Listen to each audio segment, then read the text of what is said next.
Hello and welcome back to the Banco Casino for more coverage of one of our featured final tables. This time it is the Slovak Poker Championship with €150,000 guarantee, playing for a top prize of €30,000. A couple of familiar faces to Slovak poker fans with Ondrej Deset there in seat 4 and Igor Demon Panak in seat 7. I will be getting information on the rest of the players to you as we continue with the final table. So here are the chip counts, and Adam Carmen, who's a player that I'm interested to see playing today, with 108 big blinds, and having a look into his Hendon mob, a formidable record over the last couple of months, with final tables in both the 3K and a 1.1K Kings of Tallinn event.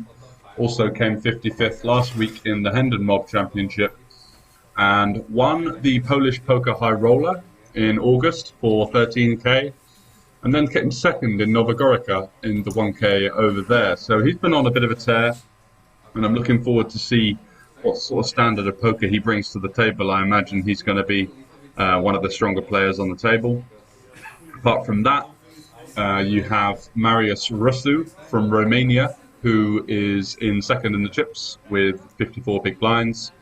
And looking into his Hendon mob, looks like he started playing fairly recently, and he's been playing all sorts of mid to high stakes events and has had some success as well, with 34,000 in cashes over basically just the last 6 months of play. Nemlich in third position from Israel, slightly less experienced, but looking forward to seeing what he's got to bring to the table. Most of his live cashes have come from the lower stakes live tournaments in Rozvadov, and of course a run in the Banco Casino Masters about a month back. So as we go around the table, just going to get the individual names and chip counts. That's Muller from Austria with 1.2 million.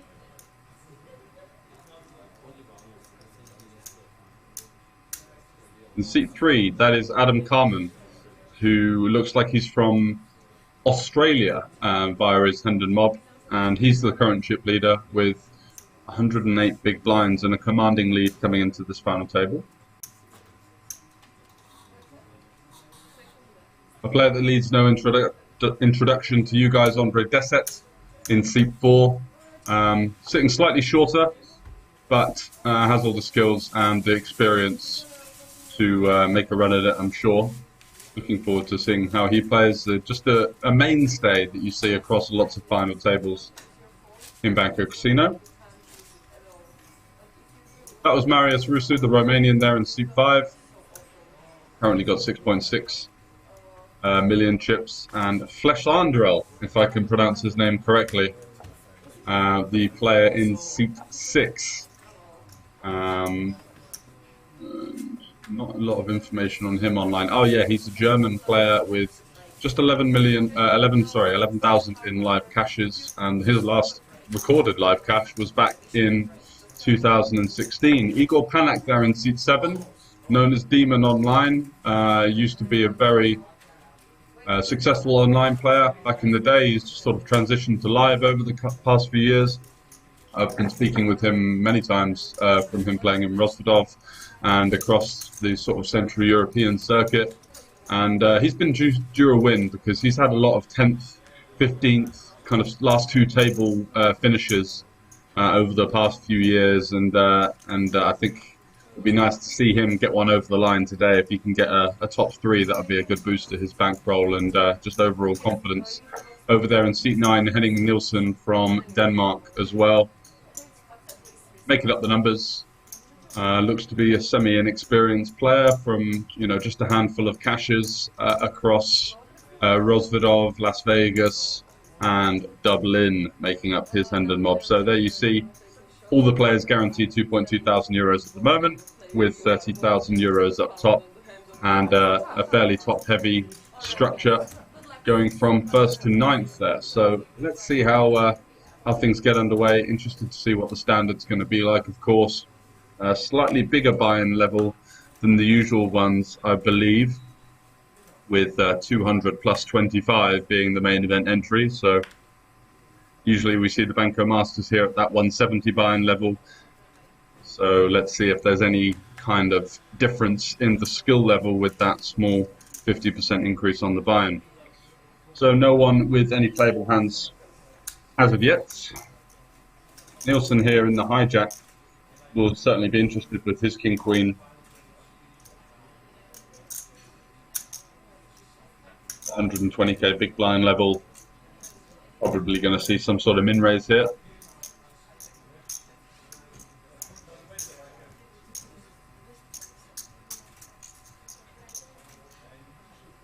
Yep, does indeed put it up to 255. Looks like Turner wants to get out the way there. Just the 10 bigs facing the hijack open.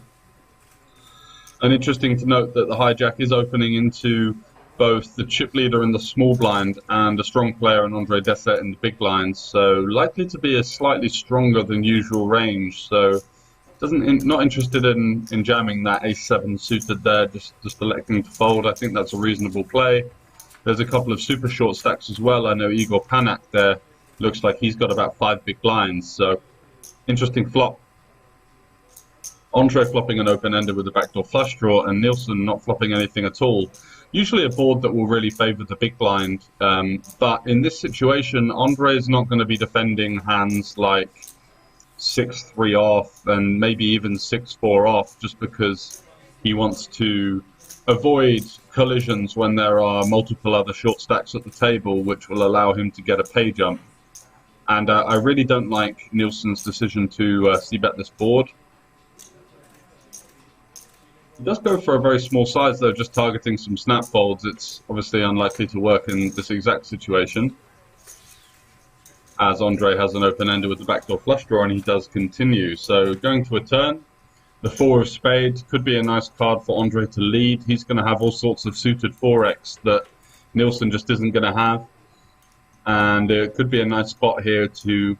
You don't need to go too big on a final table where the situation allows you to pressure your opponent with smaller bet sizings, because chips are just so much more valuable at this stage of the tournament. So yeah, this is a great play from Andre, deciding to lead into the opponent.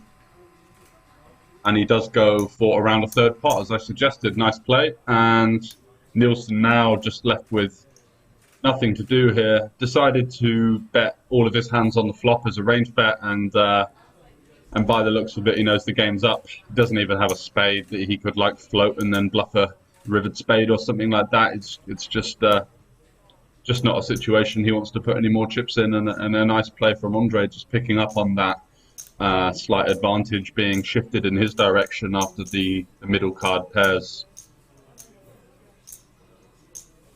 And he does eventually let it go after a little bit of a Hollywood-worthy acting performance with the king high.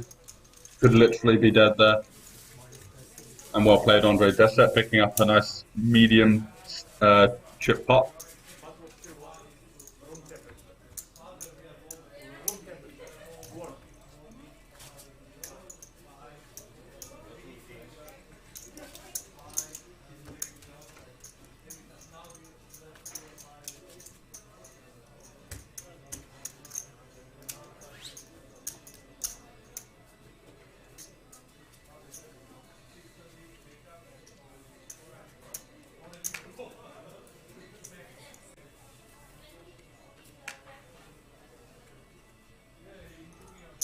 A flush handle there. Whoa, as you see, little movement in the eyes, just out of kind of sheer disbelief more than anything else, as he picked up the chips, picked up his cards there and addressed the 2 queens.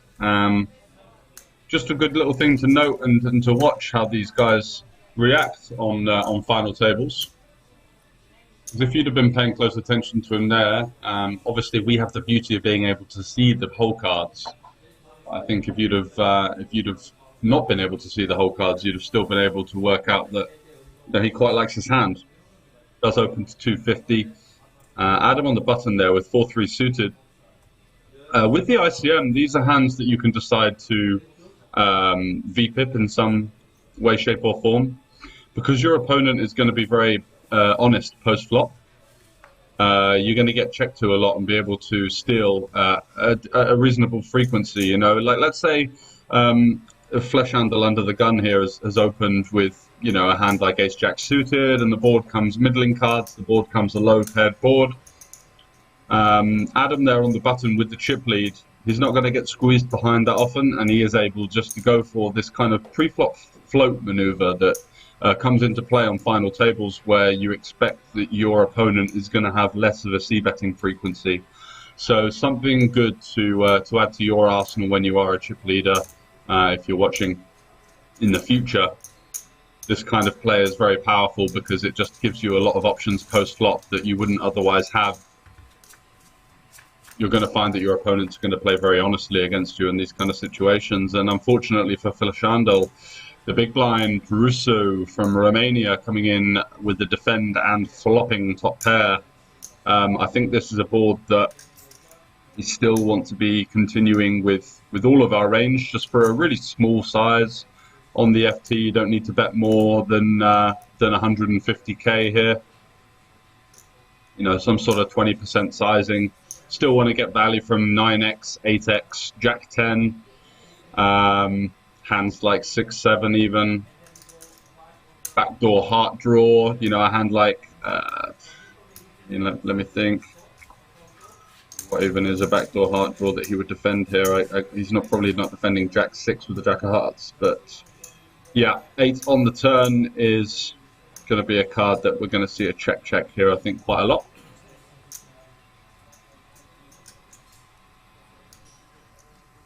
Ate Turbo says, I like that bear. We like it too. That's the lucky mascot for Andre, that's for sure.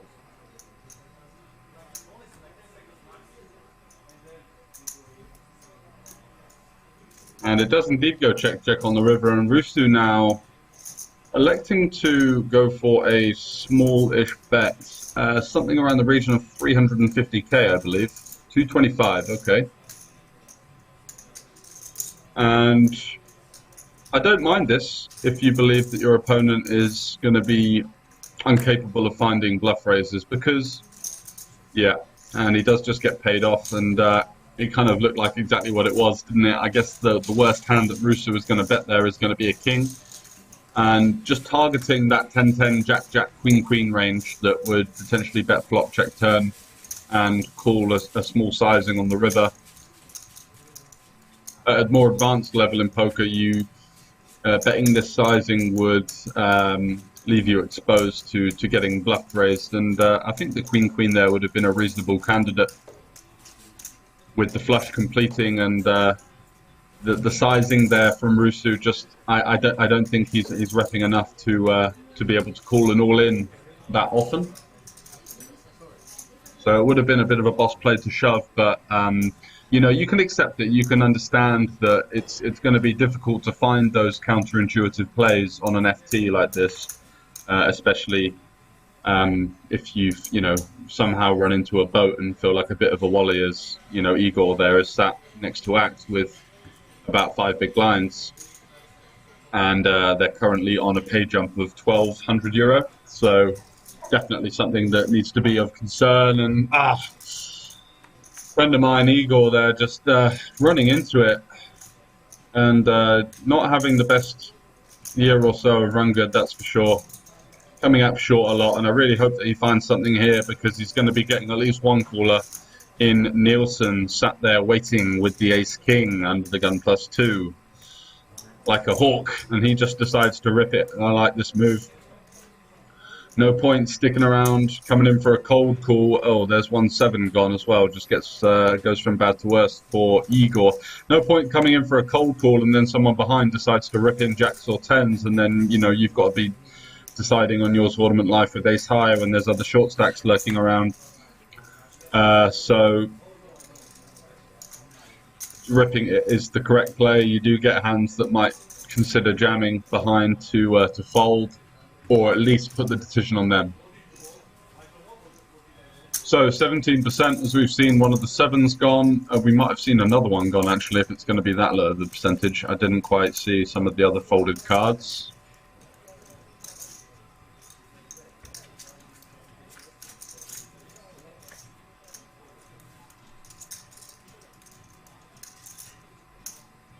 And King, Queen, Queen all but seals the deal there for Panak. Gonna need some kind of backdoor Jack-10 chop or a heart.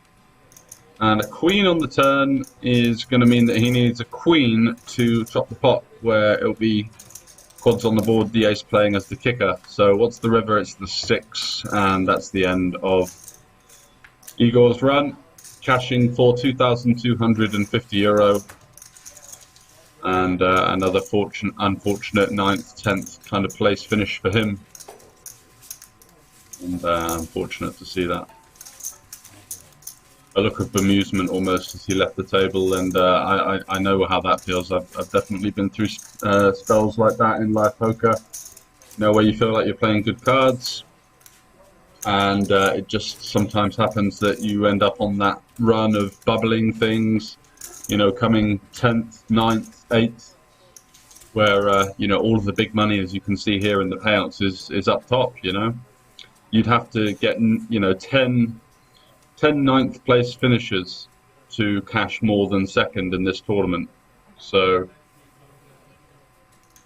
those do add up, and those do hurt, and there's definitely a burn as a live tournament player that you go through when you bust out in those kind of situations, and you think what could have happened, but you know, more times than not, you've had some reasonable fortune as well to make it that far. So you've got to look for a balance in your approach to how you assess the situation. Adam, the chip leader here, picking up the ace-jack and the hijack. Lovely spot to open. Doesn't even need a hand as good as ace-jack. He's just going to be really pumping the pressure on these guys from the get-go.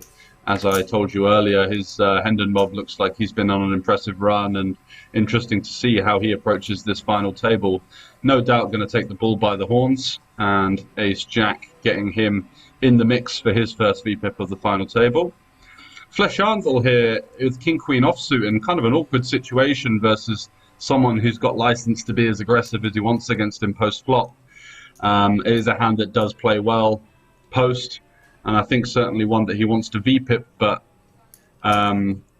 you know, shoving is also an option. He's only on 16 big blinds. He is one of the shorter stacks. And he does go for the shove, and I like it. I wasn't expecting him to find that after the rather tamely played Queen-Queen in the previous orbit. However, he does find the jam, and this is an interesting spot for Carmen now, as he might expect that you know, a recreational player isn't going to be that light in this kind of situation. And so what's the bottom hand that he might shove? An ace-jack. Hijack versus small blind, you know, you're usually fairly happy to go with. But on an FT situation, you're usually going to give a little bit less credit to people finding these rejams. So ace-jack is actually not a brilliant spot to be in whatsoever, as you do want to maintain your dominant chip lead. And, you know, it's not all about finding those, you know, sort of early to mid-tournament play standard raise calls, because there are other things to think about on the final table. How's it going to affect the dynamic? How's it going to affect what you can do to your opponents later on? He does elect to throw in what seemed to be a reluctant call with the ace-jack, but he is going to see the slightly good news. He's a reasonable favourite.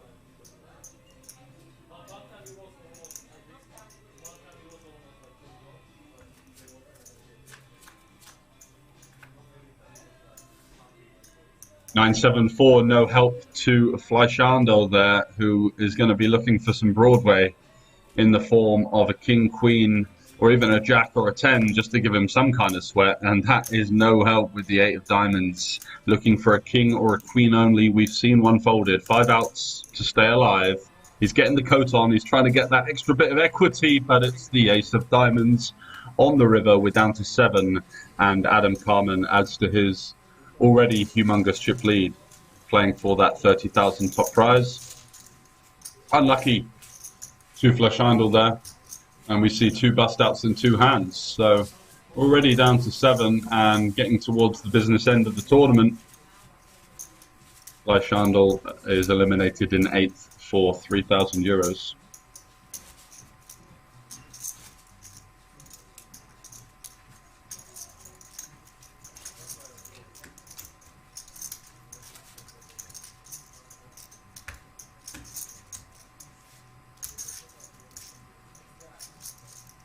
€3,500, I beg your pardon. €5,000 now, the guaranteed prize to the 7 remaining players.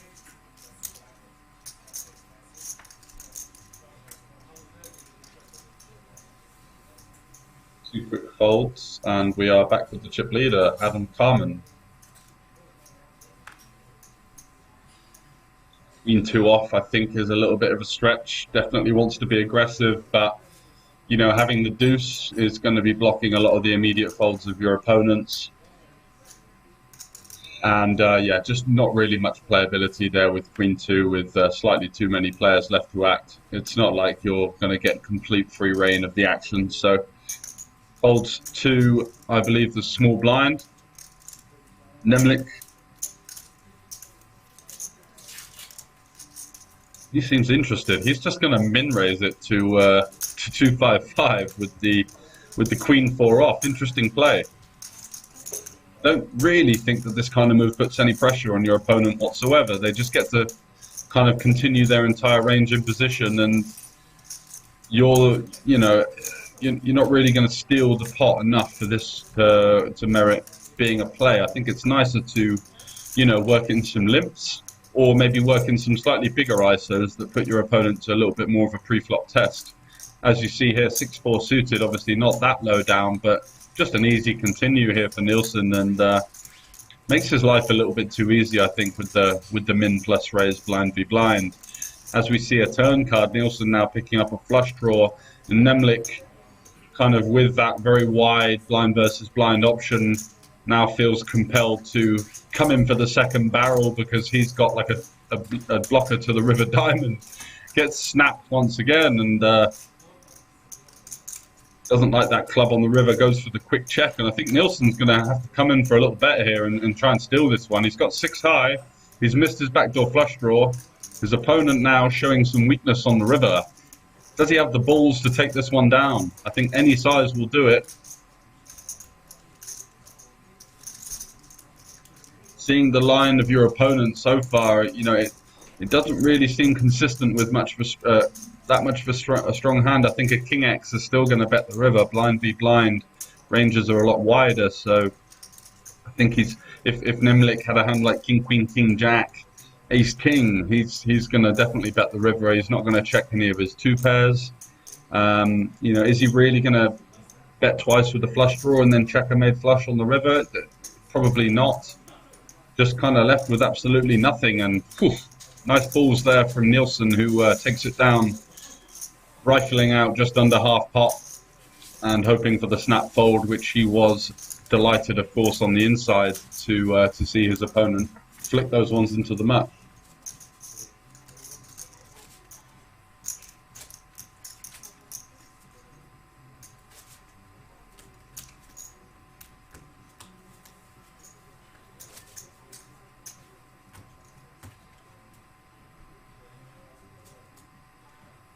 Kind of a subdued atmosphere at the table as you look across. I don't know whether it's being the 3rd day, a little bit of fatigue starting to set in. But I like the confidence of those 2 players in seat 3 and seat 4, Andre Dessert and Adam, the chip leader. You know, nice posture at the table, look focused, look ready. Also seat 5 there, Marius. You know, not crouched over, not holding the tension in the shoulders. These are good little things to adopt when you do play live poker, just to give yourself that best chance of playing at a high level. Rusu there, missing the Ace-7 off open in the cutoff. I think that's a little bit too tight. It's a good blocker on an FT once you've got the chip leader away, just to open in, and does allow Nemlik to find the open with 10-9. Don't think Nielsen's going to be wanting to do anything with the Jack-8 offsuit, so we get round to Eric in the big blind, Ace-5 off. Got a shove. Any ace versus a button open just has to go in. Here's the short stack now, and yeah, I just don't think we can be waiting around for any more pay jumps. You've locked up 5k. An ace versus a button open is going to be in reasonable shape. And on this occasion, you know, his opponent is going to have raise folds, you know, and there's a chance that your opponent will fold a hand like ace-7 or ace-6 in this situation.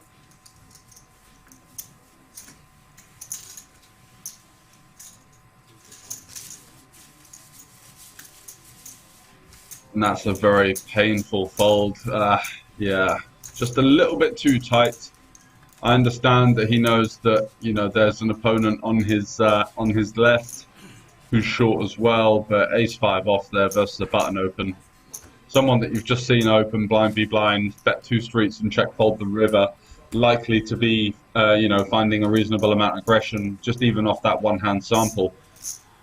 So you know, interesting. He does go for the fold there with the ace-5. I think that would have been better as an all-in. Obviously, we can see the cards, and it's easy to say that. But you know, if you think of the range that Nemlik there on the button is opening, a lot of it is going to just raise fold, or ace-5 off is doing okay. You know, even if he has a hand like king-jack suited, we're flipping, king-10 suited, flipping, queen-jack suited, flipping, queen-9 suited. You know, we've all got a small advantage against those kind of hands, and you block him having ace-jack, ace-king, ace-queen, you know, the snap pulls, the aces. So, yeah, just a little bit of final table pressure starting to set in. You'll see that as quite frequent here. Rusu didn't elect to raise the ace-7 off in the cutoff, but now decides that it's good to go with the ace-9 off, kind of a similar value hand, one position in front. Nielsen on the button just gets out the way.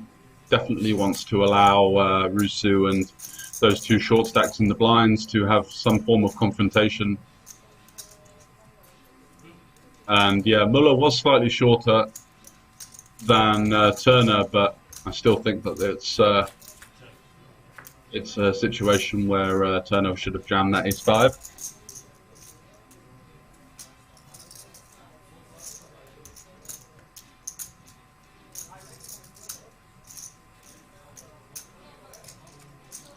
$8-5-5, not hitting anyone here. Going to probably see something like a 1 big blind bet from Rusu, just applying pressure, trying to find these snap folds. Oh, he just puts him in. Fair enough. That's also one way of doing it.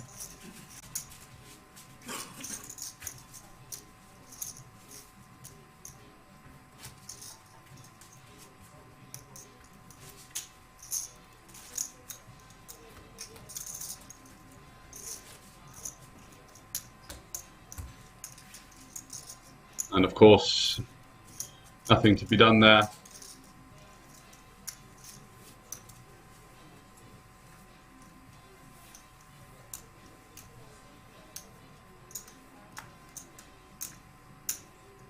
Does look like Eric in seat 1 is on quite a run. One of his first big tournaments. I mean, his Hendon mob is only showing $377 worth of live cashes, and that was in a Kings tournament in June. So certainly going to be a huge situation for him.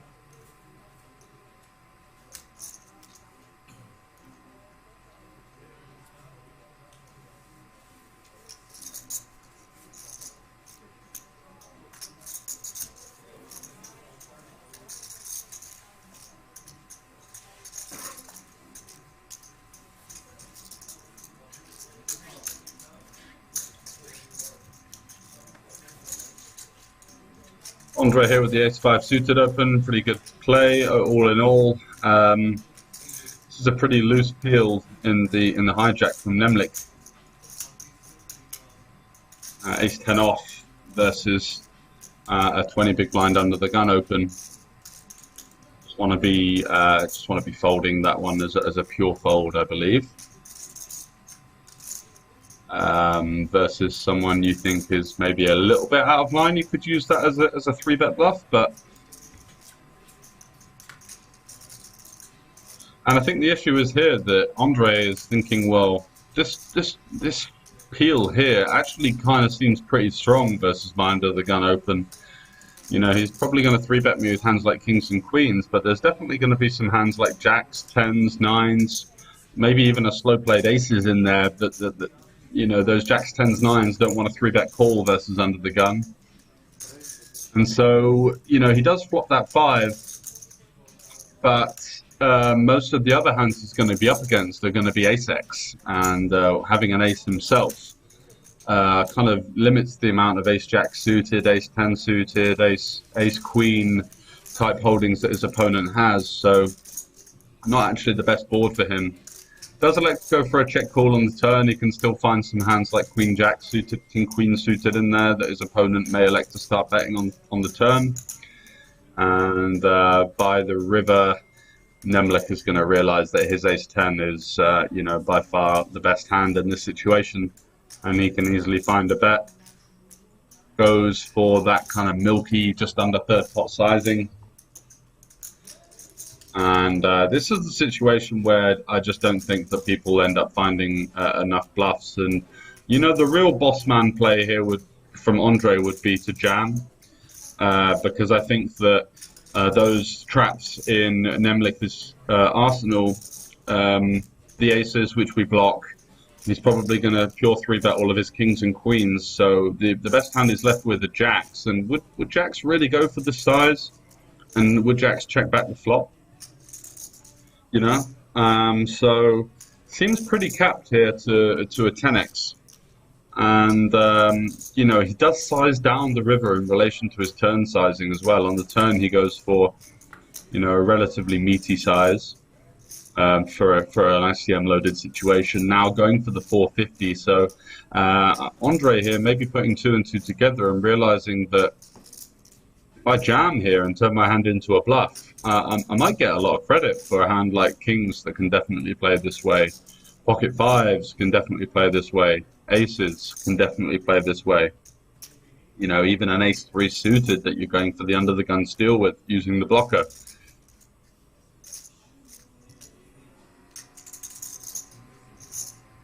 Might have just taken a little bit too long now, though. Usually with your value, you're going to be, you know, making your mind up a little bit quicker than this, so that is certainly not a plus for him.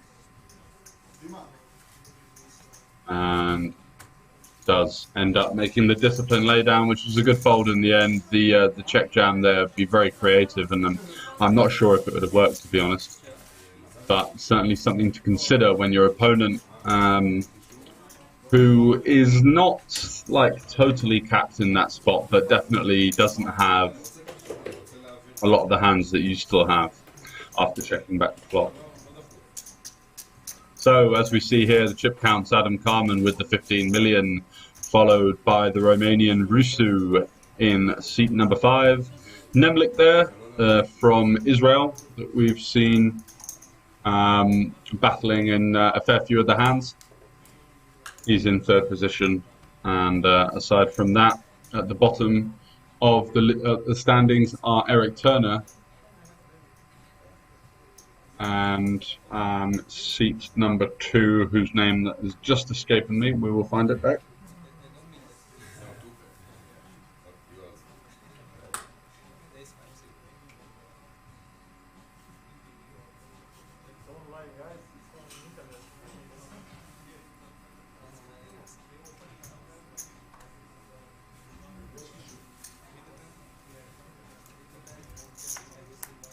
Alfred Miller, of course.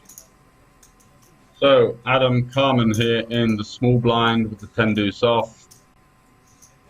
These are the hands that you mostly want to fold. You could maybe go for a 2.8x steal or something like that. But again, just having that deuce doesn't lead it to being a great candidate to steal with, because you really want your opponent to have a deuce a little bit more often. You know, hands like 7 deuce, 8 deuce, 6 deuce, 5 deuce, 4 deuce, 3 deuce are just going to be snap folds. He does go for it though, I don't mind it. It is aggressive, but it should work quite often. Yeah, finds a good size as well. Just over 3x. Andre here with Jack 9. And yeah, just lets it go. Just realizes that the ICM of the situation is quite heavy. He's got 2 much less experienced players on his right that are just going to bleed down, and that kind of leaves him a little bit handcuffed there in that, you know, 5th out of 7th position.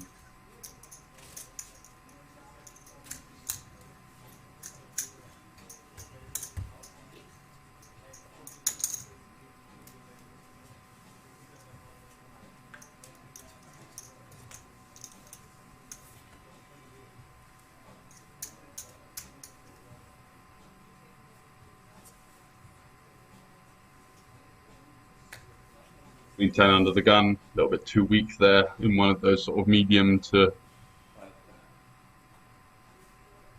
situations. A 9 from Eric here. I think this one's got to go. Getting short now. It's 150k big blind. Just the 9. Sorry, just the 6.5 big blinds lets it go. That's another tight play from him. Time's kind of running out to make your move there, and missing jams like that is only going to cost you in the long run, because before you know it, the blinds are going to be coming around to you again, and it's going to be difficult to maintain any kind of position in the tournament. So again, just a little bit blinded by the lights, maybe the gravitas of the situation slightly getting to him somewhat.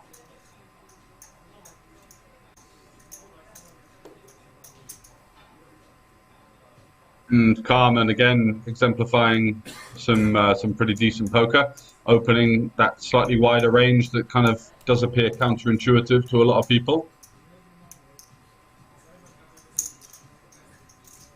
Andre is out the way, and we are at Russo in the big blind. Got himself an 8-7 suited. Definitely want to be defending that one. Plenty of room behind. He's not going to be losing his position in the tournament.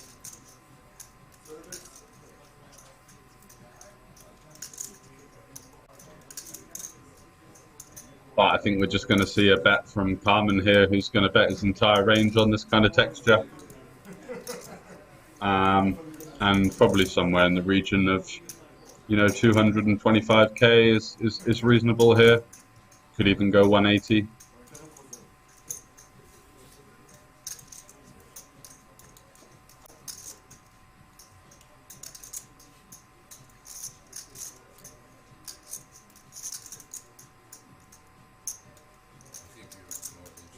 Bets 200, just another great size, and really like the way he's playing, and I was not surprised to see him playing so well after looking at his recent Hender Mob results. Been traveling around playing medium to high stakes tournaments.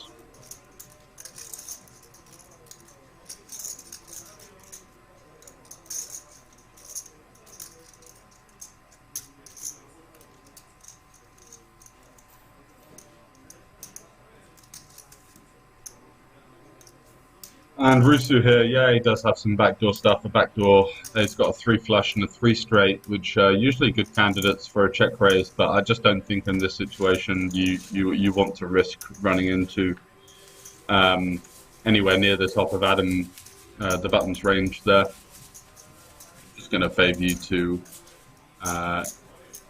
not allow yourself to get into such a big collision with such a weak hand. And that is the beauty of being a chip leader in these kind of situations. You can just chip away at those medium stacks whilst the shorter stacks naturally kind of blind themselves out of the tournament waiting for a premium hand. And it's definitely a good thing to be able to take advantage of that. Take advantage of maybe the fear that you're going to see your opponents show as you enter pots and play aggressively versus them. Slight dealer error there, but looks like it's been dealt with. And Nielsen there, I think his other card was the 9 of clubs, so he might have been robbed of the pocket 9s, but a hand that definitely goes down in value when you've got 3 stacks of under 10 big blinds. 2 quick folds there. And Carmen with the 6-4 off. Has this situation where the 2 shorter stacks are on his right, so whenever they fold, all of the other players at the table are under a severe amount of pressure now because they've already exited the pot. So if they enter the pot, then they're going to be the ones at risk. And let me just find those pay jumps for you. We get to Andre here. He's not going to give this one up. Those just a clear jam versus a chip leader who's going to be opening basically the deck. So they've guaranteed €5,000, but 6th gets 6.5k, 5th gets 8.5k, and 4th gets 10.5k.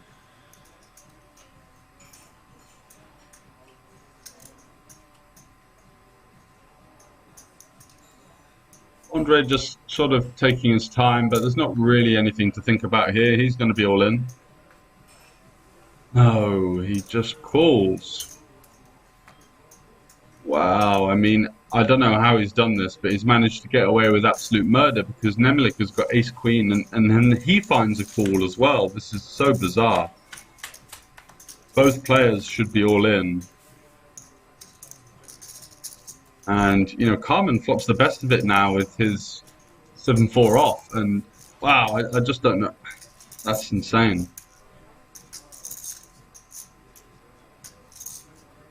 Andre here flats off with 12 bigs on the button with ace-jack. You just can't really make this play. It doesn't win you any chips. You're going to be up against someone that's going to c-bet quite a lot, which means that you, by default, have to hit your hand. I guess what you might be thinking is that, well, if I run into a premium and the two guys behind me or even the chip leader, I can just get out the way. But yeah, just a little bit too passive there, just wanting to wait for ladders and not really identifying the fact that you know, you are going to see the chip leader there be so wide. So ace jack becomes a must shove. Because at the end of the day, with the top-heavy structure, you know, it's 30,000 to first. They've all guaranteed 5k at the moment, 6,500 for sixth and 8,500 for fifth.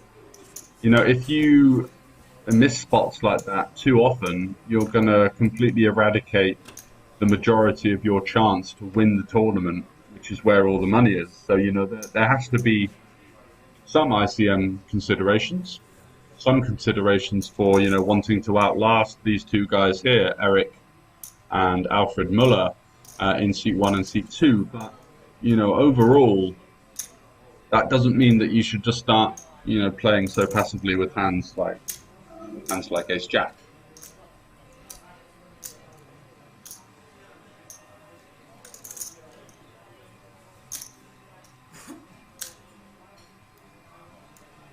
And Eric here really feeling his pain. I know what it's like to be at your first major final table. He really wants to shove, but I just don't think he's going to find it from what we've seen so far. He's missed about 3 or 4 chances to get a shove through. And his first big final table in live poker. I can feel his pain, but just another very, very tight fold there. And he does get away with it as Muller now puts in half his stack with the ace-king suited. Insane. And looks like Adam's got... Whoa! Chip leader picking up kings. And we saw an ace folded as well, so it just gets better and better for Mr. Carmen there in the hijack.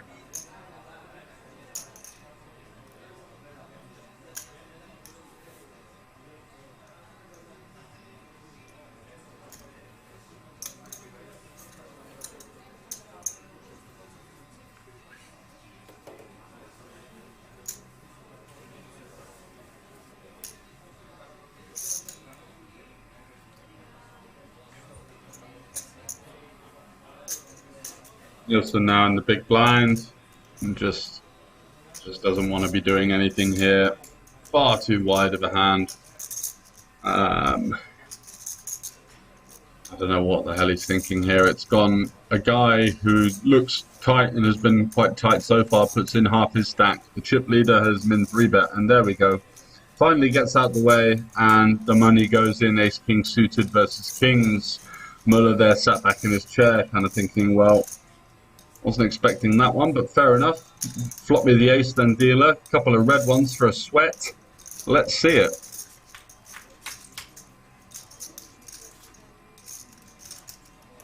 Okay, there's some potential there. He's got the backdoor hearts. He's got the backdoor deuce 3. Some potential indeed. 6 of diamonds, not offering much, and the demeanor slightly turns into a audible sigh. Eric there, you can see in seat 1, really sweating this one. That gives him the pay jump. He'll feel like a genius now folding the ace-5 suited, but does earn him an extra 1,500 euro. He's going to be extremely happy with that because obviously Andre Deset as well is short on the 1.4 million stat. And Adam Carmen just continues to run over this final table, taking us down to 6 players with everyone locking up 6.5k.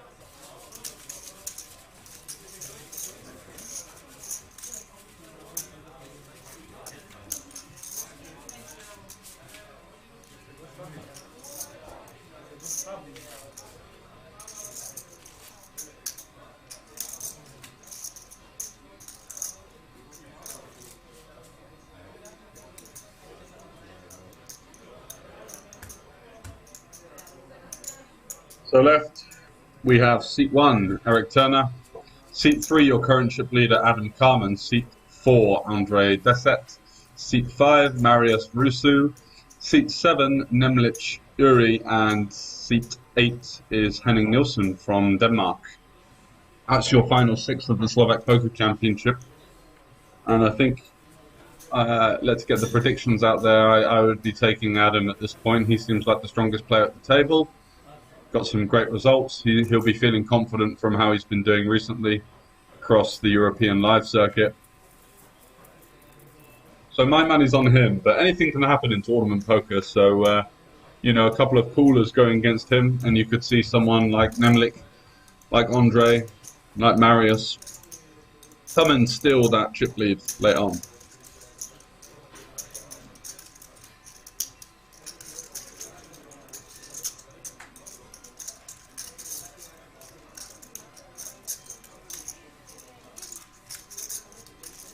Nemlik opening it up with the deuces.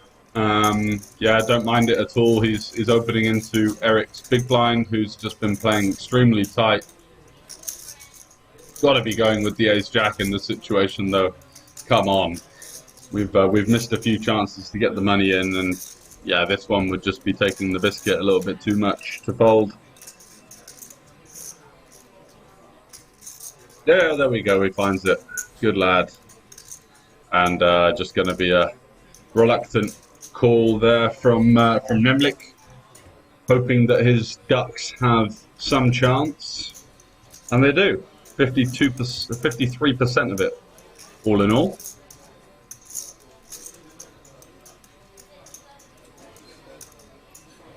So Nemlik looking for a Kachichka, and Eric looking for an Asso or Jack. And, ooh, a little bit of fun there. A couple of diamonds, little backdoor flush equity, backdoor straight equity for Eric. Not out of the game yet, 32% to keep him in the tournament. Jack on the turn, up to 94. Now it's Nemlik looking for a deuce to get him the pay jump. A queen on the river, lovely stuff. So a double up for Eric. And someone with not a lot of final table experience. He'll be very happy there. That'll ease the nerves ever so slightly. Let's hope to see him come into this final table with a little bit more gusto than we've seen so far. It has been, I'd say, a touch on the more passive side, but you know, you can't really take that away from him. If it's your first final table, it's easy to get, you know, blinded by the lights a little bit, be a little bit feeling the heat of the camera on you as you try and make a couple more jumps and a bit more money. So he moves up to 12 bigs there, taking moving away from bottom spot, which is now occupied by Andre Deset. Nemlik now, after a little hit there, he's down to 22 bigs. Nielsen in seats 8, up to 3rd. And you have Rusu in seat 5 with 47 bigs. And Adam in seat 3 continuing to dominate the tournament on 117 lines. Andre 10-9 suited, clear last in chips, just going to be an all-in. The shove, good stuff. Rusu here is going to have to fold his ace-10, too many players behind. Too much of a risk for him to, you know, have to call here. Shoving is just a horrible option because he's not even that far ahead of Andre's range. You know, Andre isn't just going to like jam in any offsuit ace in this situation. He's going to still fold some of those. So, you know, ace 10 off, not even the best versus Andre, and you've still got 4 players left behind you to go through. And ace 10 is a hand that easily can be dominated by, you know, a lot of hands like ace queen, ace king, 10-10, jack jack, king king, ace ace that could be lurking behind there. I think you're just going to have to let this one go. A nice discipline lay down there. That's a strong fold. And Nemlik now, he's got 3.4 million, so I think he's probably going to want to take this on because he's got less of a.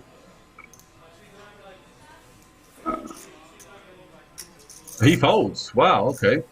So he folds the pocket eights versus the 9 big blind shove under the gun.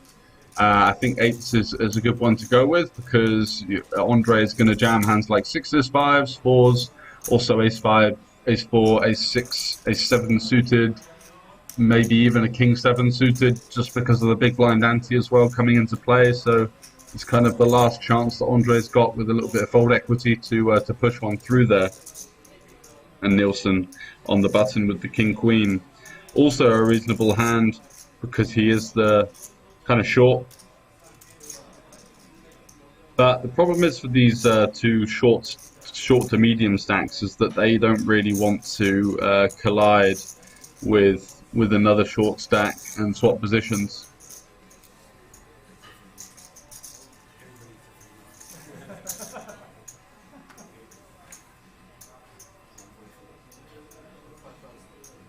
And Adam in the big blind here with the 9-7 suited. I don't think he's going to be doing anything about it. He just decides to slide those ones into the muck.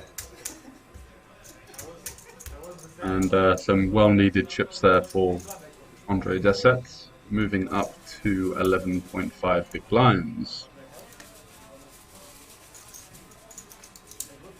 Manages to get his. This is the. You see, that's the power of the under the gun jam as well. He managed to get ace 10, pocket eights, and king queen suited all to fold, which gives him a nice chance in the tournament, and just shows you the power of aggressive players in poker. You know, you're never going to win a tournament unless you're super lucky, without making a couple of plays that seem uncomfortable or counterintuitive to you.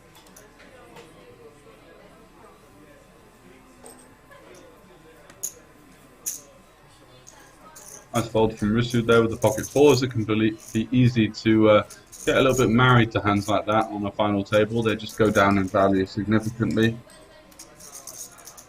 Nemlik here with quite an aggressive open with the ace-6 off, deciding to pop it up to 330k. Nielsen with queen 9 suited. He's got one short stack on the button behind him in Eric, who could easily jam and put him in a rough spot. You know, Carmen in the small blind, who could also squeeze if he peels and put him also in a tough spot.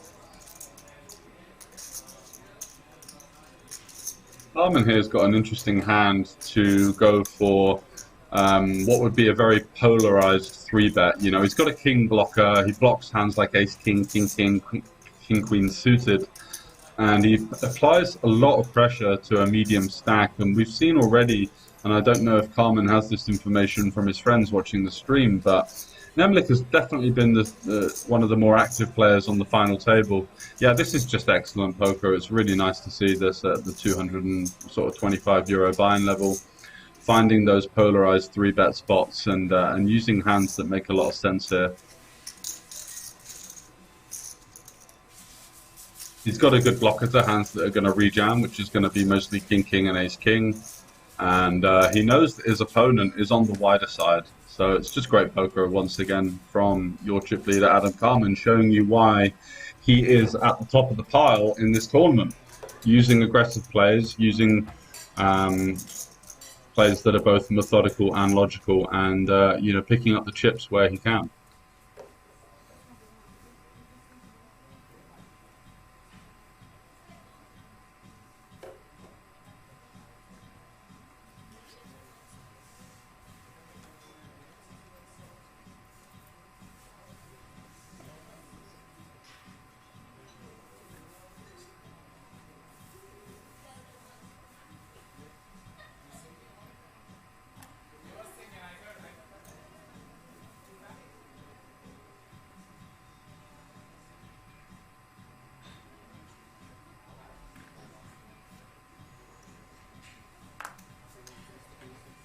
Jack deuce suited for Adam in on the button.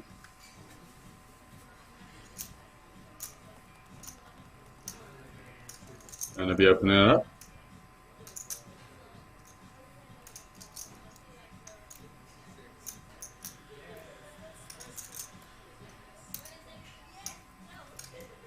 And now Rooster in the big blind, just kind of disincentivized, I should say, to play a hand versus an aggressive chip leader. Someone playing well. He's firmly in second place at the moment. A couple of short stacks that he might want to navigate against. Does end up flicking a call here. The thing is, what are you really hoping to flop with a hand like 5-3 suited? Yeah, it plays quite nicely in a deep cash game where you've got some, implied odds, but you don't really benefit from earning chips in this situation. And what I mean by that is, let's say he flops a miracle 2-pair or something where that's going to happen like less than 10% of the time. He is going to win some chips in that situation, but he's going to go from maybe 6 to 10 million. He's still going to have the chip leader in that position. He's not going to have improved his situation enough to warrant the fact where most of the time he's just going to bleed chips out of position versus someone that has the reign to be extremely aggressive versus him. So, these kind of low one gap suited hands that you might think, oh, I should probably defend that, are actually not going to make it in, I believe, into a big blind defense strategy on a final table.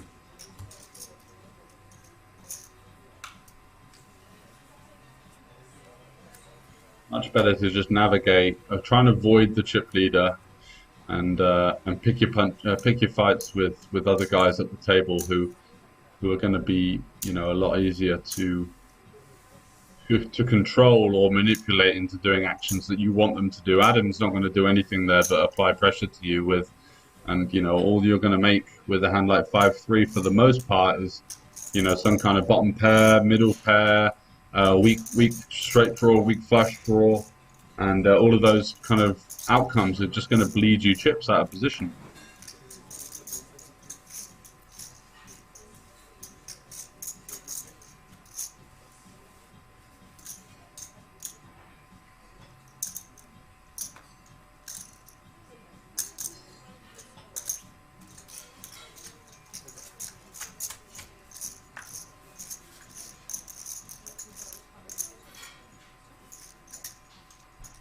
Lovely play from Nemlik there, defending the ace-ace, and this is a great way that you can kind of counter the chip leader here by working in hands as a defend instead of, raising and making it obvious. Also doesn't really want to shove in this situation. So plomping that ace combination into the defense is nice. You're going to get a very high percentage c-bet, probably even 100% from your opponent, who's just going to chip away at you whilst you have two other short stacks at the table. Knows that most of his bets are going to get a lot of folds, and just with the check call there, lovely play with the one heart. Not too worried about a heart peeling off, just adds equity to his hand. It's still a board that isn't like that scary. There are some straight draws and flush draws there, obviously, but I'm not really behind that much on a board like Queen 7-9 two-tone. Queen completing the top pair, making trips, and that's going to go check-check. And an inconsequential 5 on the river, so let's see if Nemlik here can find another check. That would be interesting. Kind of leaves the door open for Adam maybe to consider putting him to the test.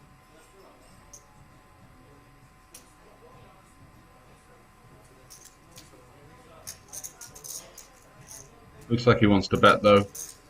Maybe targeting some 9x, pocket 10s, jacks. Here's the chip leader. He's going to have those hands a lot less frequently in his range than usually because of just how wide he's opening, how many hands that he's entering the pot with. So, yeah, Nemlik this time going for the bet and getting quite a quick fold there. Been interesting to see if Nemlik had found the triple check out of position there. That would have been quite a sexy line. Gives your opponent maybe some ideas that their bet check bet line could see some could earn them some dividends, but you know, obviously never folding a hand in that situation that strong.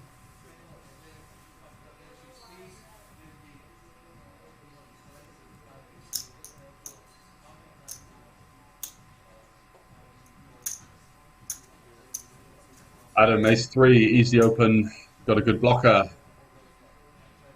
Everything's looking good for him.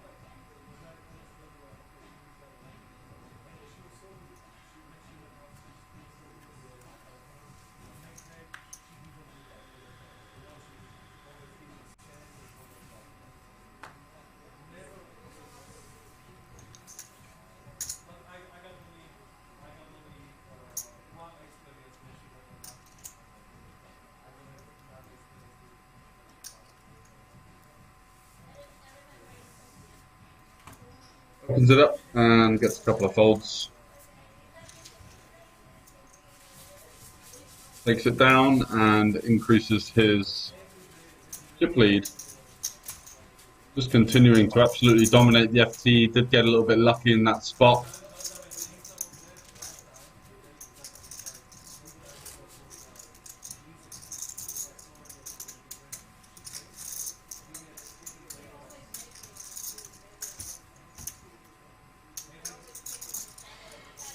Pick up kings versus the ace-king of the 7th place finisher. All current players have locked up 6.5k.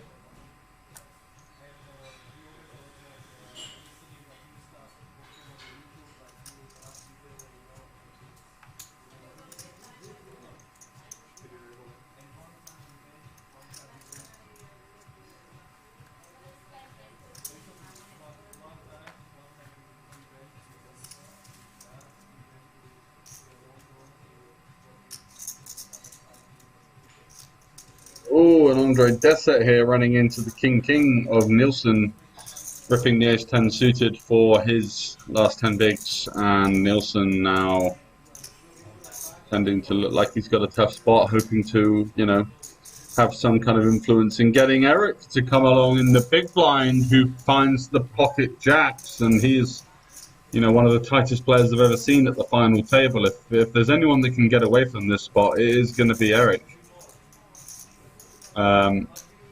But I don't think we can, to be honest.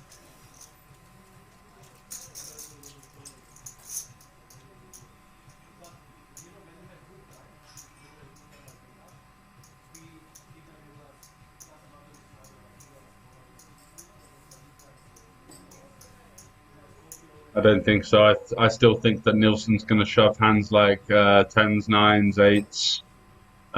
There's going to be obviously a lot of ace-king in there. There's going to be a lot of ace-queen.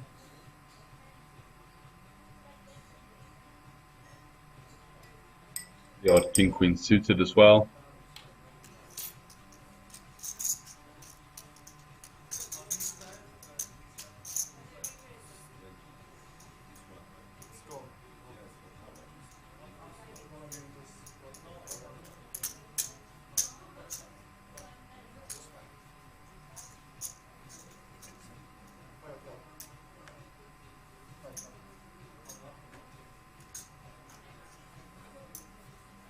And let's see what he does here. Does he manage to get away from it?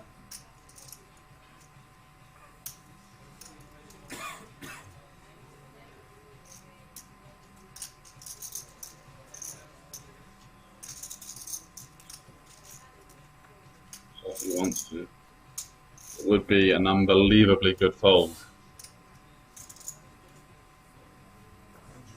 Wow, he folds. What a boss. What a boss. The ICM at this point is not entirely significant, I would say, because the pay jumps between 6 and 5 and 5 and 4 are exactly the same. They're 2k, 2k apiece. So I think I'd have taken the chance on Andre Deset's charging into the lead with the flopped ace, as Eric Berner there in suit 1 will feel like he's dodged a bullet. The king on the turn seals the deal. Wow, what a roller coaster of a ride that was. Andre running into both kings in the small blind and jacks in the big blind. And little slightly bit of an awkward bump there with the Susmik on the way out. Just to kind of cap off a roller coaster hand there. Jams the ace-10, finds the ace on the flop, and king on the turn seals the deal for him. So really unfortunate way to bust. And we see him come sixth for €6,500. And wow, Eric Turner has been dodging bullets like the best of them. Phil Hellmuth-esque, his performance in seat number one. He's up to guaranteed fifth for 8.5k, and just continues to manage to get out of jail by making tight folds and earning more money. That seems to be the way to go then. Tight is right, ladies and gentlemen.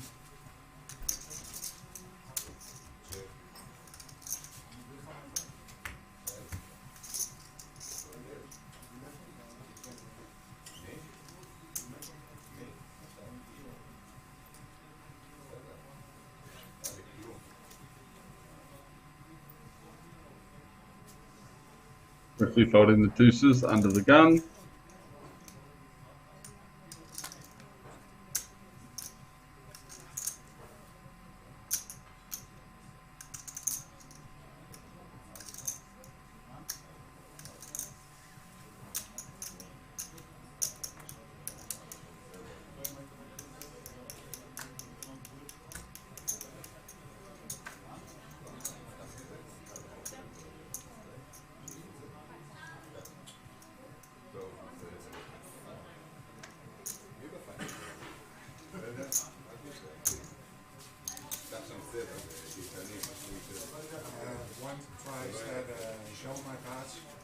Two guys were all in, pocket nines and pocket threes, and I folded pocket threes, face up, and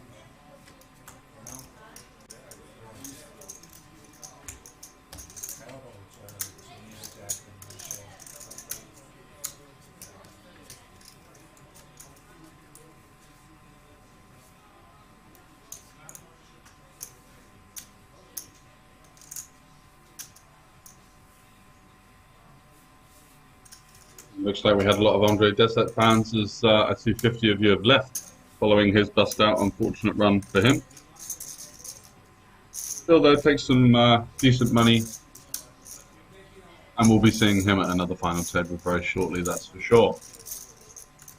Emlich here with the ace queen of hearts, opening it up under the gun.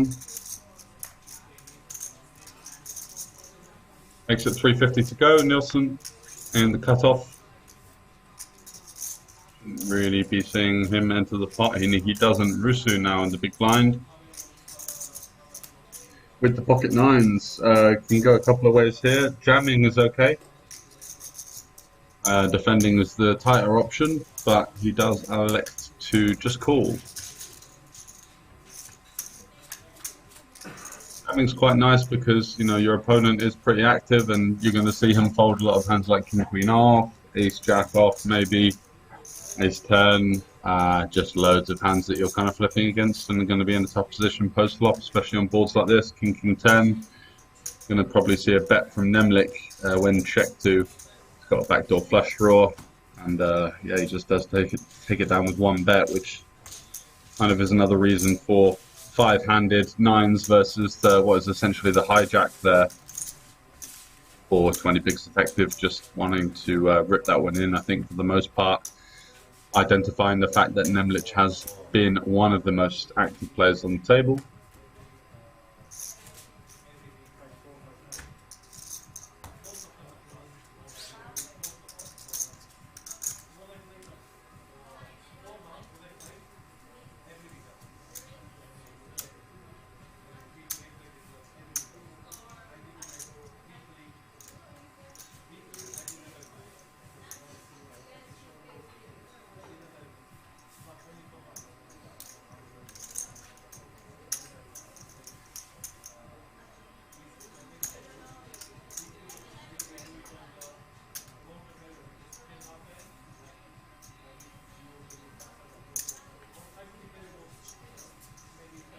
Carmen here coming in for another open with the 10 deuce suited. Seems reasonable. And Nemlik here with the fives is going to rip it in. I love the play. Just really taking advantage of that wide chip lead open. And fives obviously going to be playing absolutely fine against that.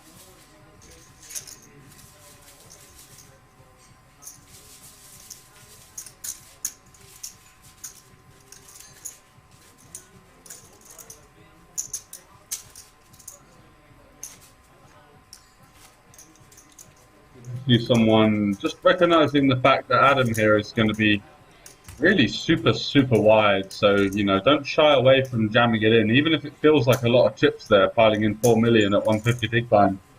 Versus his range, you're just going to get so many folds, so no reason not to. Nice little sort of 3 big blind pickup if you include the ante and the small blind, 3.5 big blinds. It's going to work a whole host of time, even if he does call with a hand like ace queen, ace king, ace queen. You know, you're going to have 50%.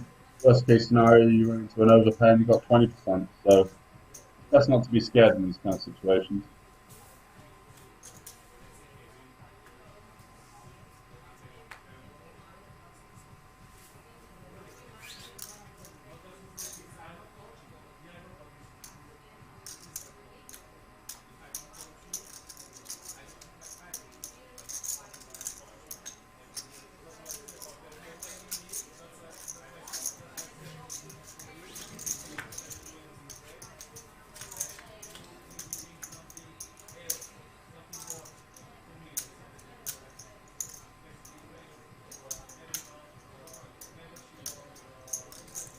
And Carmen here facing the big blind defend from Nielsen. Odds to Jack 8. Probably going to see another small bet from him. Looks like he's been sort of serving, volleying a lot, you know, opening fairly wide range and then with a C bet.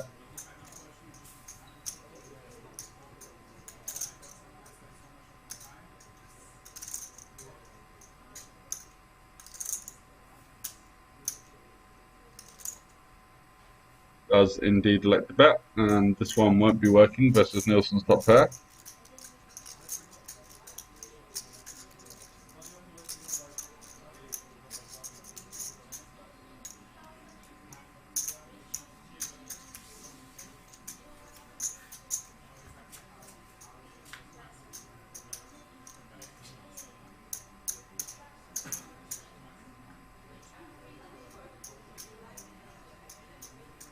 A check call from Nielsen, and we're going to see Adam probably slow down now. He's turned some showdown value. He's ahead now of Queen Jack, Queen 9, some Deuce X, some diamond draws, maybe even some ace high floats. So no real reason to bet or to even turn this hand into a bluff so far. 9 on the river, great card for Nielsen, rivering 2 pair. And Adam now with that 8.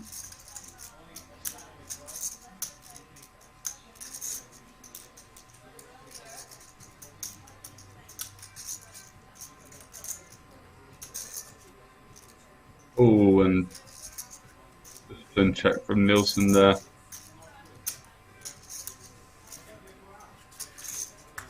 Just a snap check back from Adam, of course, who just had the 8. But if he'd have bet there with the King 9, it would have been interesting if I would have found a shove.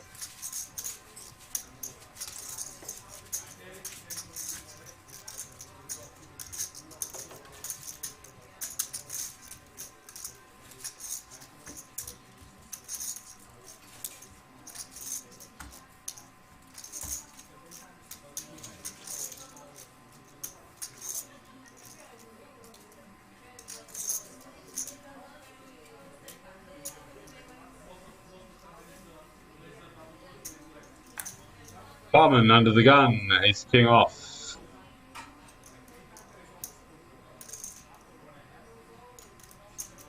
Apart from the kings, first super premium hand we've seen him hold.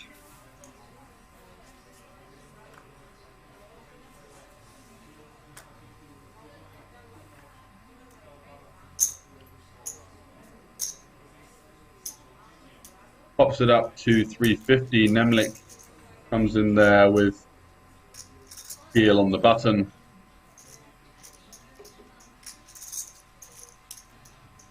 Nielsen once again, you know, looking quite interested with a fairly speculative holding. We've seen him fold this situation after he's kind of acted like this for the most part. How are we going to see him act now? Is he going to come in for a heel? No, I like his decision. Could be a nice hand for a 3-bet as well, but maybe just a little bit apprehensive to get into a spot versus the chip leader there. 5 in the window, and this is what I was talking about earlier when I said that tournament poker can really just swing against you even after you've ran pretty good to get to the final table. Looks like Carmen here is, you know, going to lose his stack the vast majority of this hand, or at least should I say double up Nemlik on the 4.4 million for stack to pot ratio. Just a couple of big bets going in, and that will see the tides turn in Nemlik's favour.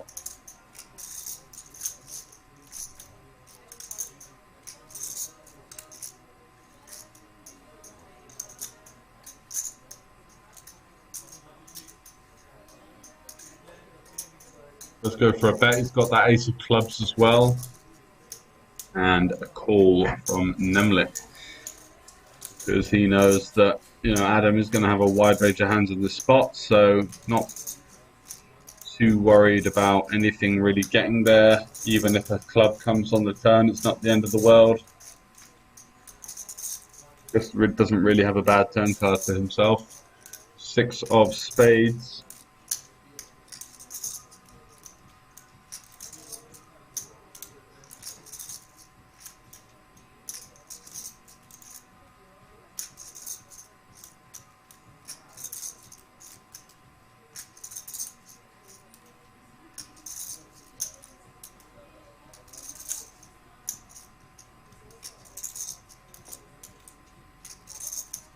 And Adam mulling over his turn decision here. I don't think he's going to be up against that many better hands. His hand does, you know, benefit from some protection. Still a lot of worse hands that can call him. Any worse King X, any King X of clubs, of course. You're going to have some hands like 6-7 suited, maybe the odd 8-7 suited in spades.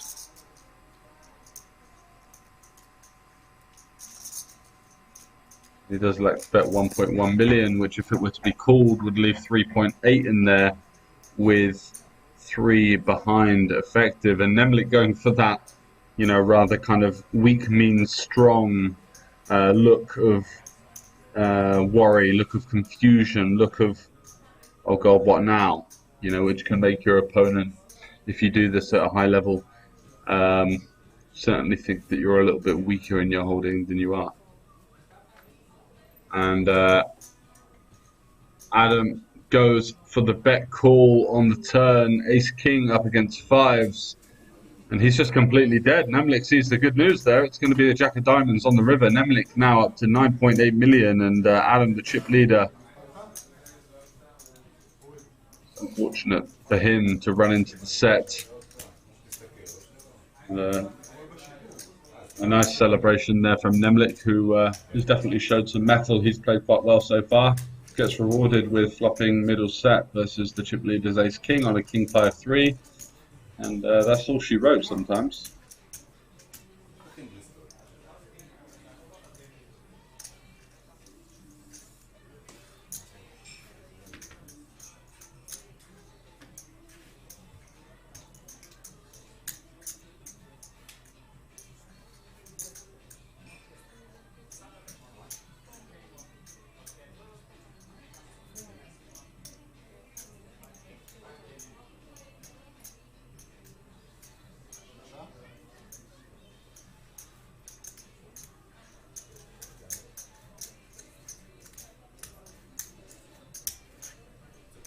So that kind of first big major change in Adam Carmen's runaway lead now, as Nemlik gets the full double up. He's on 10 million and he's going to be yapping at his heels. Eric Turner is in last with 7 big blinds. He's made a couple of tight folds and has been paid off quite well, but you have to feel like his run in the tournament is going to come to an end fairly shortly, as you know, you can't just make those kind of folds and win a tournament very often. The best you usually are able to do is maybe ladder up to a 5th or a 6th, which is obviously where we are at the moment in the last 5.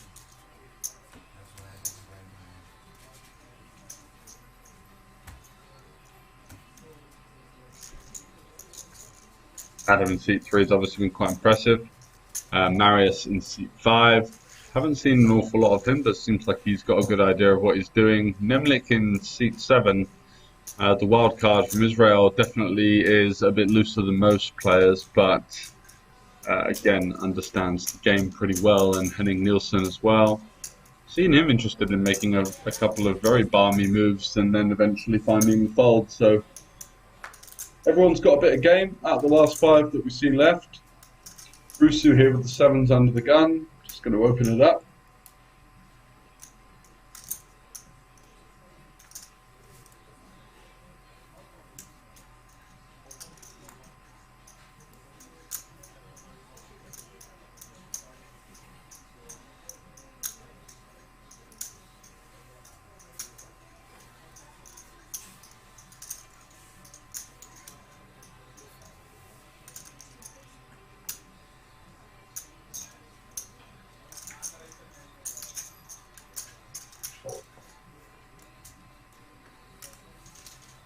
And ace-4 off here versus Rusu, who's now 3rd in chips, who has 2 much shorter stacks than him.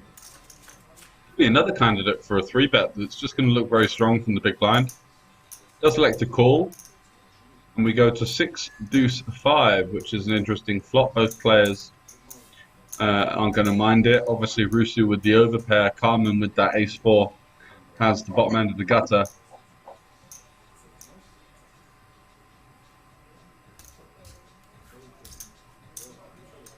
And I think you want to see Rusu here, if I'm him, betting at least 600k. And needs a lot of protection.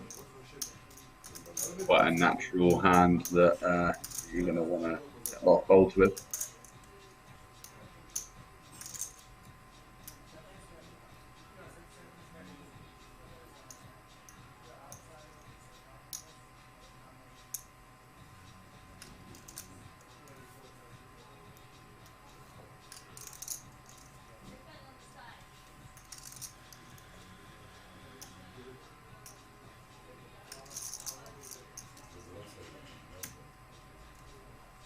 So 375k to go.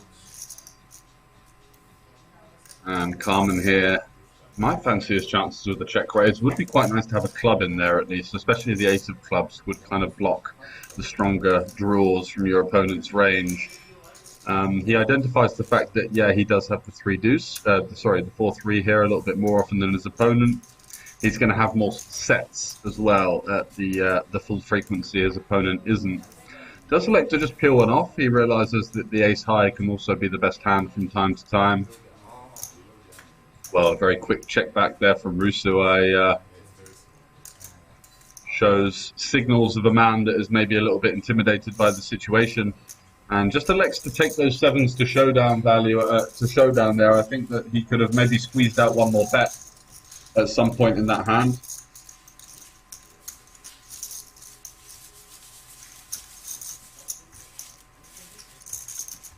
And Adam, after a slight knockback, takes another one there. Rusu now sort of coming up to take him as well. And that chip lead that once was over double second is now getting eaten away into a little bit. But he's not going to worry. It's still a great spot for him. Short stack on his right there, which allows him to apply pressure to the other players once he folds. And things are all hunky-dory. You can't really expect to win every hand in a tournament run.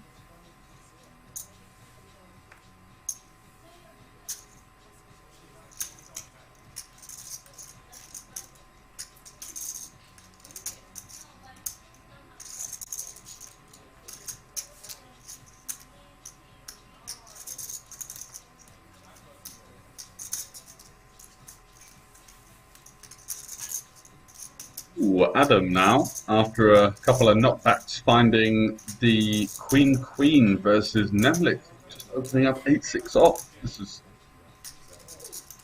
mad wide from the Israeli player there.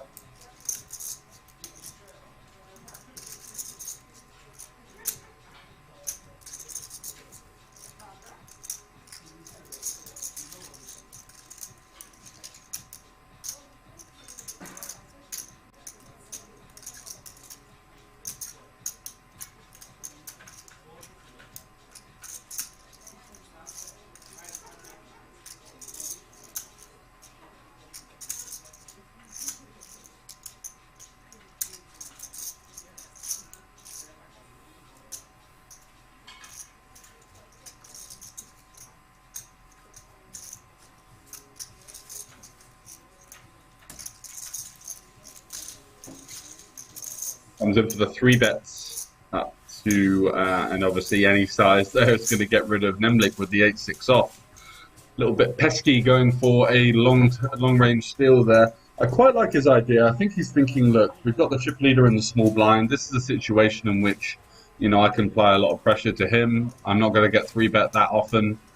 The other players do all seem a little bit hesitant to enter the pot. You could just see from the body language of Eric there in seat 1, he's kind of a little bit worried about the situation, a little bit intimidated by entering the pots.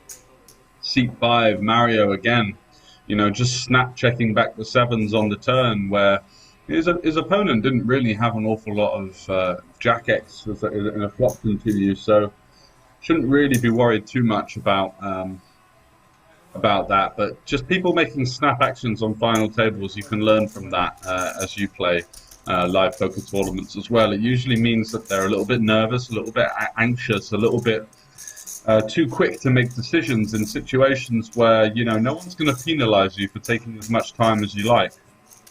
And you're only ever going to make a mistake by acting quicker than you are if you just take a couple of moments to assess the situation. So, good thing to know. Jacks for Nielsen here under the gun, easy open, 5-handed. Going to be loving this situation. And Eric once again finds a fold and comes over to Carmen here on the button with the King-10 off. Versus a kind of a snug hijack open. This hand may be a little bit on the wider side, just from what we've seen from Nielsen so far, but he doesn't like to go for that kind of pre-flop float routine where he knows that his opponent's going to be quite face up and honest post-flop, and he can maybe take a few more pots than he would be able to at the sort of early to middle stages of a tournament. And Rusu here in the small blind looks like he's got the weight of the world on his shoulders as he mulls over his decision with 9-7 suited. Not really needing to enter this pot, as you've already seen another medium stack open and a flat from the chip leader on the button. So just want to get out the way of that. It looks like he's starting to feel the heat a little bit of this final table. Nemlik also comes in for the ride with the 7-4 suited. It's quite a nice hand. Not going to be dominated by your opponents that much. And, you know, when you do flop your part of the board, per se, you're going to have the best hand the majority of the time. Flops himself middle pair. Nielsen with the pair and the Jack of Spades. And I'm very interested to see how Nielsen plays this one. Both of his opponents are going to have somewhat of a suited heavy range. Having that Jack of Spades is kind of handy. Definitely blocks a couple of the flushes that you're going to be up against. But you know, even if you put 1 bet in here and face resistance, you're not in a comfortable situation at all. And just to get the snap fold from the chip leader on the button, that was certainly going to make him feel a little bit better about the situation. Nemlik now with the middle pair, kind of that awkward one that I was talking about with those low suited gappy kind of combos. You're just going to flop a lot of these kind of hands. And Nielsen there shows the Jack of Spades as if he was bluffing. Only we know he wasn't.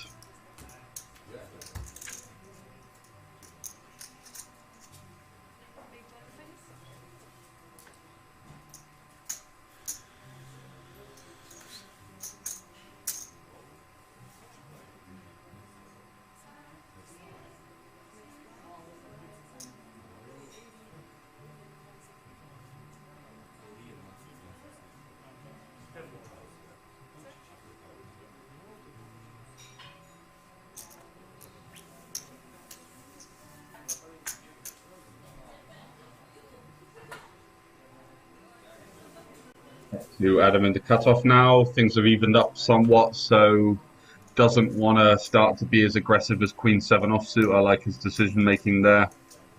Rusu not finding the King 3. Nemlik with the same Queen 7 as we saw Adam have there, and he wants to come in for a limp, getting quite a nice price with that big blind ante. Needs to call 0.5 to, potentially play for a pot of 3 big blinds,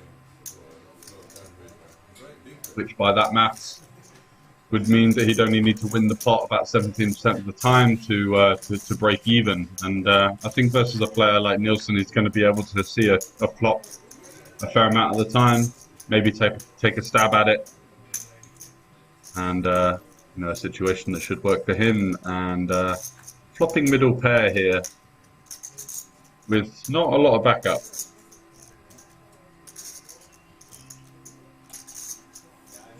And I think these are situations that you tend to see people just bet a little bit too often.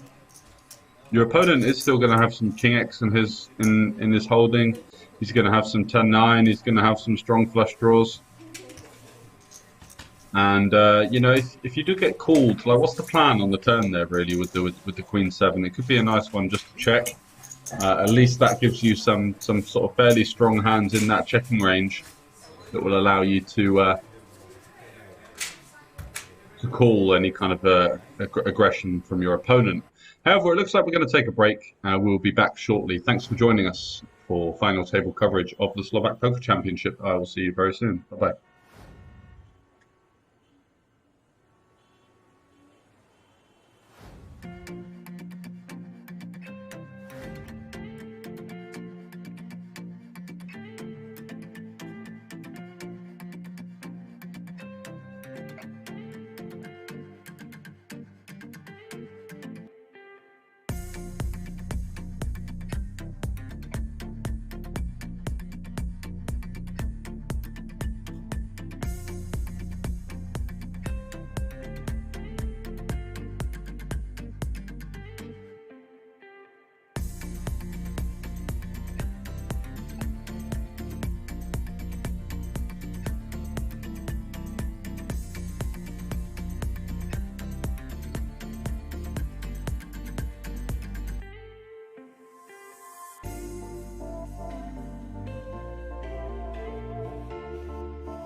Welcome back to Banco Casino. I'm joined by the legend Fedor Holtz. How are you doing? Hey, pretty good. Having fun. Yeah? Yeah, for sure. I wanted to ask you about that spot with the Jack 10 where you raised the river there.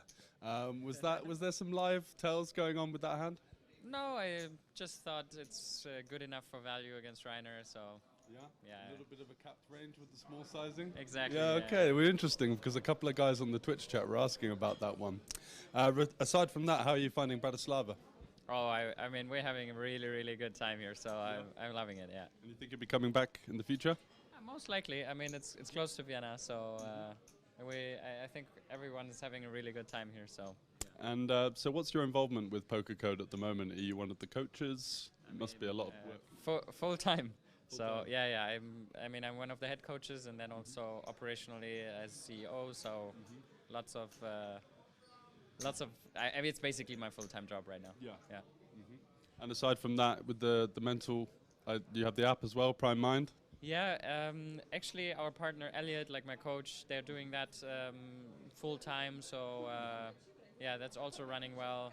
It's good. We can be expecting to see you playing a lot of online and live as well, or is that less time for that these days?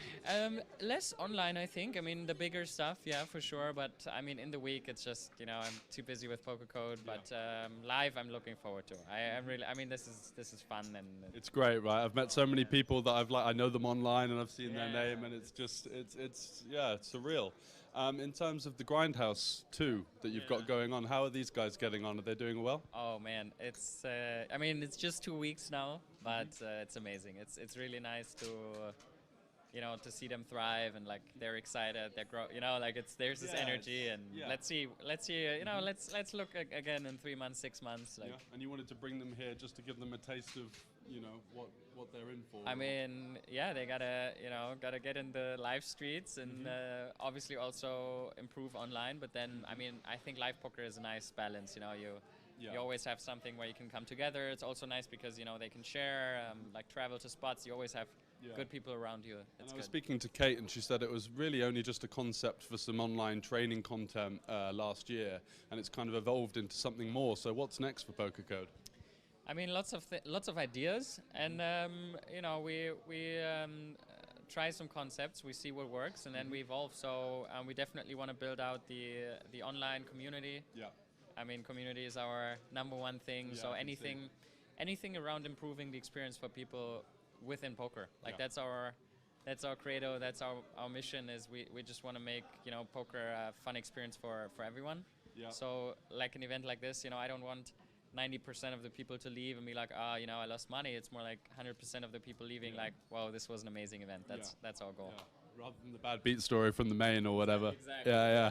And obviously a couple of the high stakes players in the 550 as well, which is great for recreationals because you don't really get the chance to play for anywhere under, like a 5,000 buy-in with you and us or Stefan in there all in on the bubble as well earlier on. I also think it's a nice mix. It's not that it's all pros, but it's like you have the occasional pro that's just in there. I saw they're bantering and they're talking to people and it's kind of fun, but also it's a lot of players who just play for fun and have a good time. Yeah, absolutely. Well, thanks for the interview, mate. Sure. Good luck on the FT. See you. Cheers. Hello, welcome back to Banco Casino, joined by Rainer Kempe here, online and live professional. How's it been going so far? Oh, the trip has been nice. Like poker-wise, it's been fairly disastrous, or as disastrous as it can be. But like outside of that, it's a smooth, fun, short trip for me. Nice to be back at playing live poker after. Was it the first live event you've been to since the lockdown? Since like February of 2019, was it? Oh, wow. Yeah. Okay. And how many bullets did you fire in the main, but going on behind us? I got 2 in the main, 2 in the high roller, and I think there weren't that many other tournaments, right? No, exactly. And giving up on the high roller now? They make me give up. Oh, really? There's only a single re-entry, so. Yeah. Okay. Unfortunate. Decision is made for me. And what was the bust out hand? I got a 9s, 2 aces, and ace jack suited, 2 ace king suited. So yeah, those are fairly unfortunate. Nothing much I could have done, I believe, in these ones. Yeah, I saw you had a couple of unfortunate spots. I think Kate decided to randomly bluff you as well. Did you see that? Do you remember that hand? Did she tell you? That's a couple of my friends apparently enjoyed that hand, so I got like a couple of messages about that. Yeah, nice, fair play, nicely done by her. Like. Yeah, exactly. An interesting combo to choose. No backdoor equity, but Just didn't fancy you for anything. 2 overcards on the backdoor straight. It's not even the worst one. Probably. If there was a backdoor flush with it, it might even be the one. A bit nicer, yeah, for sure. And so what's next for you? And what's your involvement with the poker code guys? No, I mean, I'm friends with a bunch of them, obviously, good friends with Fedor. My involvement is just showing up, basically, and like for the rest of the trip, my plans are probably mainly outside of poker. Just like there's a soccer tournament tomorrow, there's like a players party tonight, like these kind of things. Like good chance I won't touch cards anymore this trip. No. And in terms of next, is it over to Millions in Cyprus or? No, I'm skipping that because there's like a friend's wedding or something. Yeah, and then we'll see if we get to go to Vegas. Right? Well, it seems like there's still a few potential issues, but yeah, if I can go, I probably go for at least some of the. So just focusing mostly on live, or are you playing much online as well? Because obviously it's the W Coupe final weekend. I've been having a couple of lazy 24 months, kind of. Yeah, I played some Sundays. Yeah. And any good results? Like okay-ish, I guess. Nothing that really stands out, but like I guess I'm up overall, which is not the That's ideal, right? Yeah, it's pretty tough competition these days when everyone's been locked down running sims. So the football tournament, who's the favourites? It's probably the grindhouse guys like Mario Mosbeck and them, because they all went like semi-professional soccer before they turned to poker, and those will be the team to beat. But I actually like our chances as well. We have a pretty solid team. You gonna follow? Yeah. What time is it? Early afternoon, I assume. Okay. Yeah, I'll be there for sure. Should be a good tournament. There's some good people showing up. So outside of the casino happenings, plenty going on, the players' party tonight and the football tournament. Wish you the best of luck in that. Thank you. Thanks so much. Hello, welcome back to Banco Casino. I'm joined by Stefan Sontheimer. How are you doing? All right. Just had a nice dinner at the buffet. So yeah, before just busted the main event, final table bubble boy. It's a little sad, but was it the second chocolate cake for sort of like that disappointed post bust out meal? Absolutely. Yeah. So I've seen before, like when looking at the buffet, that the chocolate cake was out and someone made it reappear. So I was happy for a couple of minutes. Now I'm sad. No, I'm not. It's like some comfort in that. So what happened with the bust out, just to relive it? Not too much. Actually, a buddy of mine, Yannis, jammed on the button, and like I found pocket fives and had a short stack. So I was supposed to go all in. I was flipping against Queen 9 off, and the turn got me. The river didn't help, and that's the end of the story. That's the end of that, unfortunate. So how are things going online at the moment? You're still grinding the Zoom 500? I'm grinding all kinds of stuff. Like right now I have some trouble in Germany. Some people know about that there's new rules. So Zoom 500 I cannot play right now, but yeah, I'm mainly playing for making poker code videos, and I've actually spent last week in Austria playing some more high stakes from there on all kinds of sites. That was fun, and yeah, that's it mainly. And how have the cash games been going here? I saw you jumping in the 5-10. It looked like a pretty fearsome lineup, to be honest. Well, it was a very, very fun game. Like, I actually talked to someone, okay, this is a very tough 5-10. If you look at the playing, it was not tough at all.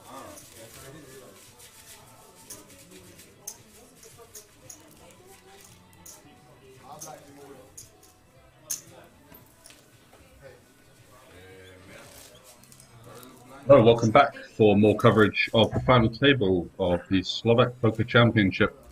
€225 buy-in with a first prize of €30,000. As you can see, currently in that domineering first place position, Adam Carmen from Australia in seat 3 there. They've just done a chip race on the break, and he has seen Israel's Nemlik in seat 7 come to challenge him after flopping a cooler situation. It was the ace-king of Adam on ace 5-3 versus the 5-5 of Nemlik. All the money went in on the turn, and Nemlik had Adam drawing dead, so that moved him up to 9 million chips or so. Since then, Carmen has maintained his chip lead position. Rusu has been playing on the more conservative side in seat 5, and we have a short stacking Eric in seat 1, and Henning Nielsen recreational player from Scandinavia, sitting in seat number 8. So that's the lineup in the last 5. And without further ado, let's get down to it, shall we? King Queen suited for Rusu.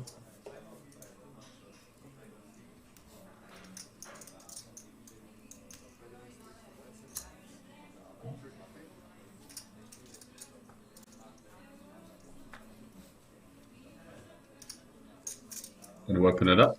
And King for Nemlik, who's had a great final table run so far, flopping that really important set. Not only the set, but the cooler flop. Now finds himself with a hammer hold on this hand. King versus King Queen suited. He bets on the pretty reasonable size actually. Could probably go a little bit smaller on exactly a final table.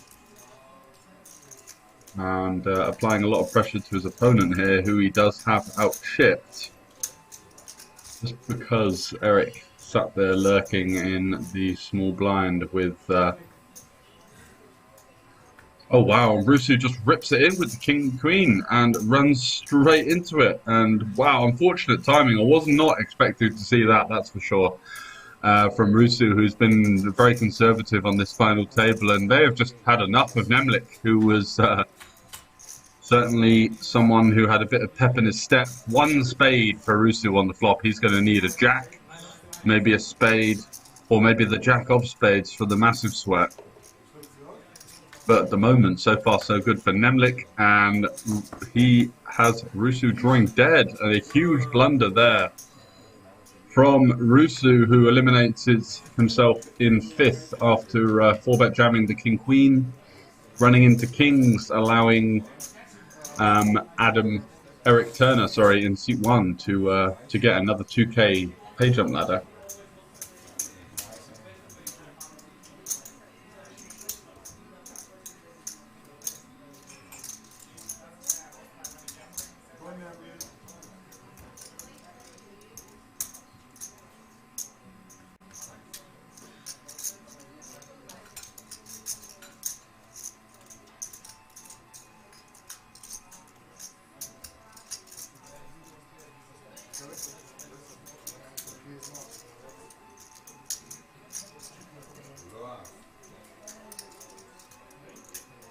As you can see there, 10.5k guaranteed now.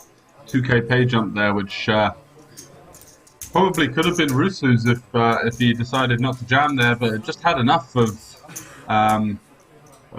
Nemlik's aggression, and Nemlik, using his image to great success and great profit there in the end, manages to get a very loose play, which benefits him as he now moves up into the chip lead with 99 big blinds, 16 million in chips, and Adam Carmen for the first time is not in the commanding situation, having moved down to 2nd place, although still lots to play for. 22,500 for 2nd, 30,000 for 1st. All players now guaranteed 10.5k. And I believe it's 13.5 or 14, somewhere in that region for 3rd. Correct.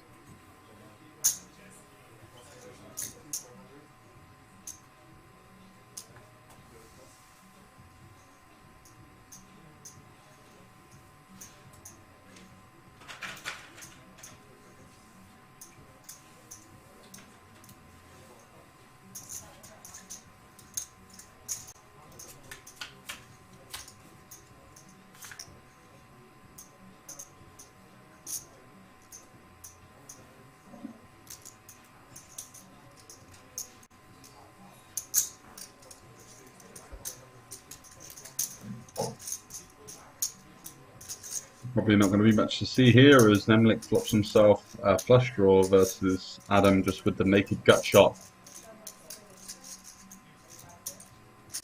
These are spots you can find kind of counterintuitive check raise from time to time. Just applying pressure on a range where your opponent is probably going to be betting almost all of his hands. And, target a couple of snap folds with like a min plus raise there. Does elect to think better of it, and I don't mind that move, to be fair. You'd have to find some real pep in your step to go for the check raise there.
Eric here, you know, waiting for ages and now deciding to rip it in with 7-3 of diamonds. Sorry about that, was just updating the story for this. And now being left with a 7 or a 3 to remain in the tournament.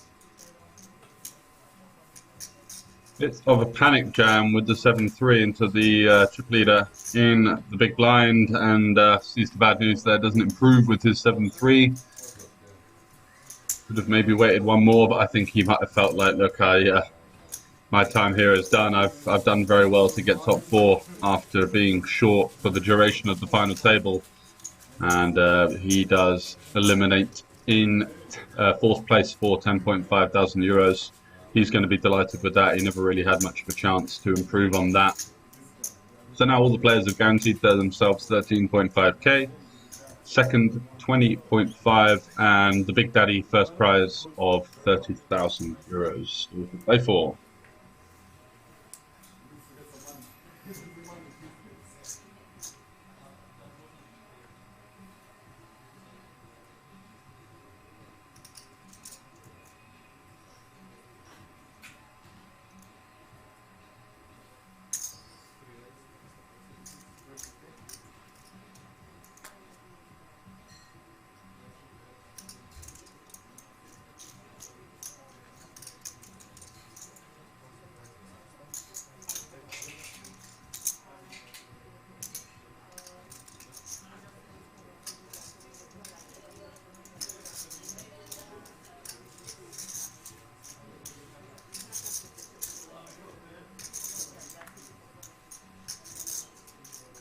So Carmen opening 10-9 off, and Nemlik coming straight back for him with the 5-4 off. And wow, this kind of small, non-committed 3-bet.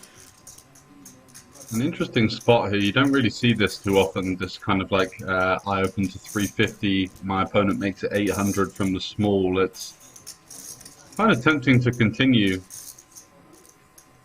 And I think that getting this price in position, Adam will realise that, you know, maybe my opponent's up to no good, maybe he's got a nutted hand, but just giving me this price allows me to come in and I will see one. And Nemlik now flopping a gut shot with a flush draw. He's going to like this flop after 3-betting such a junky hand from the small. And Carmen also going to like this one as he improves the top pair with a 9-high flush draw. So somewhat of a mild cooler, I would say, considering the hands that both players got to the flop with. And a bet of 700k swiftly met by a call from Adam. 5 on the turn for Nemlik. He now picks up a pair, and you know, we have seen him be happy to swing it with the best of them. That queen 4 off, kind of similar kind of ISO, blind v blind, goes for the 2 barrels. Here, at least he's got some form of equity. Now picks up a pair along with his gut shot and his flush draw.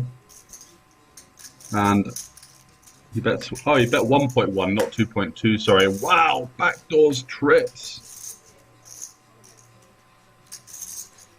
Oh no, the ace of spades. Sorry, it looked like the reader had said that that river was the 5 for the time. Yeah, it is the 5. That is the 5 of clubs. So Nemlik out of absolutely nowhere. Min click 3-bets 5-4 off from the small blind. Barrels flop, having flopped basically as good as it's going to get. And runs himself into backdoor 5s. Now fires out some sort of half pot sizing. And I think really you want to go a little bit bigger than this. You've just got loads of like missed draws. Hands like Ace Jack with the Jack of Diamonds, Ace Queen with 1 diamond, King Queen 1 diamond, Queen Jack 1 diamond, and that is some showmanship there from Adam, who says, "Yeah, 5-4 off, nice hand, mate." Okay, wasn't expecting to see that one at all, but definitely the demeanor of a professional there, taking that one in his stride and thinking, well, what the fuck did I just see there? That was out of line, and he managed to find the miracle runner on the flop after Adam basically had him dead on the flop, and he does backdoor the trips. So another swing in the direction of Nemlik, who moves up into a commanding chip lead now, 23 million chips. That's going to be over half the chips in play.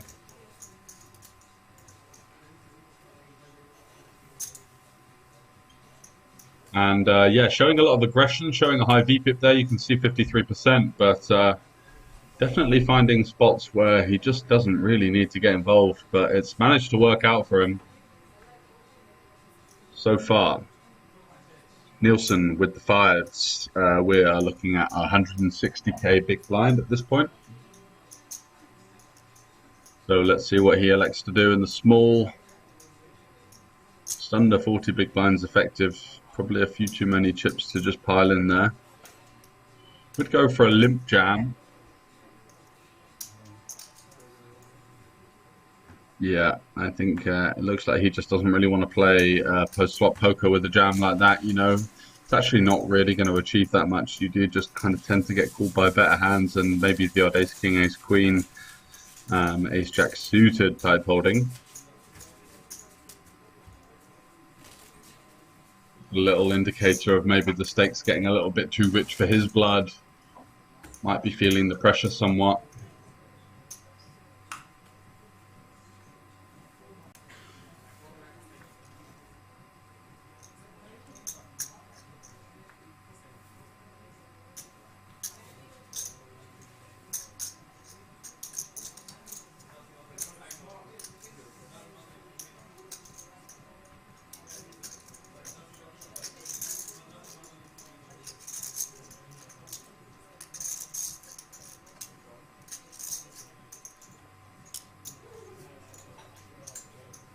Adam limping the small blind, Nemlik picking up another strong hand in the big blind, but electing to check back to pocket 8s. That is a rather interesting play. I would have expected him to be piling on the pressure.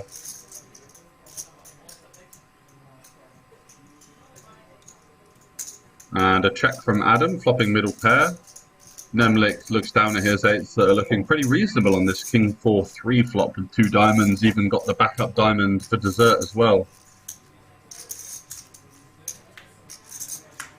Chucks a bet of 300k out there around half pot, gets a continue, and the 5 of diamonds is the action card we were looking for, just as Nemlik takes a big one off of Adam.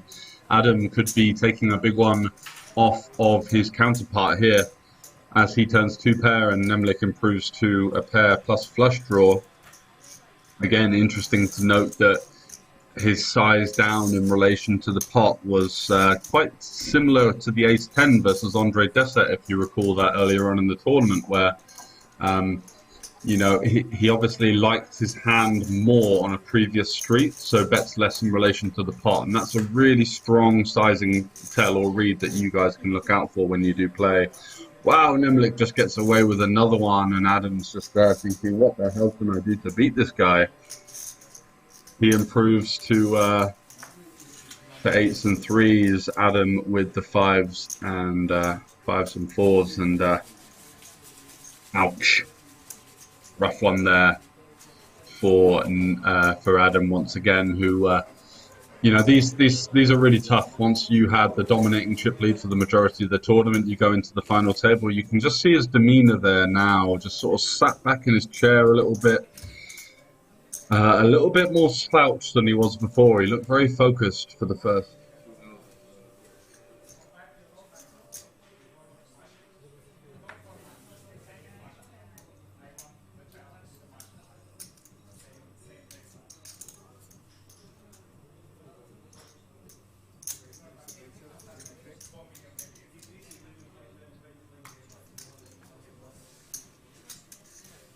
So let's hope he can find a way back in, opening the king four suited now on the bouton.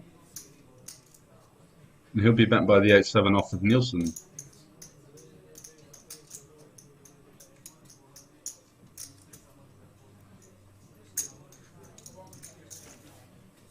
Does elect to go for the call.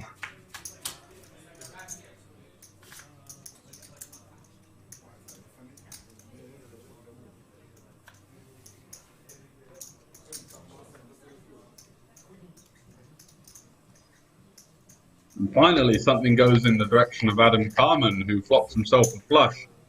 And he's going to get some action, because Nielsen does, in fact, have a flush draw with a gut shot.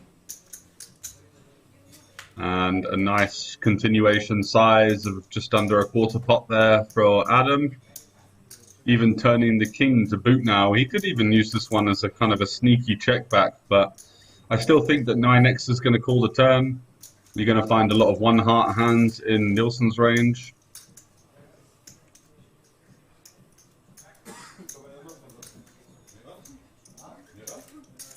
He does now block the strongest kind of hand that you could expect to see Nielsen turn up with, maybe a king of hearts that turns top pair.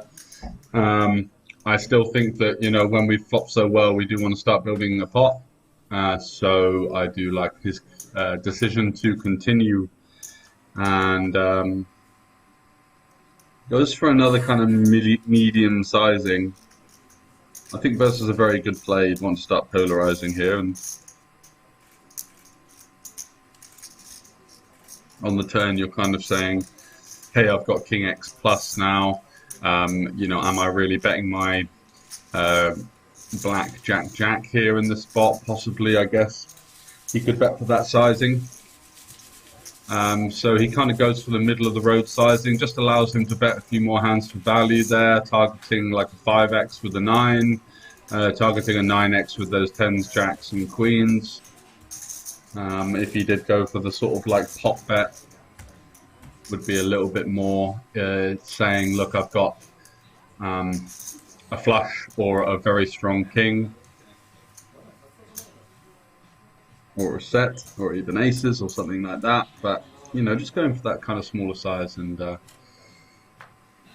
trying to glean some much-needed value out of an opponent after he's had a bit of a rough one. Nemlik there with the 150 bigs. Commanding lead, has 4 times the stack of both of his opponents, twice the size of both of them put together.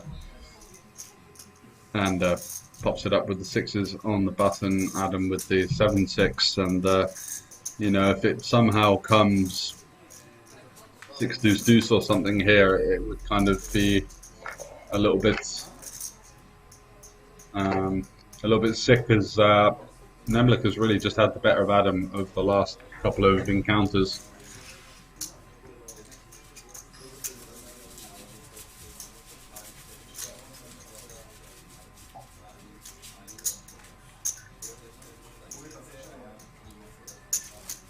And a bet from Nemlik and a snap fold there. So another pot gets pushed in the direction of the chip leader, who definitely is playing an aggressive style. Whether he's picking the right hands and situations, you know, is not entirely clear, but it seems to be working for him. He seems to be picking up the hands when he needs them. He seems to be finding the big pots when he needs them as well. And yeah, ever since that 4-bet jam from the Romanian player in seat 5, whose name escapes me, it's just been clear sailing for Nemlik. So Nielsen out of the way with the Queen 3 leaves Adam to mull over his options with the 5-3 suited in the small blind.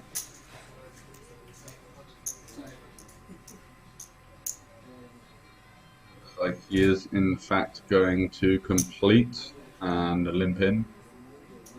Suited Nemlik doesn't seem to be hitting the brakes anytime soon. He pumps that one up to 450, and Adam deciding to see a flop. Is he, or is that him completing the small? Yep, there we go. He does elect to see a flop. So off to another quite actually large pot by this point. 1.1 million in there. Adam with 4.7 behind, and in 10-9. Goes check, and Nemlik just taking that one down on the turn.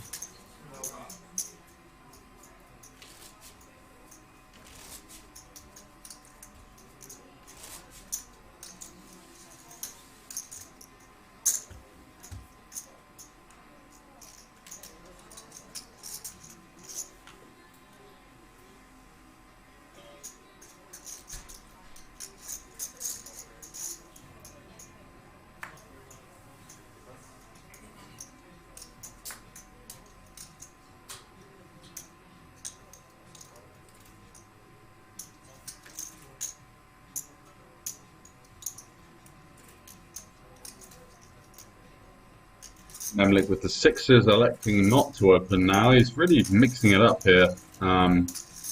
Seems to like to play these kind of pairs passively, but everything else just gets sent going.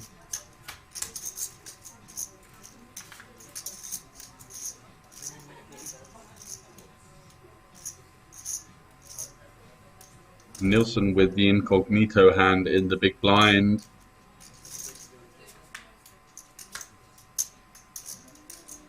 Going check, turn, pretty good card for Nemlik. Less things to worry about. Looks like he's bet 300k, gets a very quick call from Nielsen, and now on the river, the 8 completing, meaning that Nemlik is basically playing the board with the 6 high. And what's Nielsen got? Is that an ace? Ace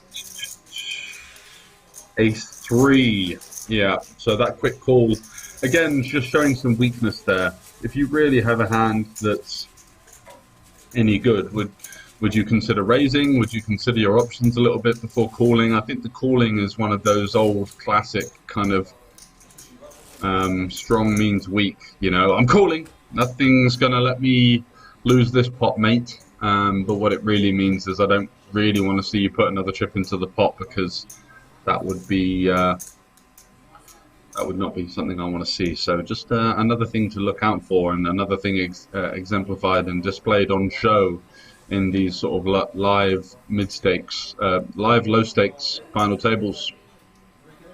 Seeing a lot of things you can learn from for your own play coming up at the Banco Casino.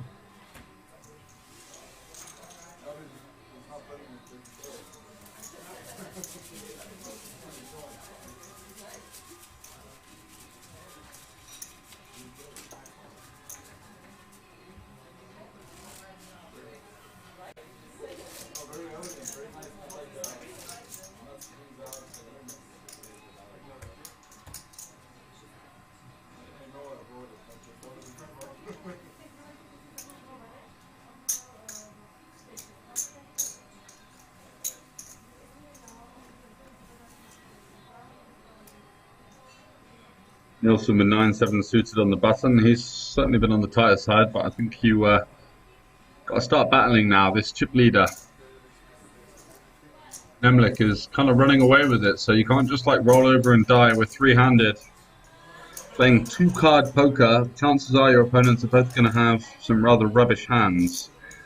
And so ace-5 here, actually a very strong hand, three-handed. Any ace really is pretty strong, just the ability to flop top pair.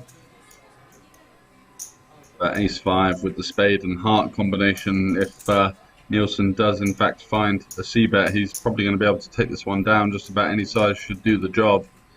doesn't have any immediate equity, which is why he does look a little bit overwhelmed by the flop in some ways, and these flops do tend to kind of slow people down. They're much more locked down in their texture, where it's fairly easy for someone to have the hand locked up, and just tougher to bluff, because I think people find it a little bit more difficult to find those kind of counterintuitive plays when the board when there's a flush possible. Because I think what's ringing in the back of their heads, I think, well, I may just be dead.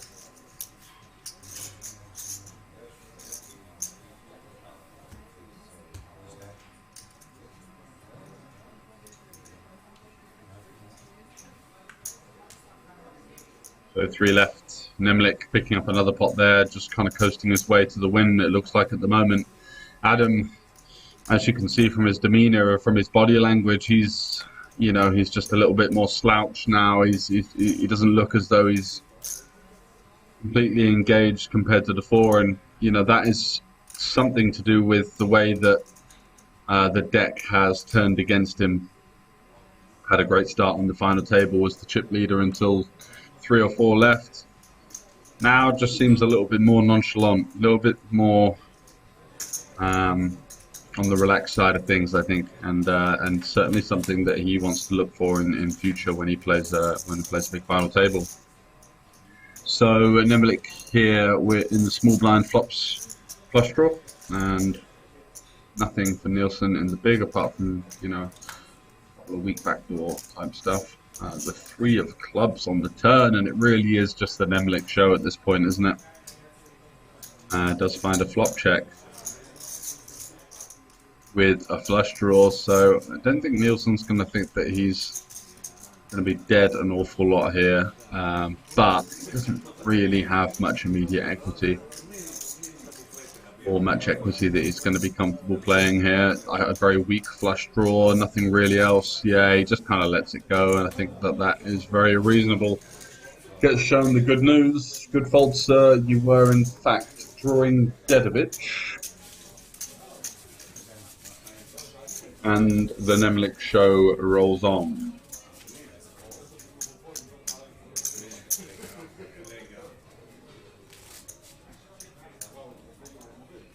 You're running good, you're running good. And it's a great feeling, and it's especially a good feeling when you start doing it deep into a tournament, because that is when you're playing for all the money.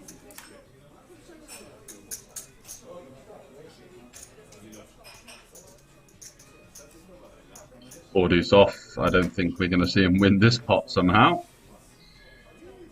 Takes a mini break. Nielsen now left to fight over the scraps with Adam in the big blind, Adam Carmen. So Queen 10 suited.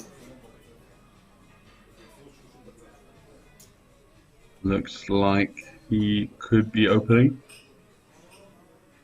That 30 big blinds effective here, 32 big blinds. Not the most comfortable player post-flop, it's apparent.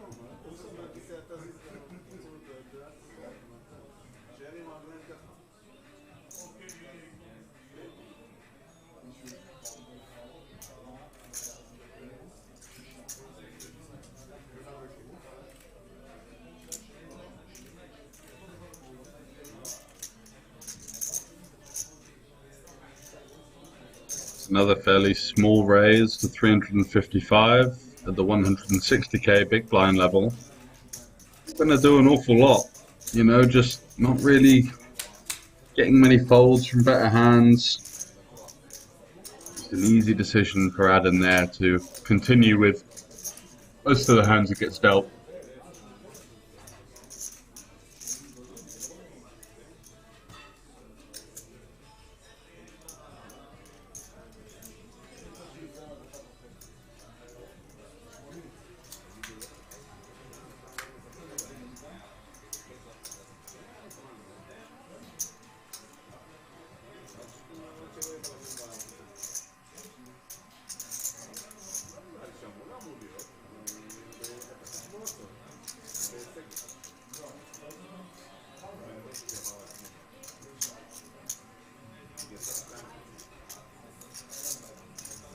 And facing that second check now, Carmen kind of interested, picks up a gut shot.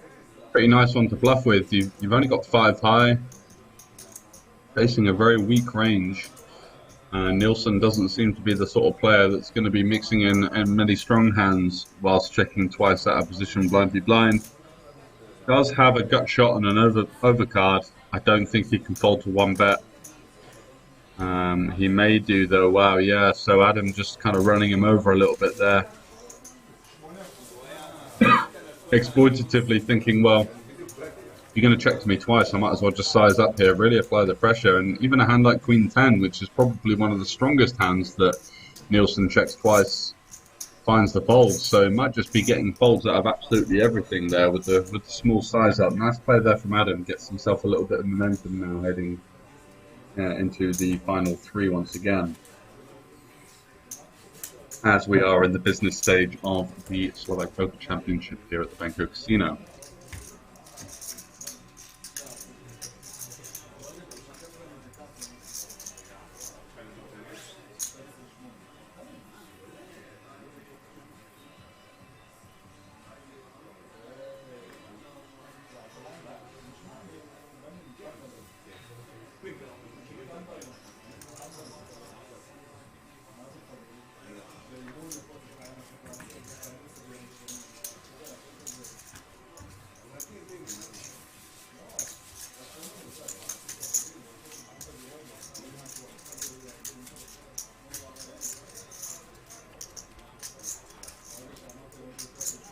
Another pot there for Nemlik, who increases his chip lead 26 million now. The other players have about 11 million combined.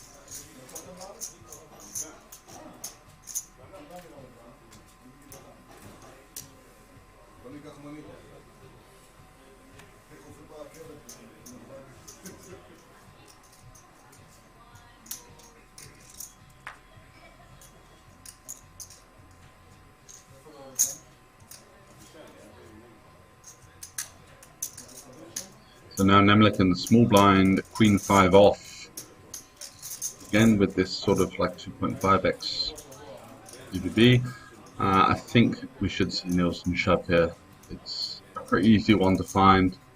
Nemlik has basically been attacking him in almost every pot they've played. I think, yeah, he should be happy to find the all-in here. Does indeed. Good stuff. Gets us nut fold as he's just going to get so often. And there is this concept called the raise fold gap on final tables, and that's where you kind of leave yourself a little bit exposed sometimes, because you're going to raise an awful lot of hands as a chip leader or as someone applying a lot of pressure, but you're also just going to have to fold the majority of them when you face counter aggression. So there are situations in which it can be profitable to shove almost any 2 cards because the chip leader is compelled to open the situation, but also not fancying a call for the majority.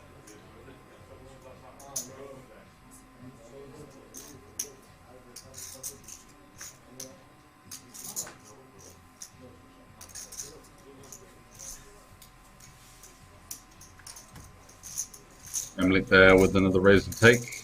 Both players on around 5 million chips.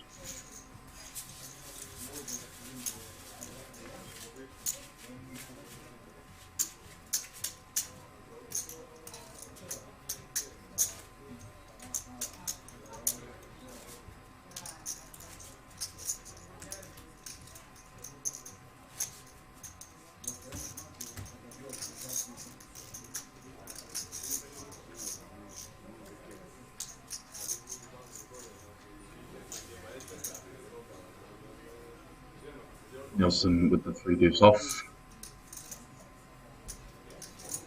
I think we'll be done there.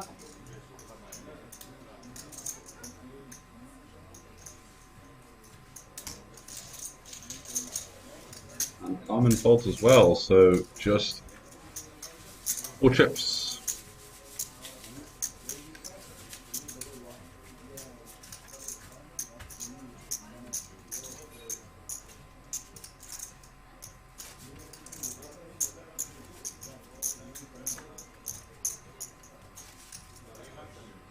And as you can see there, Nemlik hosting the highest VPIP and most raises, which from anyone who's seen much of the final table isn't hard to believe when he's 3-betting 5-4 off from the small blind versus second in chips. He's definitely played a fearless style. He's tried to find any spot he can to apply pressure on his opponents, and that's worked pretty nicely for him so far.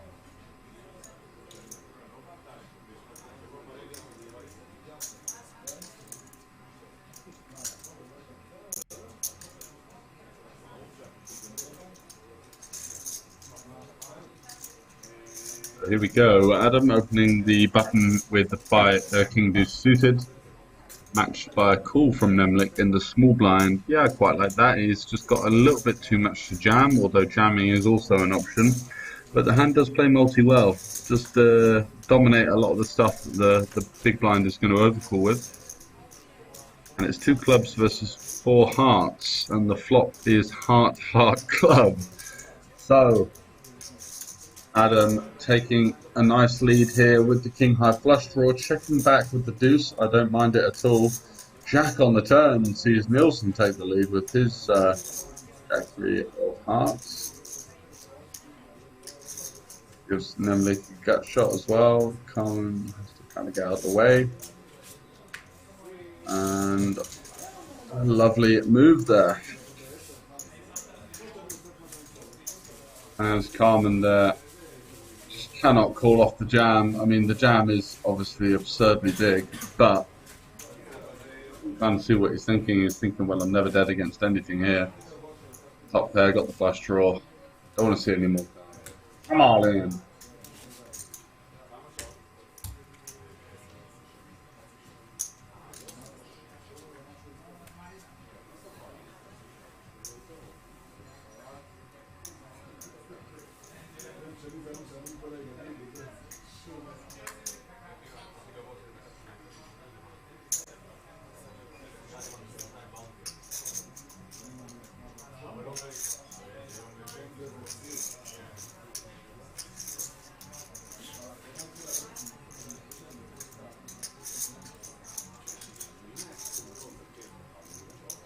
Jack 9 suited.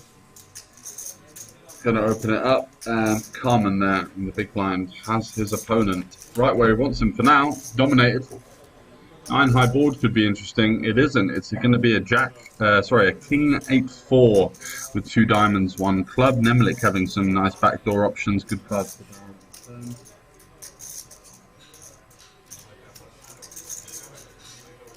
And unfortunately, Carmen there just not quite good enough of a backdoor to continue. Maybe if he had the queen of diamonds instead of the 9, he'd stick around for 1. But the Nemlik show just marches on.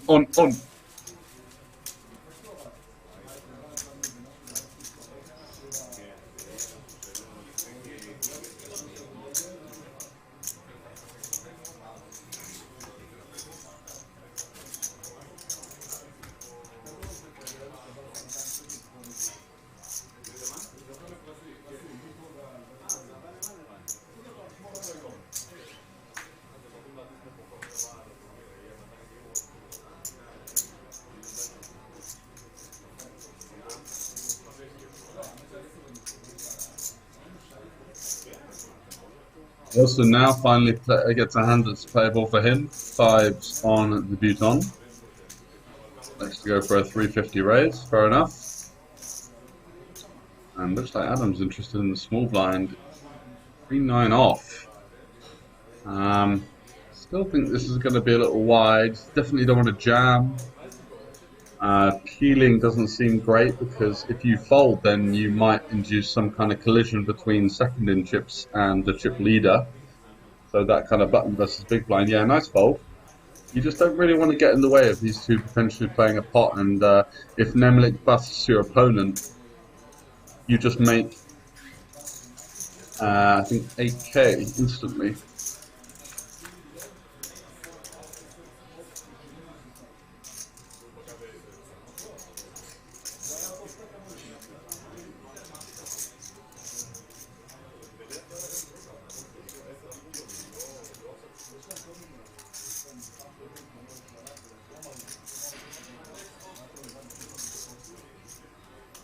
Nemlik did end up coming into the defend with the 6-2 off. That just seems absolutely wild.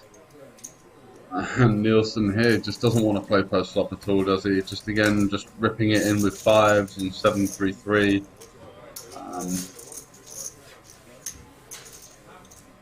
Just doesn't want to have any tough decisions. Just says to himself, look, I've got the 5 of hearts. I've got basically what should be the best hand on this board the majority of the time. I'm just going to rip it. I really don't want to be put to a tough decision. And fair enough, it worked for him on this occasion, but something I wouldn't recommend, that's for sure.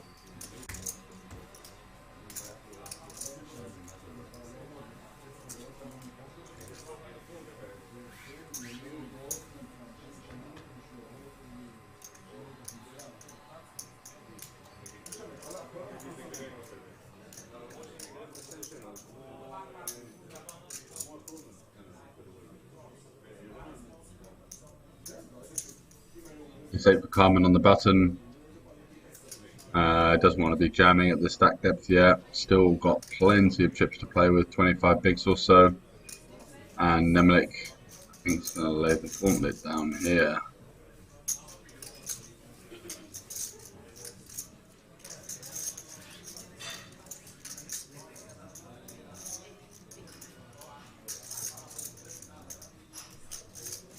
And Nemlik with an unknown hand deciding to come in for a 3-bet to 4.1 million, essentially putting Adam at risk. And this is a very uncomfortable spot to be in.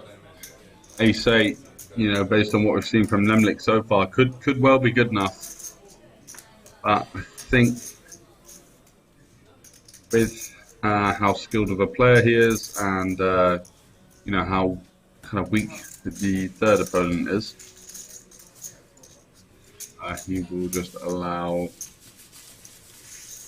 Nemlik to take that one and fight another day.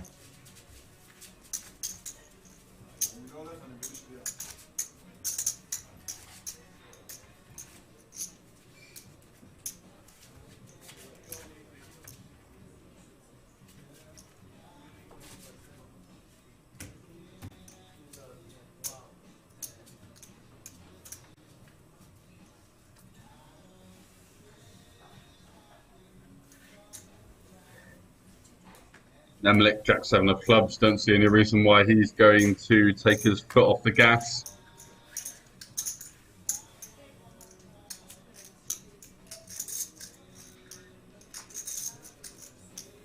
Does indeed open it up, and he's getting almost into the territory where he can start just jamming a lot here, and Adam not going to want to take any risks with the pocket tens, just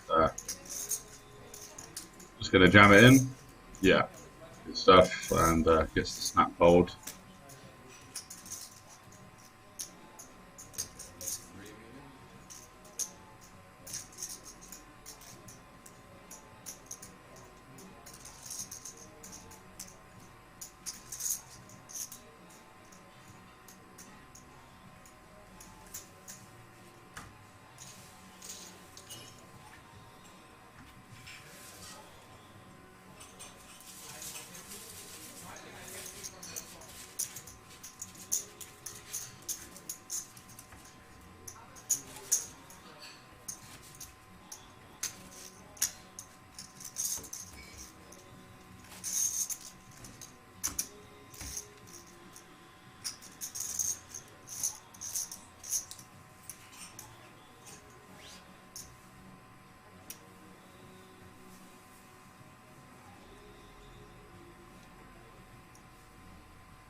Nielsen on the button with the King-4. We're going to see him play this pot. I think he wants to allow the other two guys to play again. That kind of concept of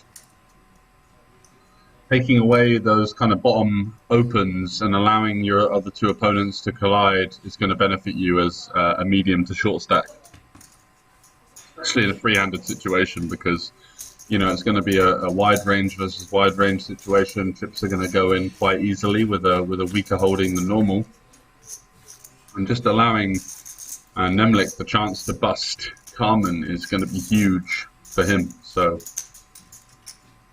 wants to play a bit tighter.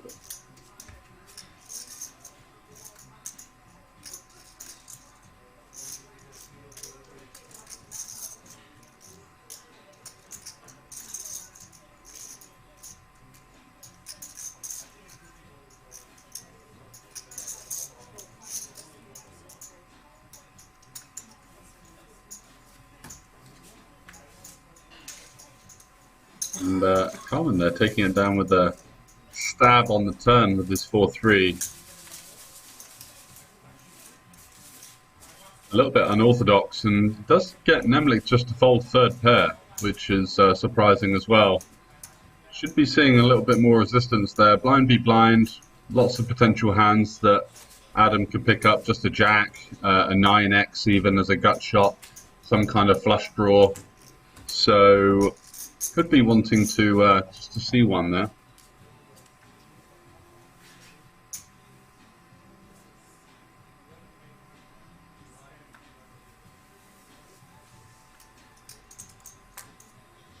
I'm looking the small blind now, 25 million, definitely going to want to open it up.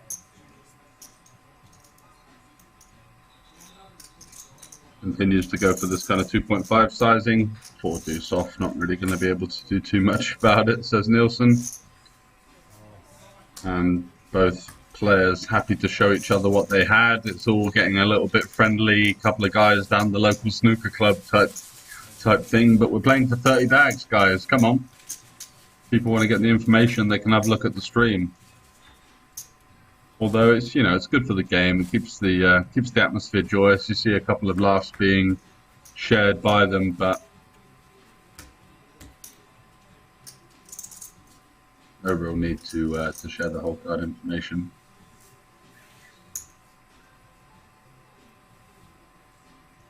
Queen 9 off for Nemlik on the button.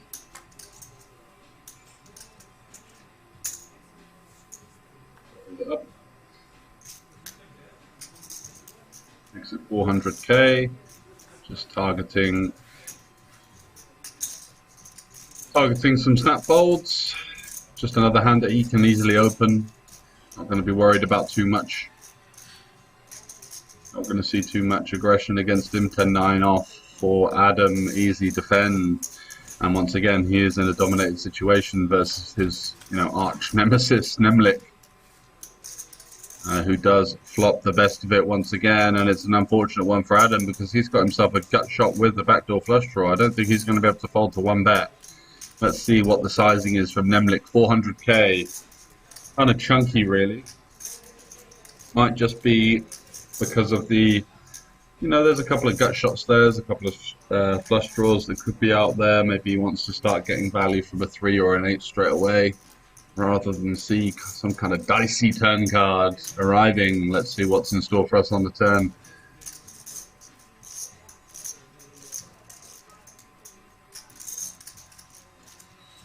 Adam just mulling over his options. I think he's going to continue in some form. Does he have the room for a check raise here? That's probably the question, isn't it? You know, if he made it like 950 to 1.15, that would really reduce the SPR to about 1 on the river, if that, actually.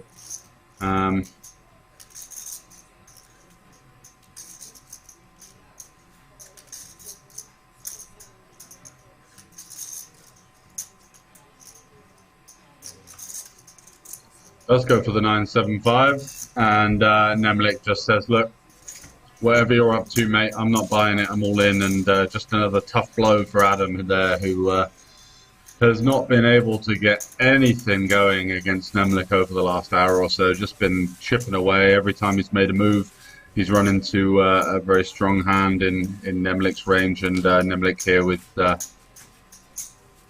just bulldozing this final table. Nothing either of his opponents can really do about it. He's made hands, he's made counterintuitive bluffs that have kind of backdoored into something.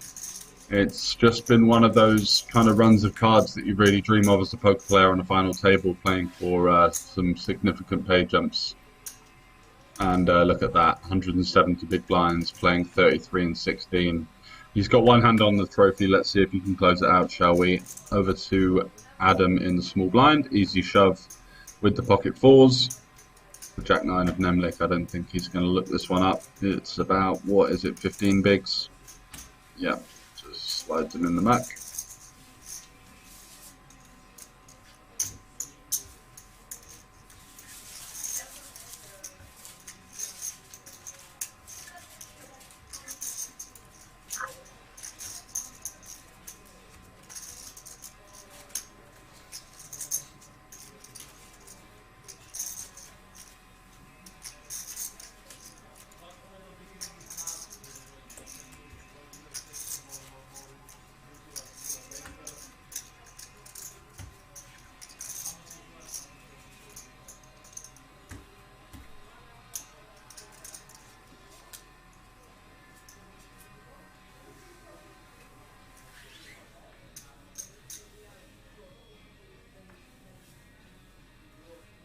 Rather on the bottom with the ace-6. Another hand that he could definitely jam. Might I like to min-raise?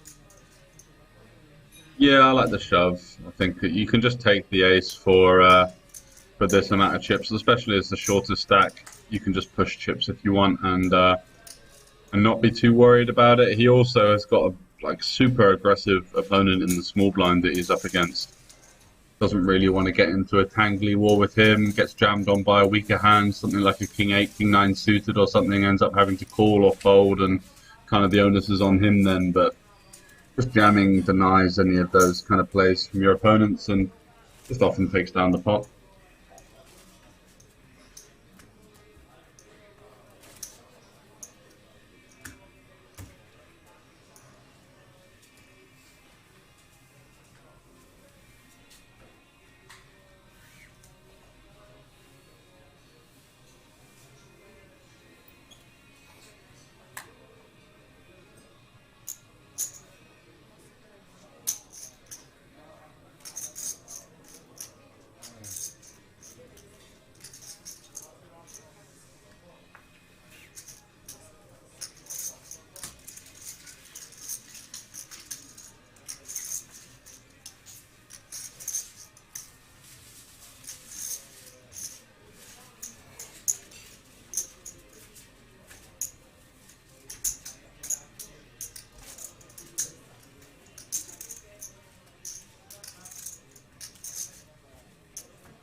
And I think the main thing that Nemlik wants to take into consideration now is, yes, he has run really hot for the past few hours and things have definitely gone his way and he has most of the chips in play. However, you don't want to force the issue. You've got yourself into a position where you can apply a lot of pressure to your opponents, you can win a lot of pots uncontested. That is true, but you do want to still show somewhat restraint when you can. Quite easy just to start opening every hand, 3-betting all the time, and kind of then you're playing a little bit too aggressive and it's easy to your opponents to counter it. So Nielsen opening to 450, Nemlik in the big blind has just absolutely nothing. He's going to fold, and Carmen with the ace-jack. We bet jams, and it's going to be an all-in confrontation here. Ace-jack for Adam Carmen, and ace-6 off for Nielsen. Finds the raise call. Adam in the dominating situation. Can Nielsen find the 6? And it is 2 clubs. That gives Nielsen some, on 7-6-4, some backdoor straight, backdoor flush. Obviously still has the bare 6 as well to boot.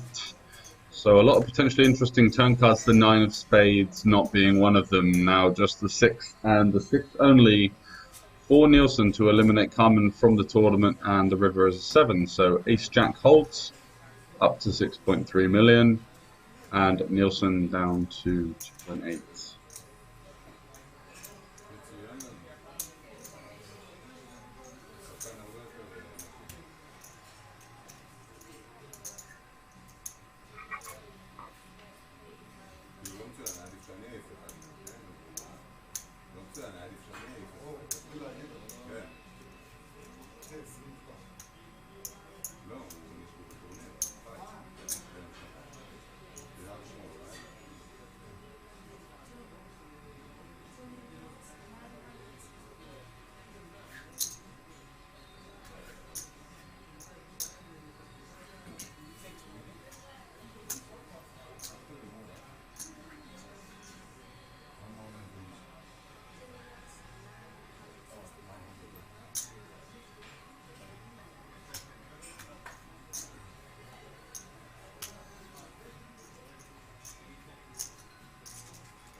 63 playing 39 and 17 now. Carmen with that double up gets him to within still less than a quarter of Nemlik's stack, but fighting chance nonetheless. First for 30k, second for 20.5, and third is 13.5. So pay jumps of 7 and then 9.5k.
Three for Nielsen, probably going to see a fold.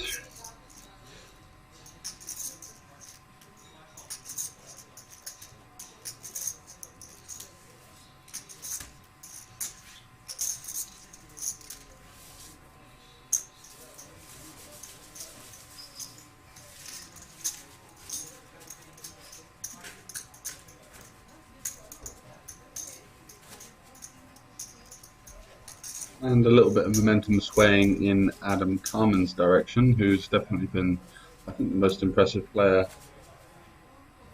ability-wise on the FT.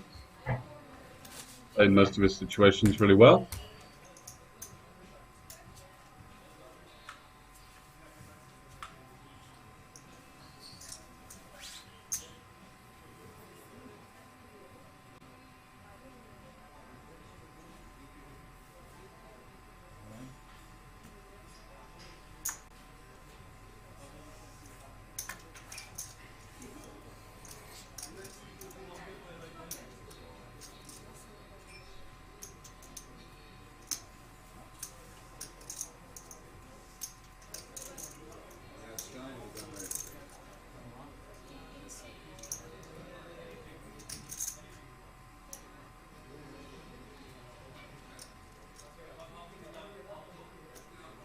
All in at risk, Queen 10 facing Ace Deuce. Off we go to the flop. 10 for Nielsen gives him a great start. Nemlik with maybe a little bit of a wide call there with the ace. Queen almost wraps it up. It's going to need to be a king and a king only for Nemlik to get into the heads up situation versus Adam Carmen, and it's the 7, so double up for Nielsen there. He gets up to 5.8 million. Nemlik there, taking the chance, taking the gamble. Doesn't quite pay off in this on this occasion as he doubles up Nielsen. So he now has two guys on a kind of a similar stack, but still a dominating chip lead. So not the worst spot to be in, that's for sure.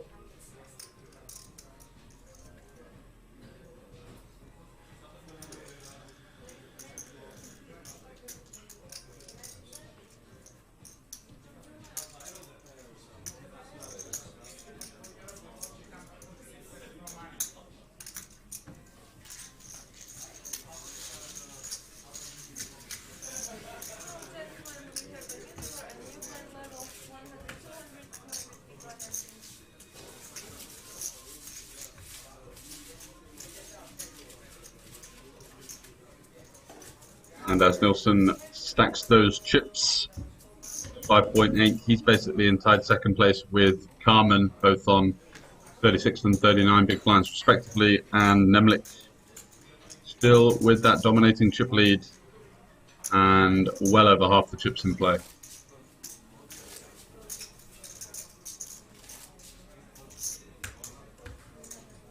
We saw a lot of quick and flurried exits at the start of our final table, and things have died down a little bit somewhat as the stacks get deeper now.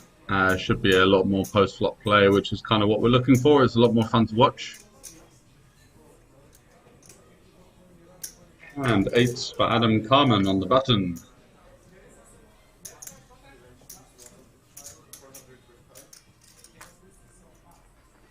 Now on the 200k big blind level, 100k, 200k. He's going to pop it up. Nemlik not going anywhere with his 9-6 suited and the small blind, fancies appeal there.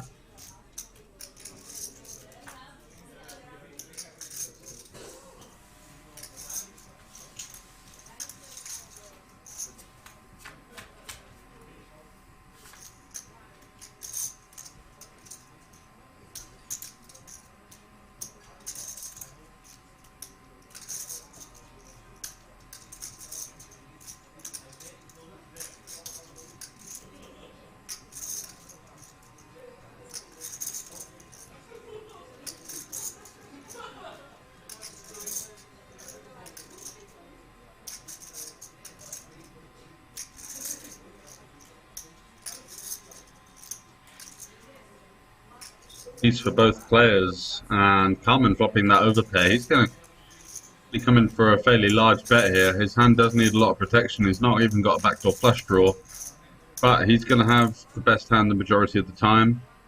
And yeah, you do see a nice size up from him there. 7 million into a pot of about 1.3. He goes just over half and gets quite a quick call from top pair there, Nemlik. And semi-interesting turn card as now Adam picks up an open-ender. He blocks 9-8. Oh, and that's a rough run out there as Nemlik actually rivers the 9-high straight. Adam with the pocket 8s, rivering a set, and he's just not going to be able to fold this, I don't think. It would be a very impressive fold if he does. But just another situation in which Nemlik has got himself out of jail.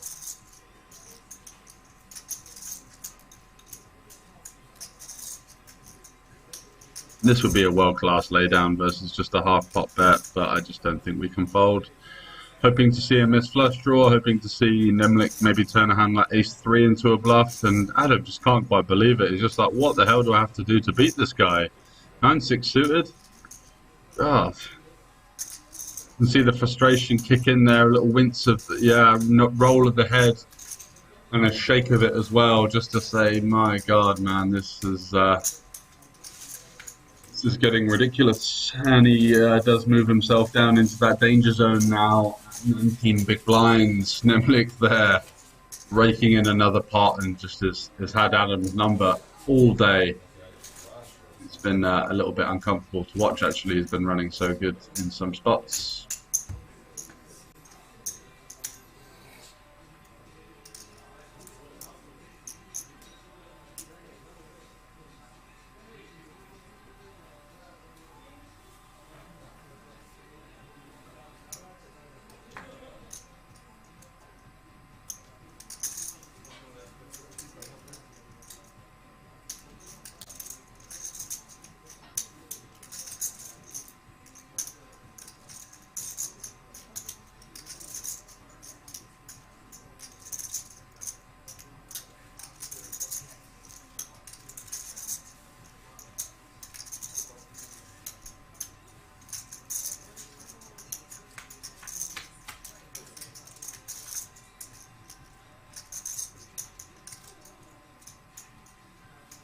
Nemlik with the Incognito hand, can't see what he's got, but he's not going to get any action from Carmen here, just with the 4 high. Shows the ace as well.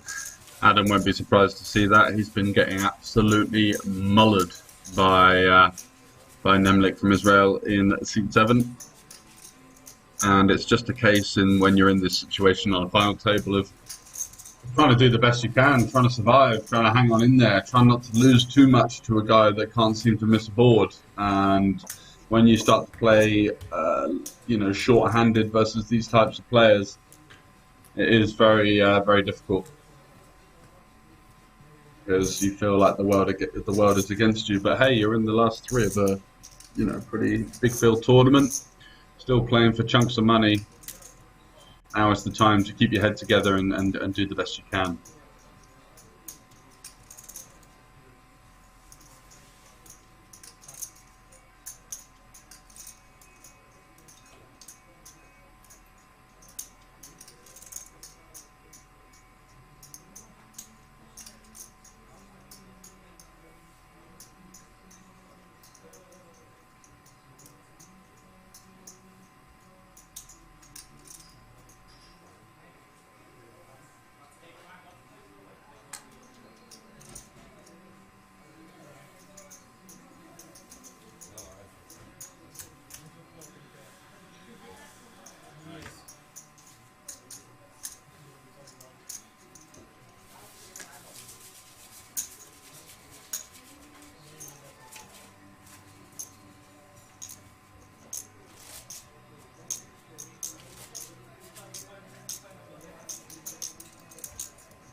Nemlik with the king 6, deciding to limp this one.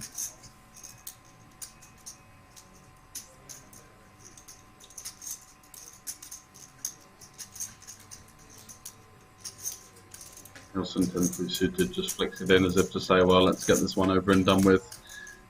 Go and bust the other guy over there and leave me to it. 5-5-3 piece for Nielsen with the pair. Looks like Nemlik's decision is just to kind of bet as many boards as he can.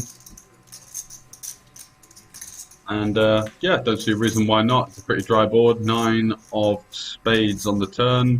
Are we going to see another barrel? No. Nemlik not really with any real equity to work with here with his king 6-7 on the river. Doesn't change an awful lot apart from give Nemlik you know, blocker to the 6-4 straight. And looks like he is going to find a bet here. Just kind of throws one out there. 400k, doesn't get the job done. And Nielsen there stations down with the bottom pair and takes that one down. Just a little bit of an uncommitted size from Nemlik. Facing that check back from your opponent, he was correct in identifying that maybe his hand wasn't that strong, but with such a small sizing, just not really applying enough pressure there on the second in chips.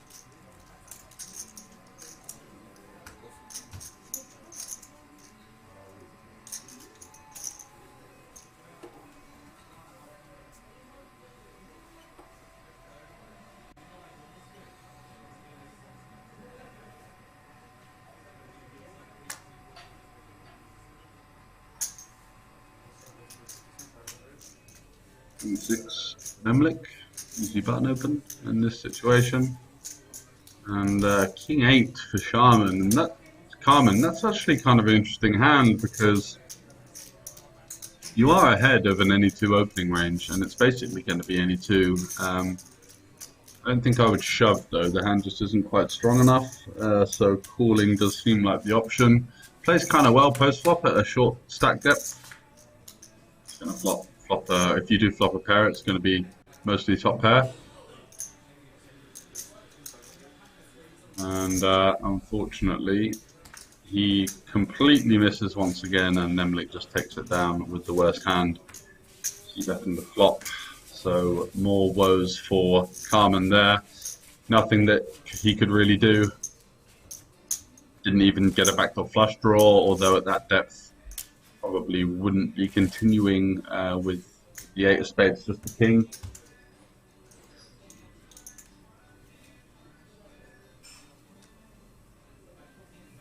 It looks like Nielsen's actually taking a rest. He's got better things to do than play for 30,000 euros, it would seem.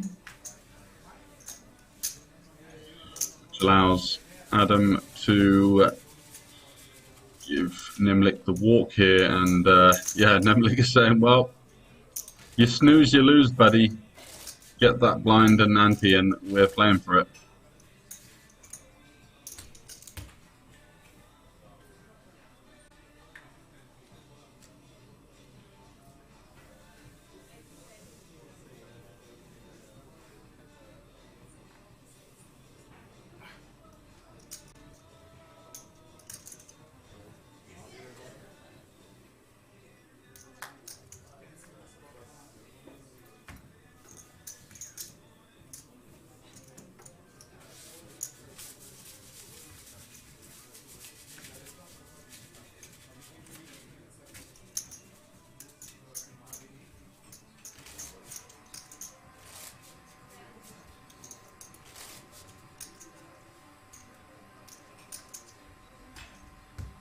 Wherever Nielsen's been, he's back in the mix now.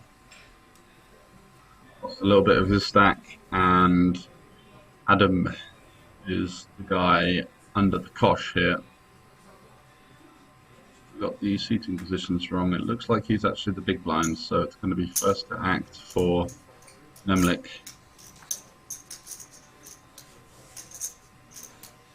Yeah. And Adam has 16 big blinds here. Any ace versus a guy who's been aggressive, and a guy in a situation like Nemlik's is just going to see an all-in. Yeah, nice play. Nice play. It's so easy to miss these jams. You know, you're on a big final table, up against a guy that's opening very wide. And Nemlik does decide to raise call, the ace-8 off, identifying that Adam is going to be a strong enough player to find the rejams from all of the Broadways and the worst ace-X. And that's a nice raise call, and he's going to be in a commanding situation. And the way it's been going for Carmen, you've got to think that Nemlik is going to hold here. It's just been an absolute mauling over the past couple of hours. I don't think he's won a pot. That is an interesting flop, though. Backdoor straight draw, backdoor flush draw, and some opportunities for Carmen. He can't really see much of a better, can't expect to see much of a better flop than that. The deuce gives him a gut shot, but also means that if he doesn't hit, he is going to be out the tournament.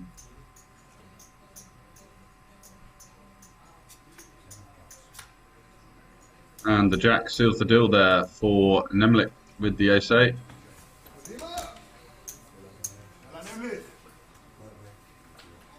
And Adam Carmen, who came in with the dominating chip lead into the final table. As I said earlier, this is just how it can go in tournament poker.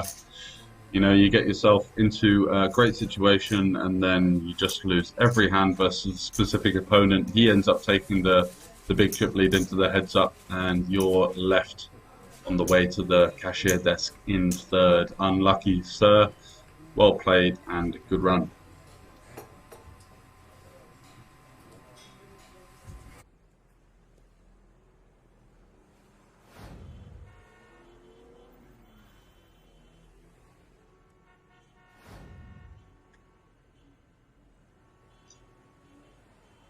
And we're going to take a short break. Be back very shortly.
Welcome back to Banco Casino. I'm joined by the legend Fedor Holtz. How are you doing? Hey, pretty good. Having fun. Yeah? Yeah, for sure. I wanted to ask you about that spot with the Jack 10 where you raised the river there.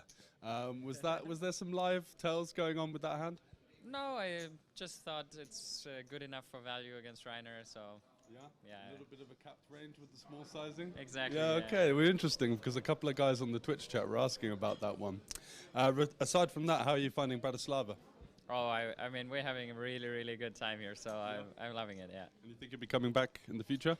Most likely. I mean, it's close to Vienna, so I think everyone is having a really good time here. So. And so what's your involvement with Poker Code at the moment? Are you one of the coaches? It must be a lot of work. Full time. So yeah. I'm one of the head coaches, and then also operationally as CEO. So lots of. I mean, it's basically my full-time job right now. Yeah. Yeah. And aside from that, with the mental, do you have the app as well, Prime Mind? Yeah. Actually, our partner Elliot, like my coach, they're doing that full-time. So yeah, that's also running well. It's good. We can be expecting to see you playing a lot of online and live as well, or is that less time for that these days? Less online, I think. I mean, the bigger stuff, yeah, for sure. But I mean, in the week, it's just I'm too busy with Poker Code. But live, I'm looking forward to. I'm really. I mean, this is fun and it's great, right? I've met so many people that I know them online and I've seen their name, and it's just it's surreal. In terms of the Grindhouse too that you've got going on, how are these guys getting on? Are they doing well? Oh man, it's I mean, it's just 2 weeks now, but it's amazing. It's really nice to to see them thrive, and like they're excited, they're there's this energy, and let's see let's look again in 3 months, 6 months. And you wanted to bring them here just to give them a taste of what they're in for. I mean, they gotta get in the live streets, and obviously also improve online. But then, I mean, I think live poker is a nice balance. You always have something where you can come together. It's also nice because they can share, like travel to spots. You always have good people around you. And I was speaking to Kate, and she said it was really only just a concept for some online training content last year, and it's kind of evolved into something more. So what's next for Poker Code? I mean, lots of ideas, and we try some concepts. We see what works, and then we evolve. So we definitely want to build out the online community. Yeah. I mean, community is our #1 thing. Yeah, so anything around improving the experience for people within poker, that's our credo. That's our mission. Is we just want to make poker a fun experience for everyone. Yeah. So like an event like this, I don't want 90% of the people to leave and be like, I lost money. It's more like 100% of the people leaving like, wow, this was an amazing event. That's our goal. Yeah. Rather than the bad beat story from the main or whatever. Exactly. Yeah. And obviously a couple of the higher stakes players in the 550 as well, which is great for recreationals because you don't really get the chance to play for anywhere under, like a 5,000 buy-in with you and I saw Stefan in there all in on the bubble as well earlier on. I also think it's a nice mix. It's not that it's all pros, but it's like you have the occasional pro that's just in there. Like I saw they're bantering and they're talking to people, and it's kind of fun, but also it's a lot of players who just play for fun and have a good time. Yeah, absolutely. Well, thanks for the interview, mate. Sure. Good luck on the FT. See you. Cheers. Hello, welcome back to Banco Casino, joined by Rainer Kempe here, online and live professional. How's it been going so far?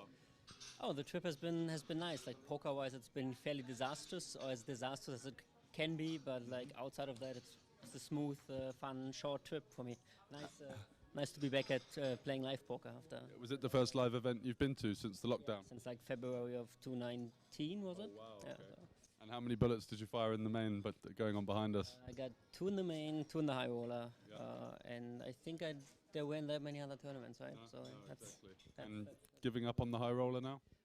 They make me give up. Really? There's only a single re-entry, so. Yeah. Okay. Unfortunate. Decision is made for me. And what was the bust out hand? I got a 9s to aces and ace jack suited to ace king suited, so yeah, those are fairly unfortunate. Nothing much I could have done, I believe, in these ones. Yeah, I saw you had a couple of unfortunate spots. I think Kate decided to randomly bluff you as well. Did you see that? Do you remember that hand? Did she tell you? That's a couple of my friends apparently enjoyed that hand, so I got like a couple of messages about that. Yeah, nice, fair play, nicely done by her. Like. Yeah, exactly. An interesting combo to choose. No backdoor equity, but Just didn't fancy you for anything. 2 overcards in the backdoor straight. It's not even the worst one. Probably.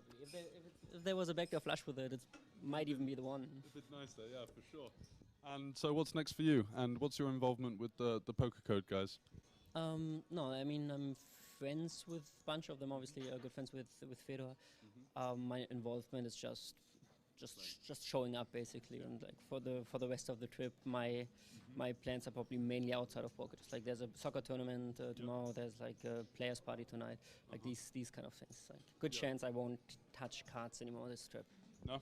And in terms of next, is it over to Millions in Cyprus or? No, I'm skipping that because there's like a friend's wedding or something. Yeah, and then we'll see if we get to go to Vegas. Right? Well, it seems like there's still a few potential issues, but yeah, if I can go, I probably go for at least some of the. So just focusing mostly on live, or are you playing much online as well? Because obviously it's the W Coupe final weekend. I've been having a couple of lazy 24 months, kind of. Yeah, I played some Sundays. Yeah. And any good results? Like okay-ish, I guess. Nothing that really stands out. But like I guess I'm up overall, which is not the That's ideal, right? Yeah, it's pretty tough competition these days when everyone's been locked down running sims. So the football tournament, who's the favourites? It's probably the grindhouse guys like Mario Mosbeck and them, because they all went like semi-professional soccer before they turned to poker, and those will be the team to beat. But I actually like our chances as well. We have a pretty solid team. You gonna follow? Yeah. What time is it?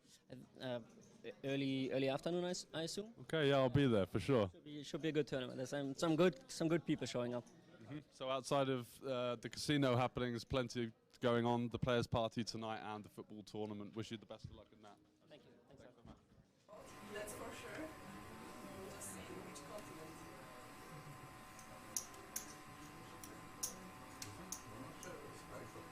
Yes, I serve the service overs.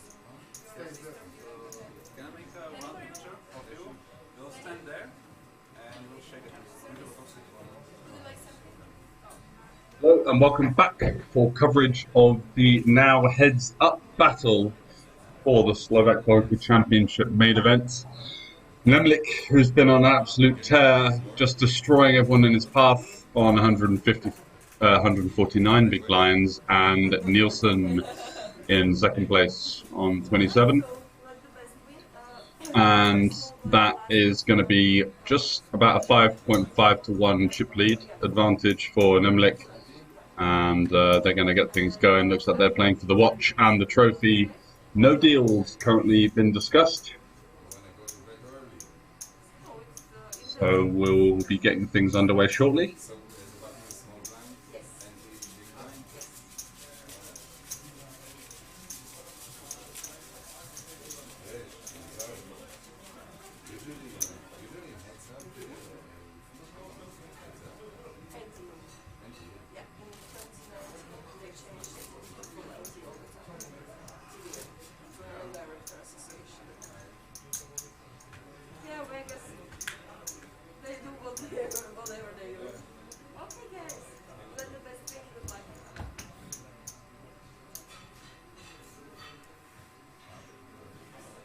And that's what's in play. Raymond VL watch is one of the prizes for the winner.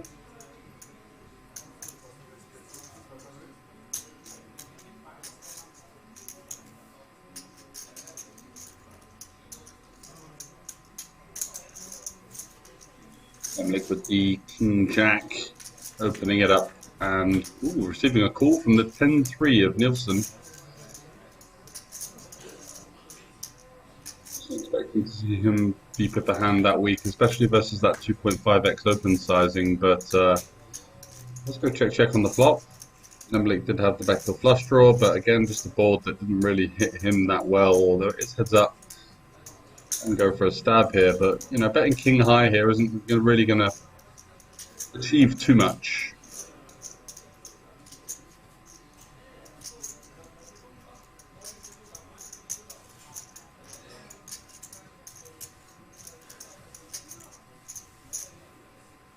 And does go for the delayed bet versus the double check and takes it down.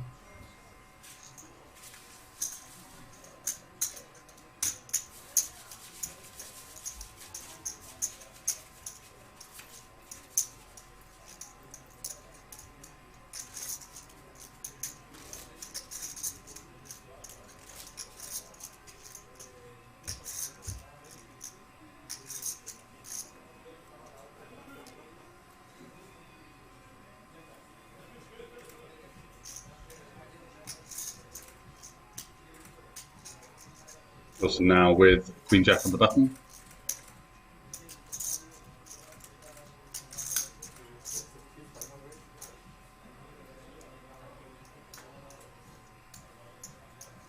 Opening to the 2.5.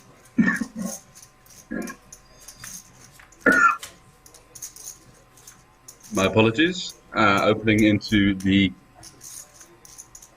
blind 2.5x to go. See a check on the flop. I like this sneaky check from Nielsen. He's got the board locked up against lots of hands, like you're seeing here. Just 2 undercards, just can't really improve. So allows Nemlik to turn a piece of the board. Manages to glean 600k of value that he wouldn't have got if he'd have bet the flop. So nice play. Improves to lovely little straight as well.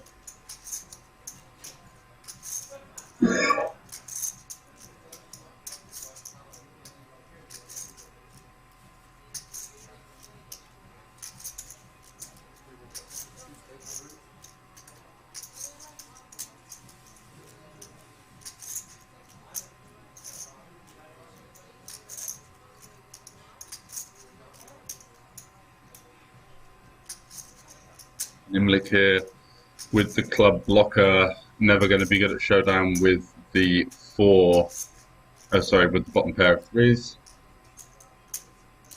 So mulling his options over.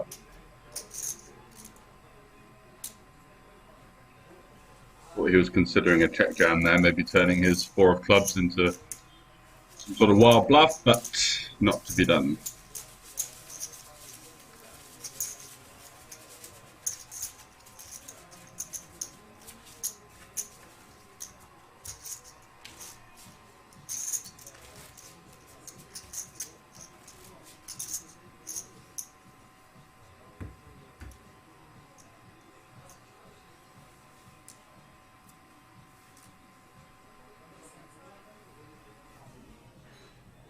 Nemlik now with the king queen.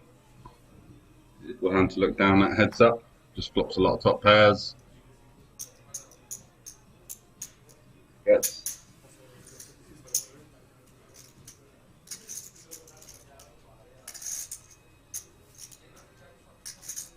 And Nielsen with a very playable 9-7 off as well. Probably going to want to enter the pot.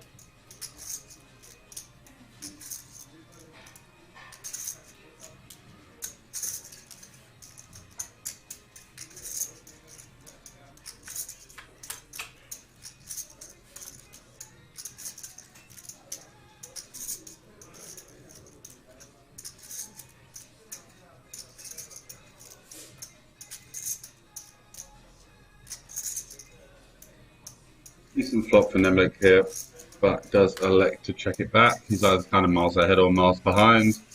Doesn't mind peeling off a freaky turn card for his opponent to try and improve. These kind of hands that you're going to see in a lot in the big blind defense. Offsuit, middling kind of stuff. He's got basically dead. Goes to check back, and that's the turn, and nothing to be done there for Nielsen, who just lets go of his 9 high. Nemlik once again happy to show his opponent what he's up to.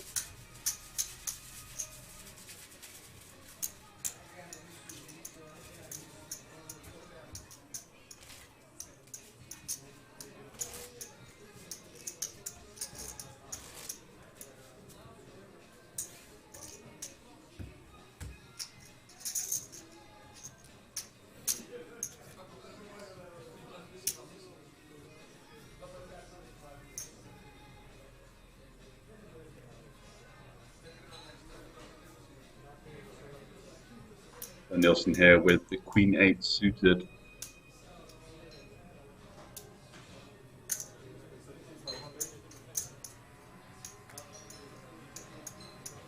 Opens it up to 500k.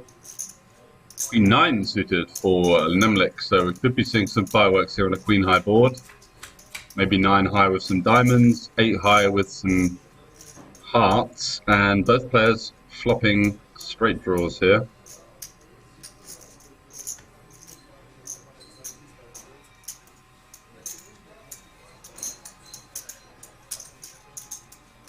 A bet is faced by a call. Turn 4.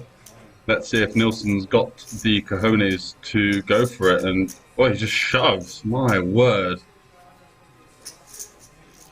That is definitely having the cojones. Fair play, sir.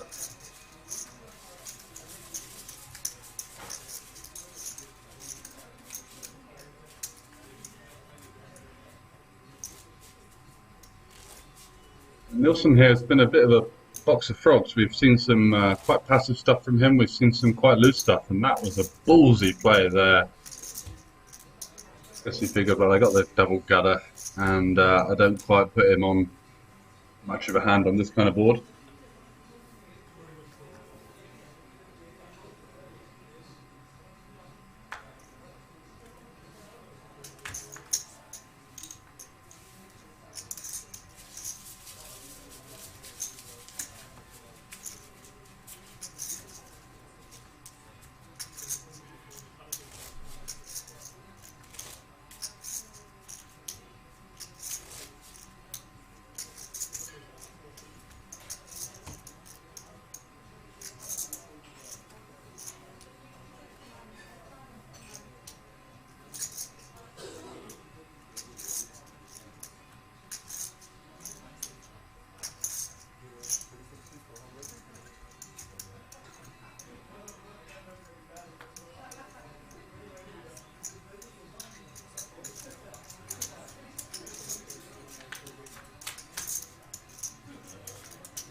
Into the river in this one there, not really much apart from Nilsson now riverring the bet. And probably just going to see a bet and a quick call from Nemlik. He's going to get shown the bad news there as the tide is swinging certainly in Nilsson's favour.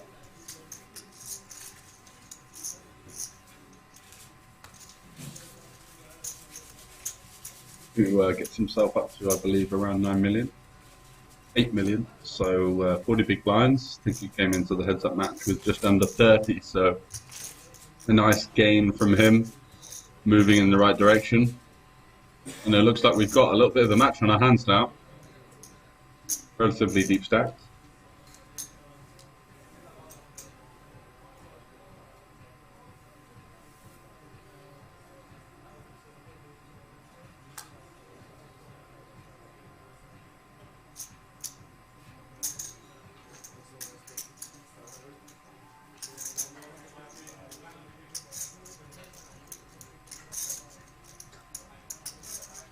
Nemlik on the button opening the 10-6, running straight into the ace-king of Nilsson in the big blind.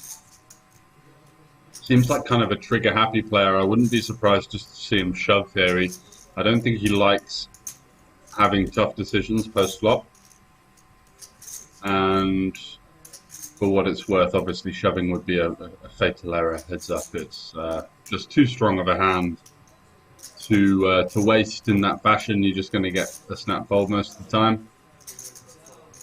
And how much is that? Maybe 2 million? 2.2, yeah. So it was a bit of a bomb. But, you know, not the worst.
the river here, and Nielsen improving to king, facing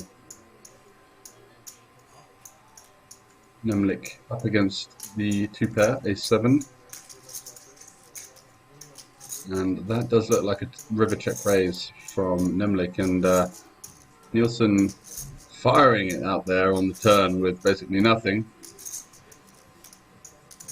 Improving to a king, then going for the downsize. Again, that kind of sizing tell that we've been looking at that's been kind of consistent across this final table. When people size down in live poker, and you know, in a lot of forms of poker, is in comparison to their bet sizing on the previous street, usually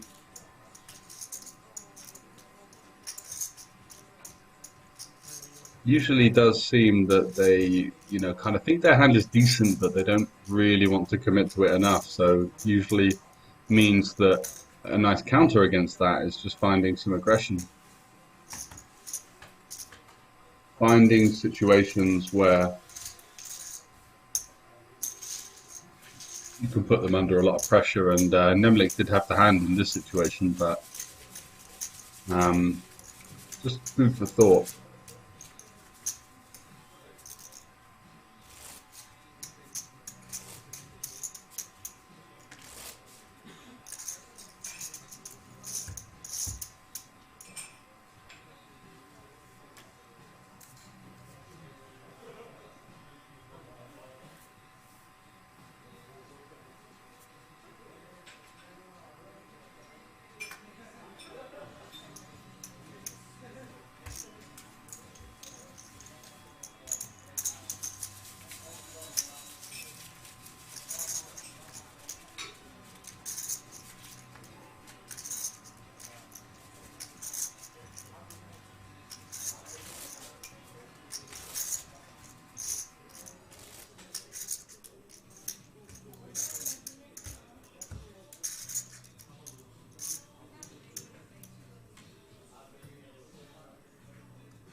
On the button with the 7-2 off, I think this might be one we see him fold. You're not really supposed to fold many hands on the button with the big blind ante. Quite incentivized to play lots of pots, but I think you can get rid of the, you know, the 7 deuce, the deuce 3, the deuce 4, the deuce 5, the deuce 6. Those kind of junky hands can make it into the fold. But almost every other hand is something that you want to play just because you're getting such a good price. 100, 200, 200 big blind ante.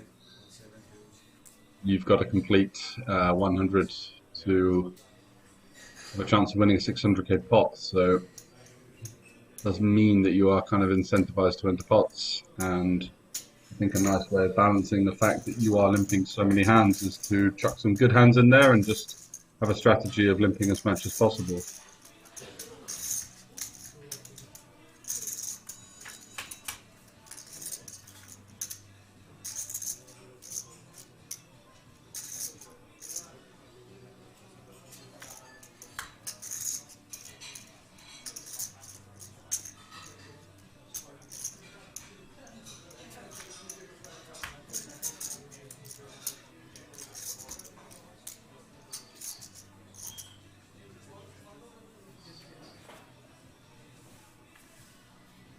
Fairly inconsequential hand gets checked down, and king high of Nemlik is going to take that one down. He now pulls towards getting that second hand on the trophy. He's had one hand on the trophy for the last good few hours. Just a question of whether he can see it out.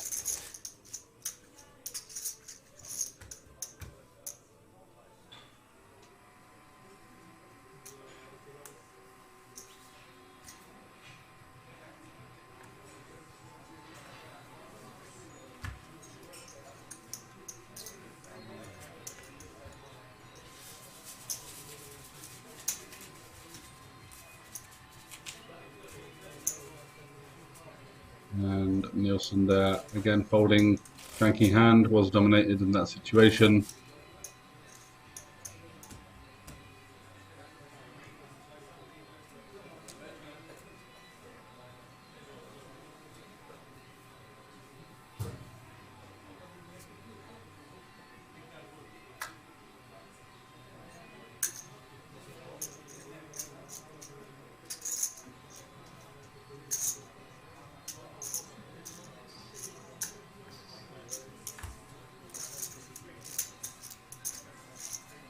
King 3 going to come in for a limp. Fair enough.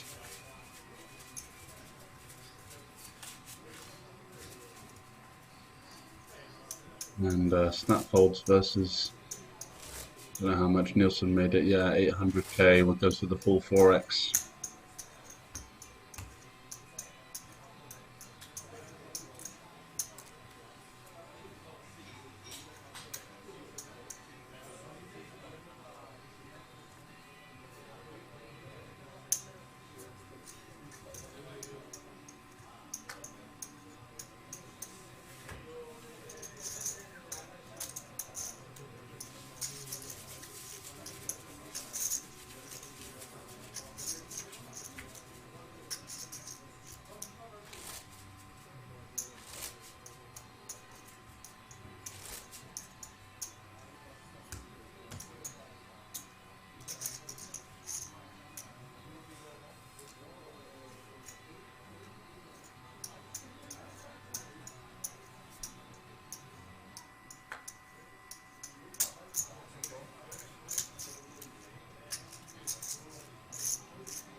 So now Nemlik with the aces, and Nielsen deciding to ISO his limp very large. So Nemlik in a powerful position now.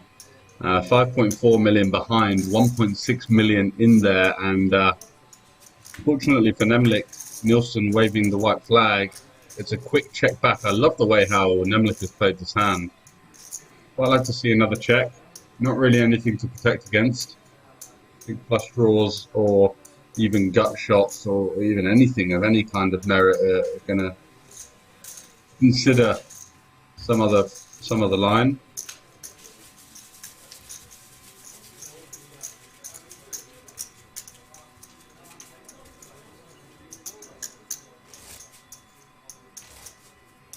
Or at least would consider some sort of bet, and you know, like when he's just checking like that, snap check, snap check, snap check after a huge ISO. Critical weakness. So I think could have been nice really to find that next check. It's quite difficult. It's, you know, to keep sitting on your hands and keep sort of getting into that spot. It's just like, right, well, check one more time, because you don't get aces heads up very often, so you do kind of feel like you're obliged to try and drive the size of the pot upwards, but it's not always the best decision. So Queen 9 offs.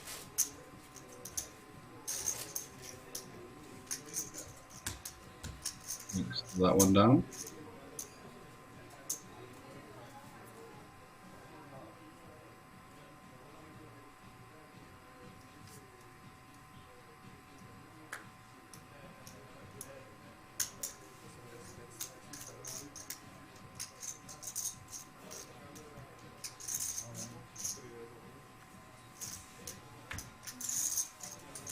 And Nemlik there getting punished on Queen 4 off open, straight in from the King 9 of Nielsen. Back, so it's a bit of a back and forth effort here. 29 million playing 6.3 as we look to crown the champion of the Slovak Poker Championship here at Banco Casino. And unfortunately, another strain of COVID sweeping across Central Europe has left us a little bit unsure of when our next major tournament series is going to be. So for the meantime, enjoy the last bit of tournament action you have for you while you can. So Jack 3 off is going to limp in. Ace King is going to be a clear ISO, and just going to be a snap fold there. Not enough to work with.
And not a lot for either player on this board.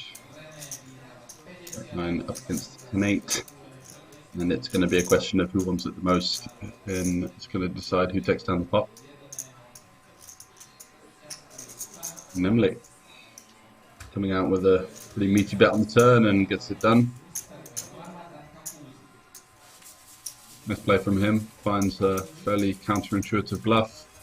Just deciding, hey, I don't think my opponent's going to check back a strong hand enough of the time for me to be worried about not just firing at it, and that logic holds true.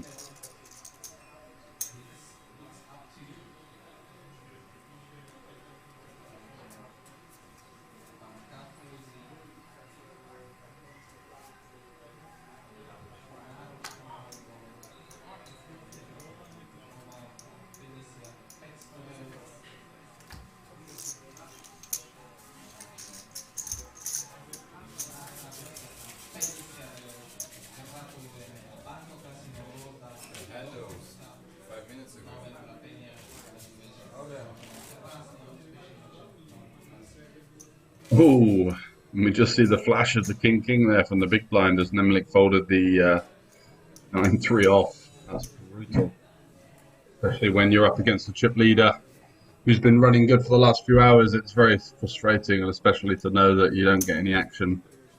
Straight back in the mix with pocket 8s here. Raises to 400, Nemlik.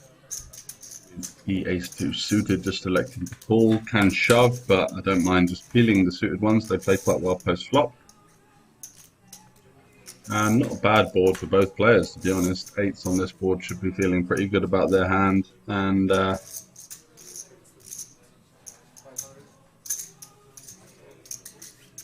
it does go for the street of value on the turn. Ace high sticking around 5 on the river. Probably just going to go check.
So an ISO from Nielsen here, and Nemlik with the Queen 5.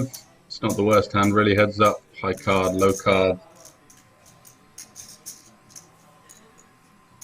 Wow, he decides to turn it into a bluff. Goes for the 3-bet to 1.8 million.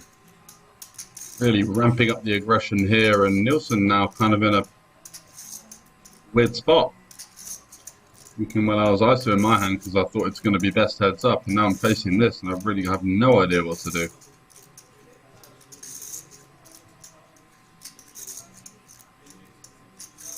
I haven't really seen any of this limp raising so far, so it definitely throws a spanner in the works. You may feel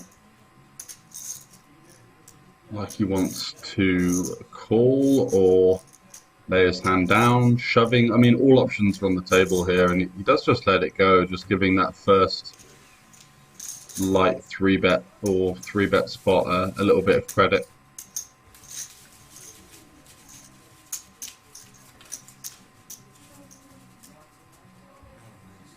Nemlik getting away with murder there.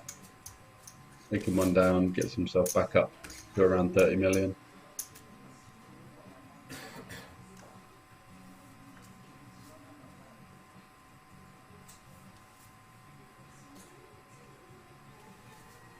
So still on the 200k big blind and ace-10 suited for Nielsen.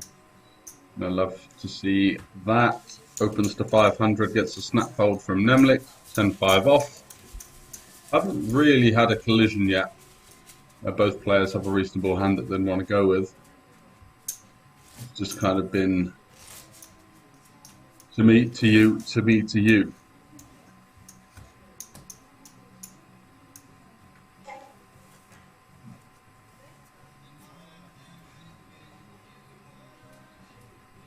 And here Nemlik picking up the 9s. Just as I said that, another monster hand heads up, pocket 9s.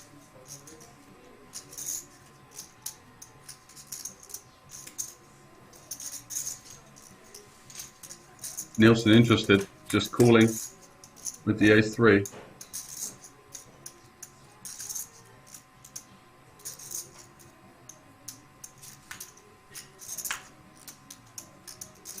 And the flop going check-check quite quickly.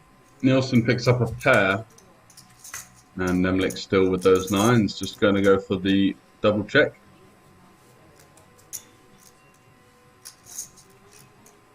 And even checks back the river as well and just picks that one up.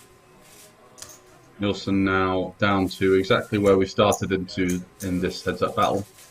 29 big blinds, playing the infinite amount belonging to Nemlik in seat 7.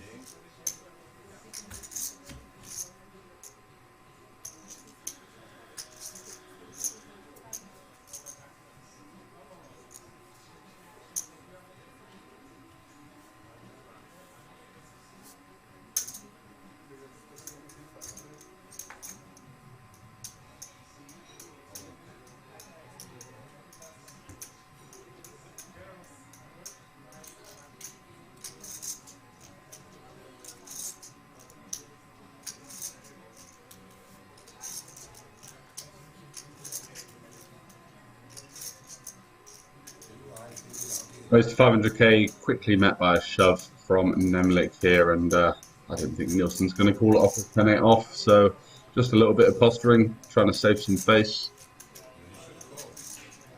Might just be bemoaning his luck a little bit. I think that's what most people are thinking about in this situation, and it's obviously a very clear fold. Oh, no! He's just gambling! Oh, he's had enough. He doesn't want to play the tournament anymore. He just sticks it in with 10 high. My word, what the hell are we seeing here? That is quite some punt. And Nemlik thinking, well, thanks for the donation, but you know, it's still no limit hold'em. Am I seeing this right? There looks to be chips behind. No, we are going to the races with King Jack versus 10-8, and it's something for both players on the Jack 8-4. So still needing to fade the 10 or the 8, but one is gone. So slightly improving his position is Nemlik. Deuce on the turn doesn't help anyone, and Nielsen here, who's just raise called it off with 10-8 offsuit, deciding that he wanted to punt and just go for the jugular, and it's the 10 on the river. That is absolutely insane. What a heroic play. And it gets, you know, this is the brutality of poker, that, you know, someone can make a play like that and get rewarded for it. That was quite something. Nemlik now moving into a 2-1 chip lead, having come into the final table with 5.5 to 1. Just, you know, you can see on his eyes there, he's just thinking, what the hell was going on? Why did he do that? Why didn't I hold? And how am I still playing this tournament? That was a complete gift from his opponent.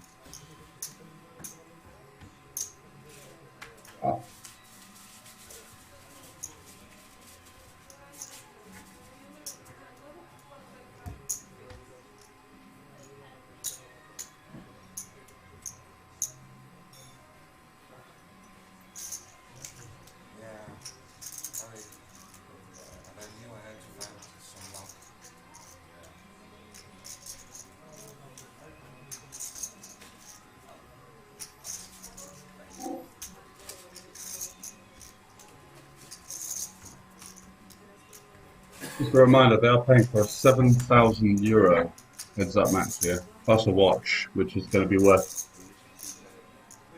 So, a bizarre series of events there where Nielsen gets himself back into the swing of things, and they play 47 and 93 big blinds.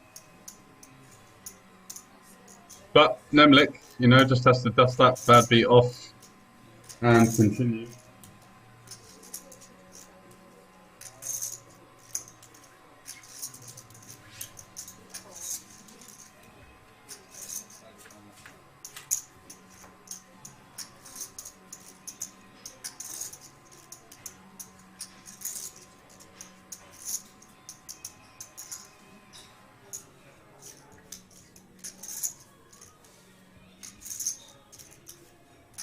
By some resistance pre-flop from Nielsen, and it's going to fire 1 at this board.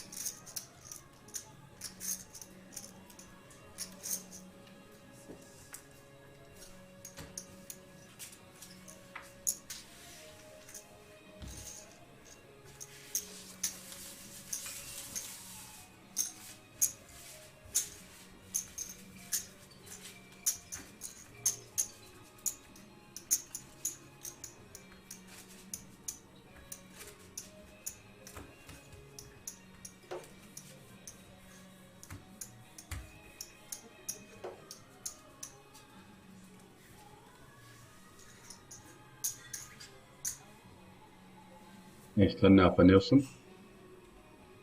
Lovely hand to pop things up on the button.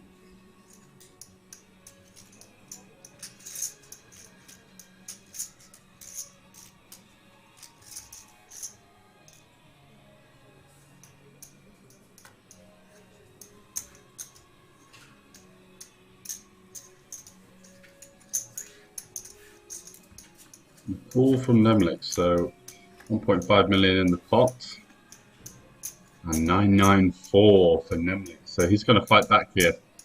Almost got a hammer lock on this hand, 99 playing 1% equity. Probably going to see a bet from Nielsen, and things could get really, really interesting if we saw an ace or a 10 on the turn. I love it.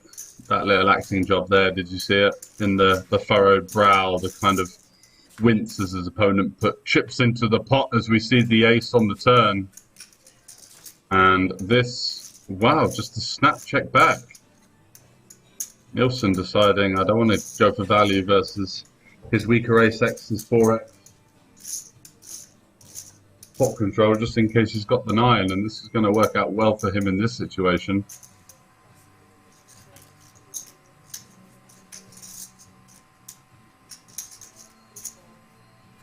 Nemlik firing the river, and Nielsen bemoaning his bad luck, but I mean he just got it in with 10-8 off for 30 big blinds, so don't think he can be too worried.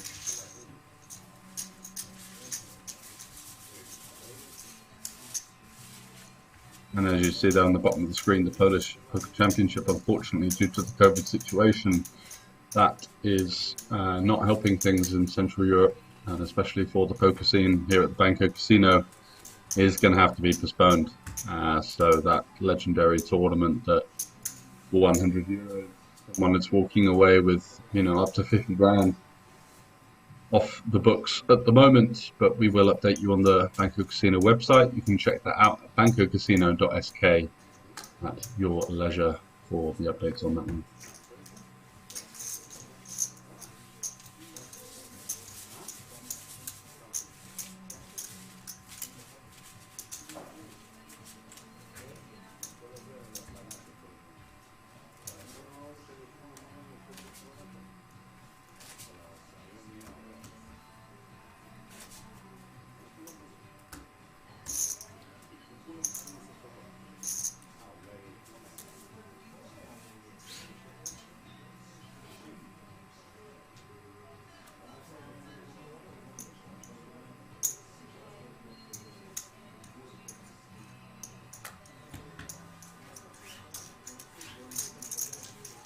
And Nemlik checking back as we move up to the 250k big blind level, and Nielsen back to 30 big blind.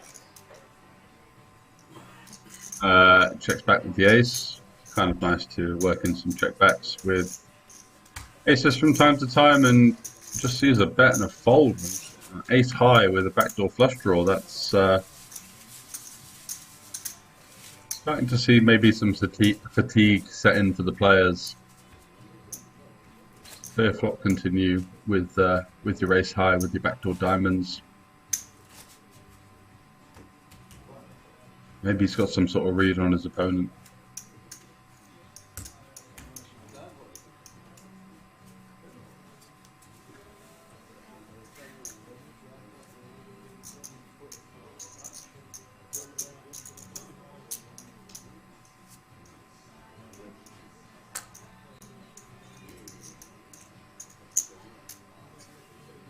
King 3 off for Nemlik. Looks like he wants to raise it up, or is that just a limp? Yeah, he goes to 600k. On the 250 big blind level, Nielsen with the King 7 off. Kind of cool.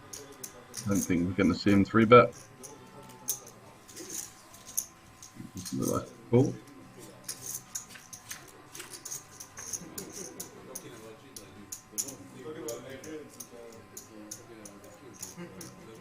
And the bad news for Nemlik here, as he's run into middle pair of Nielsen. Is that a flop lead?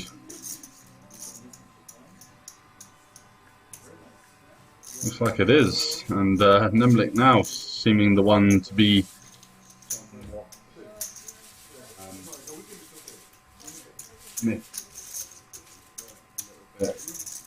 wearing it on his sleeve there with a loud and audible moderated thrown in the mustard.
That's some playable hands here. Ace 8-6 suited and 10-7 suited.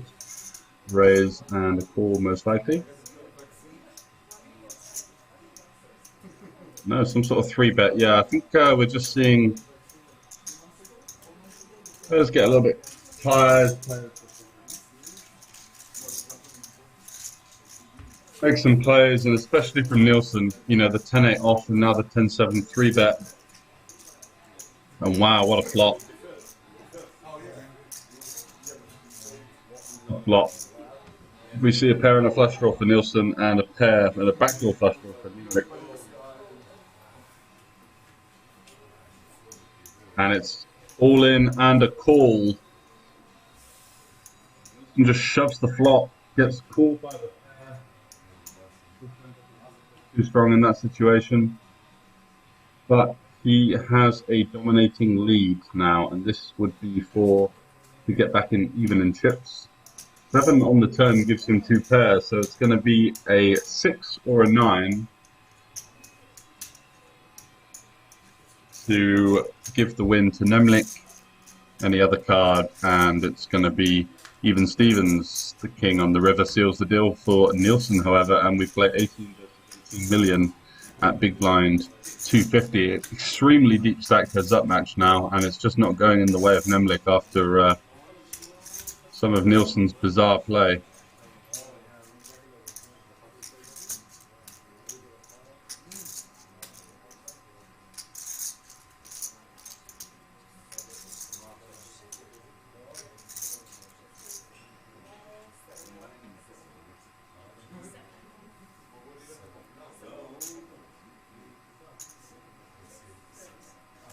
I'll be back with you shortly. Just go for a break.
And so the battle continues. Ace-8 versus the 8-6. It's easy to believe that both players might be, especially Nimlik now, a little bit riled up after the way that things have gone for him.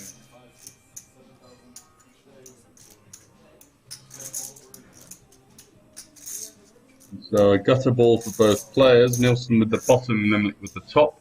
The 4 could be a very interesting turn card.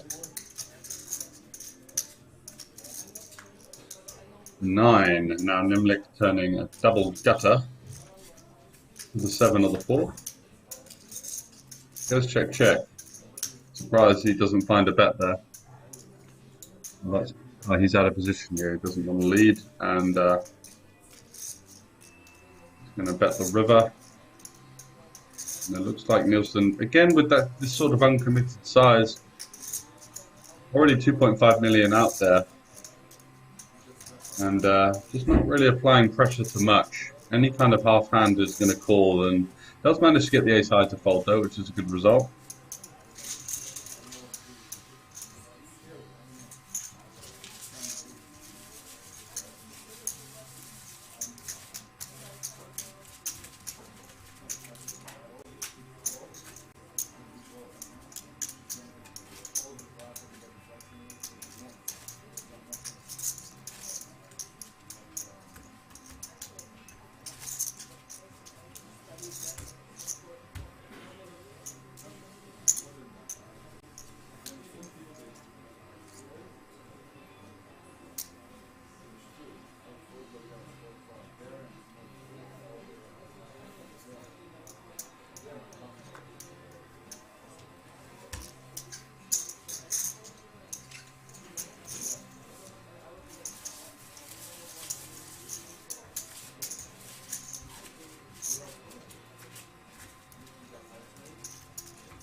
Nothing now with the Jack-6.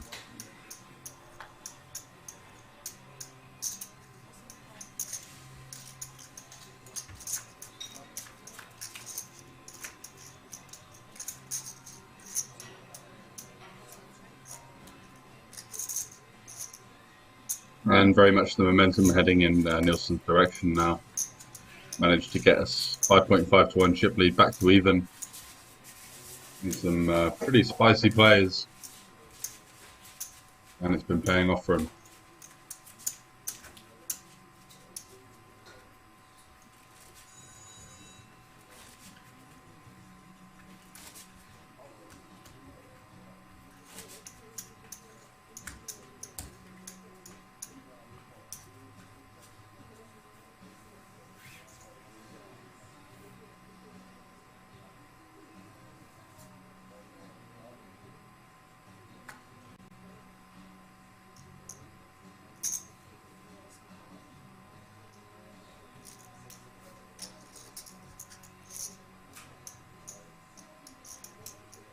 I'm limping as you should with this big blind anti-structure, and unfortunately seeing a dominated 4 there in Nielsen's hand. Let's swap the best of it with the 7 though. King, 9, 7, rainbow. An okay decision to bet, okay decision to just check it back. And takes it down.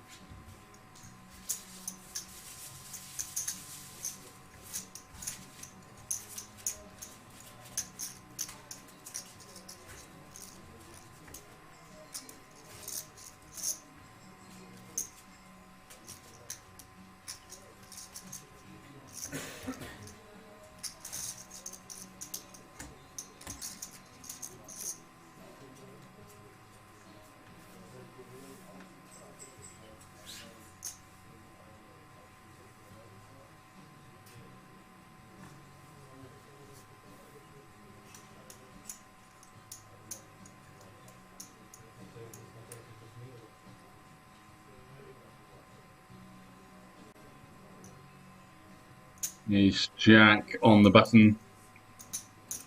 Fancy strong hand to open it up, of course. Finding the Queen 6 in Nimlik for defend.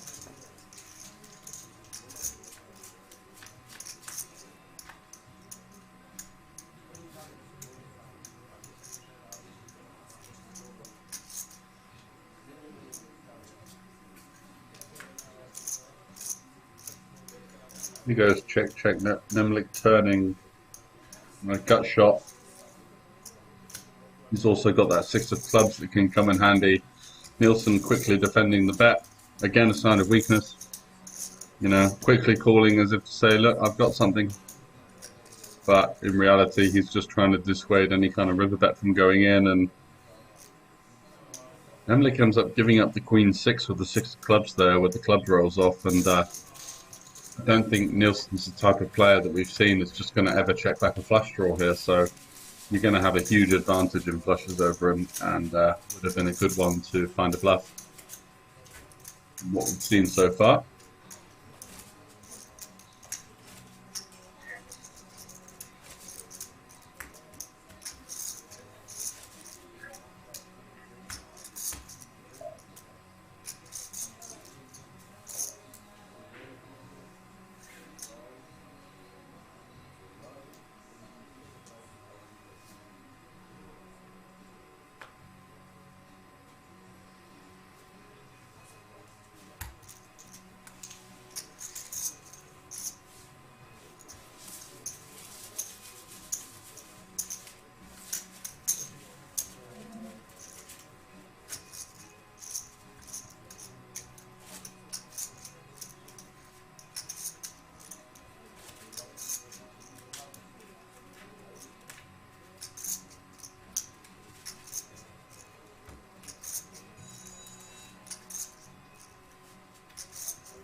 Nielsen 9-7 on the button.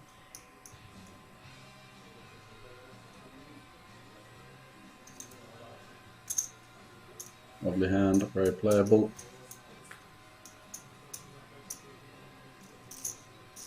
Opens it up, and Nemlik here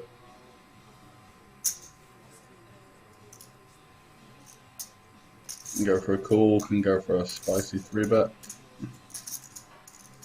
Doesn't really have much post-flop playability is the only problem with these ace-x type hands, where, you know, it's kind of nice to just chuck them in your just call. Wow, but he gets the fold for such a small prize. Nielsen, who was happy to get 30 blinds in with 10-7 earlier, now with the chip lead folding to a 2.5x 3-bet in position with the 9-7 suited. It does feel like he's kind of making it up as he goes along.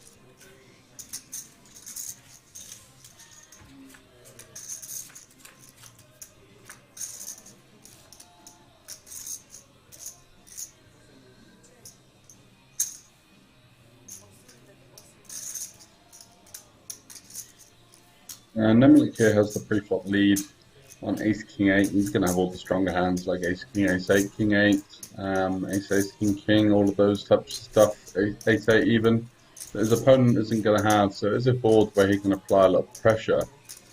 However, being a heads up match, you do want to refrain from overdoing it, and it's very easy to do. As you see, like, he doesn't really have any backdoor equity here. I don't think that would change him from his flop decision, but later on in the hand, just got to make sure that you don't go crazy with hands like this, or they just get bottom pair to fold. That's very interesting.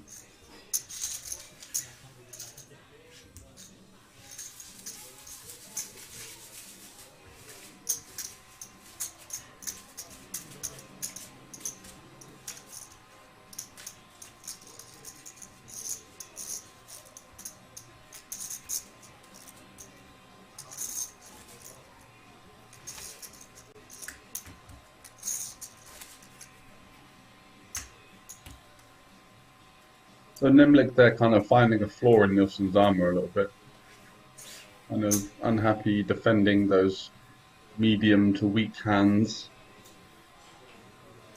but happy to show some aggression or even overplay hands when he's got the betting lead or he's driving the action.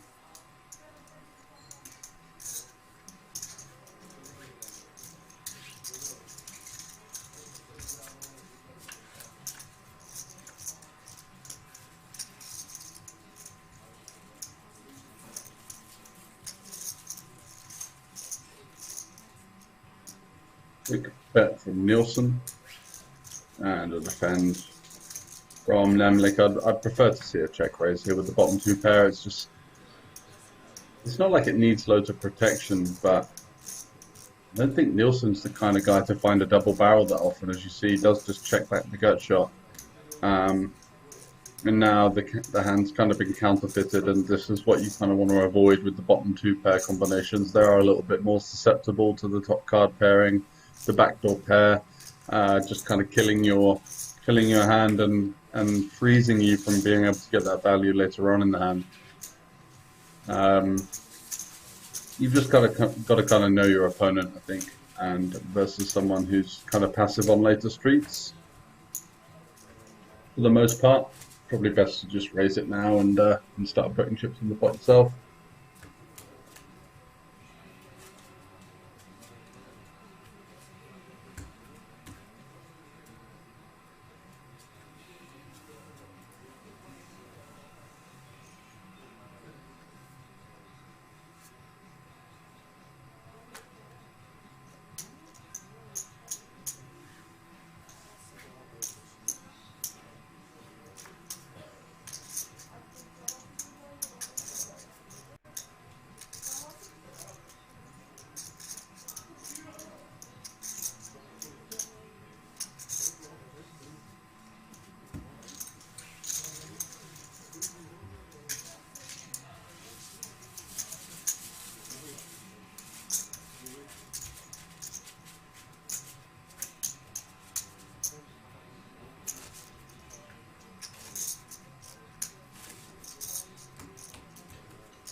So an open from Nielsen, 10-5 off, gets defended by the 8-6 off of Nemlik.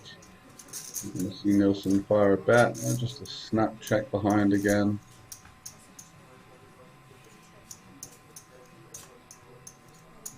It's not showing much aggression whatsoever.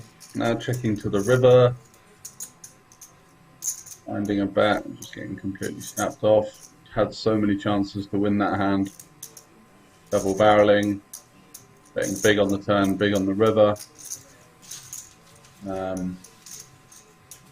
Yeah, interesting from someone that has kind of gambled his way back into the heads-up match. Just seems reluctant to make some fairly intuitive or just quite easy to find bluffs. You know, picking up straight draws, picking up flush draws.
So 71 playing 46. Nemlik, after taking a couple of brutal hits, working its way back into the match, and still super deep stack play.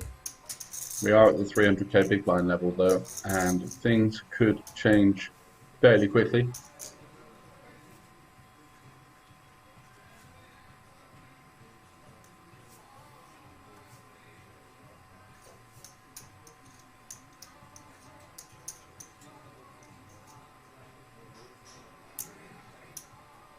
He's clean for Nielsen, opening it up.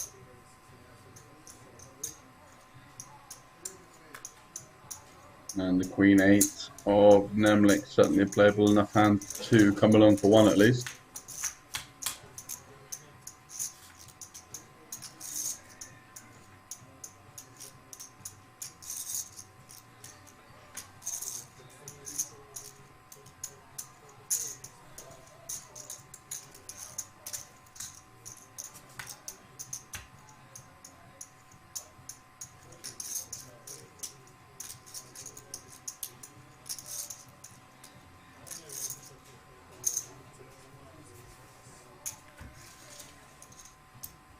And a flop that had some potential, but the king, jack I should say, on the turn, really saving Nemlik there, as he was probably going to have to pay a couple of barrels off with middle pair in a heads-up situation, but the thought of the straight turn card just makes it easy hit for him to get away, but playing quite passively.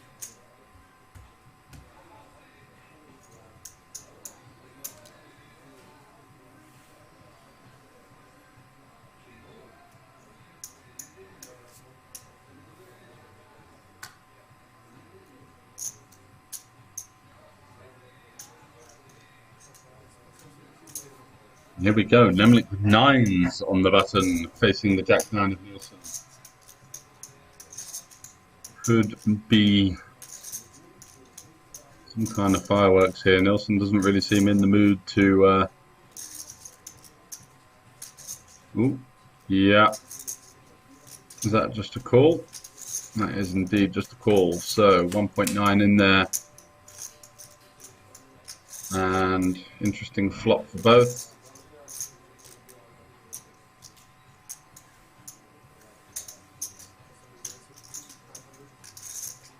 Check from Nielsen and a bet from Nemlik, looking for some protection with his pocket 9s.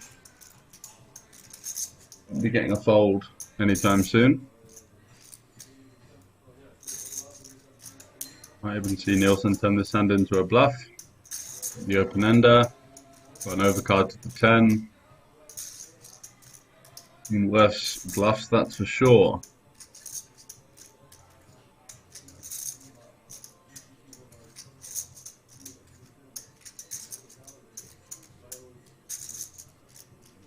What's he going to do? 900k. Certainly not.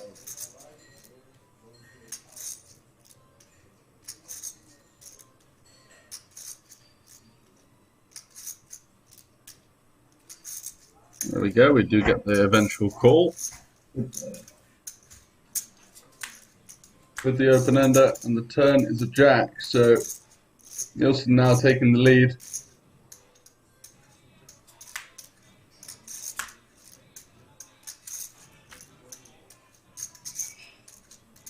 Then goes check, check. Really able to do value.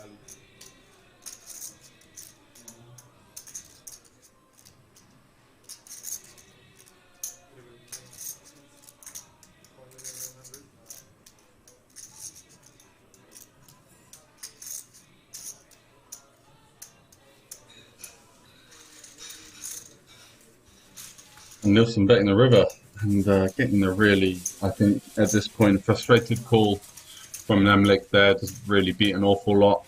What on earth can Nielsen have? Oh no, he did fold, sorry. I missed that, my bad. I thought that looked like he was just a nice discipline. Yeah, I mean, he probably agreed with me. Nothing really seems like it can find a bluff on that one.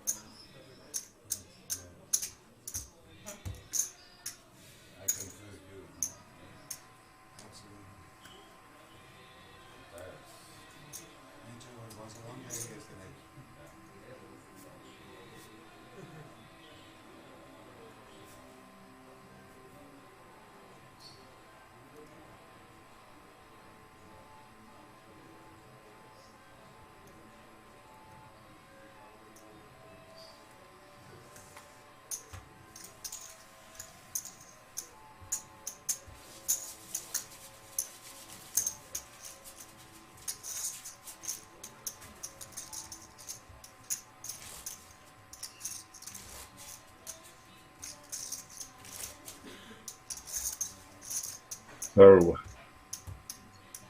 things continue here at the Banco Casino and going deep into the night. And Nemlik hasn't been able to send the finishing blow to his opponent.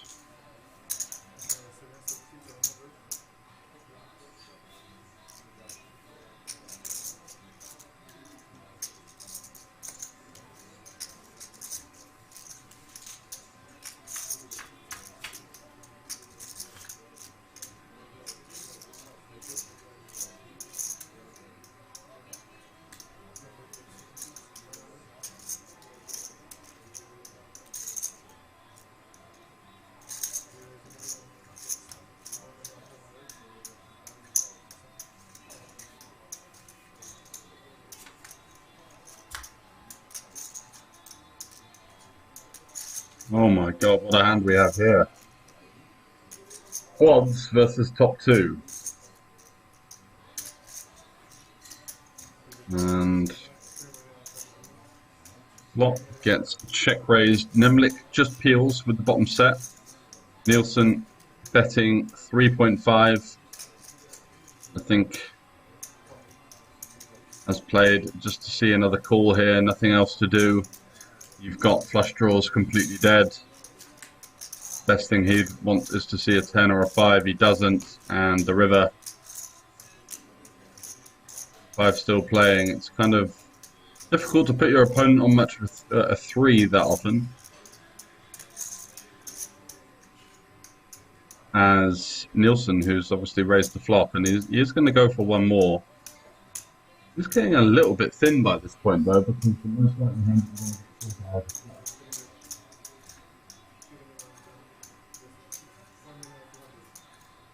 and you just can't write it in terms of dream scenarios.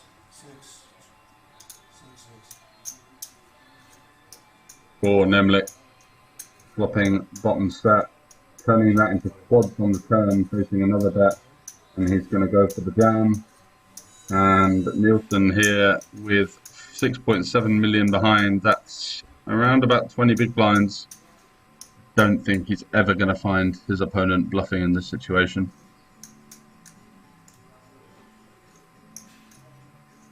What even is a bluff here? They've bet called you on the flop, called the turn, and they've jammed over your river bet.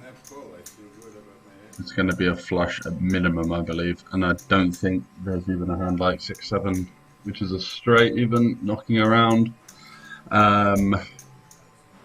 Maybe a hand like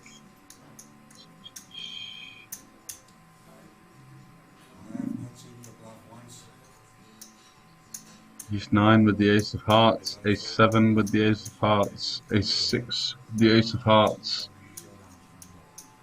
But I mean, it'd still be a crazy situation.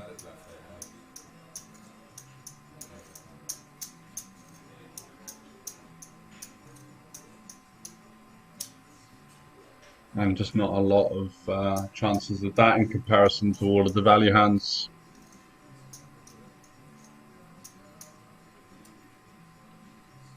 Mostly flushes. When you have 10-5, just blocking so much of the board, difficult for your opponent to have a boat aside from 4-4 with the four of hearts. It's kind of conceivable.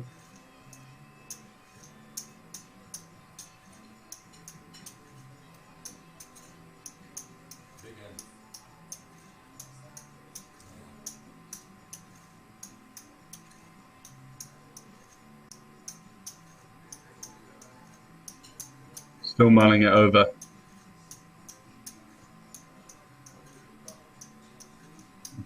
He should have made up his mind a little while ago. This is, yeah, it would just be a crying call at best. I know that you've got top two in a heads-up situation, but what on earth can you beat here? It's like a bare ace of hearts.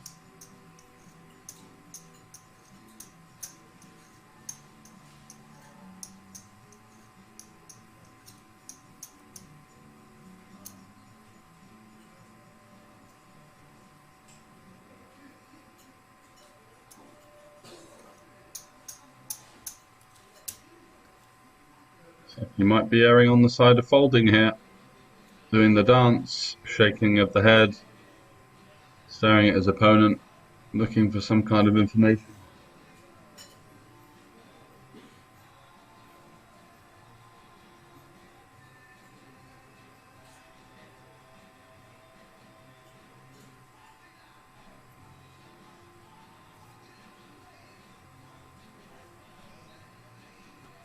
Some hope for Nemlik there, as after his opponent seemed to be folding, he's taking another think about it. It would literally just have to be an airball with the bare ace for Nielsen to ever win this hand.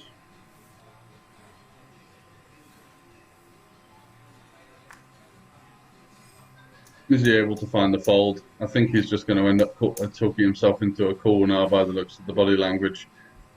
Just sort of thinking, well, I've been thinking about it for a while, and there it is. There it is. Nemlik had a rough time trying to get it done. Got a couple of bad beats along the way. Does manage to take home that top prize of 30,000 euros. That's an incredible run from him. Dominated a lot of the final table. Had a lot of moments of fortune, especially versus Adam Carmen, the player who went out in third. But that's going to be it for us here today, as Nemlik Yuri from Israel takes home the Slovak Poker Championship and gets his hands on the trophy and the watch, and of course the 30,000 euros. Thank you very much everyone for tuning in. That's going to be it from us today. We appreciate you joining us here at the Banco Casino, and we will see you very soon. Thank you and goodbye. Good night.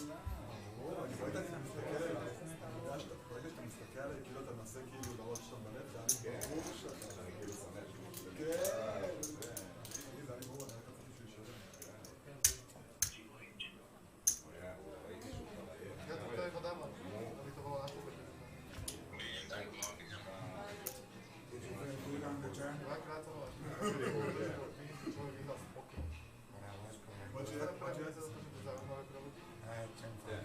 10-5, which is flop poker. It's a tough fold. It's a tough fold. Ale bolo dobrý do večer.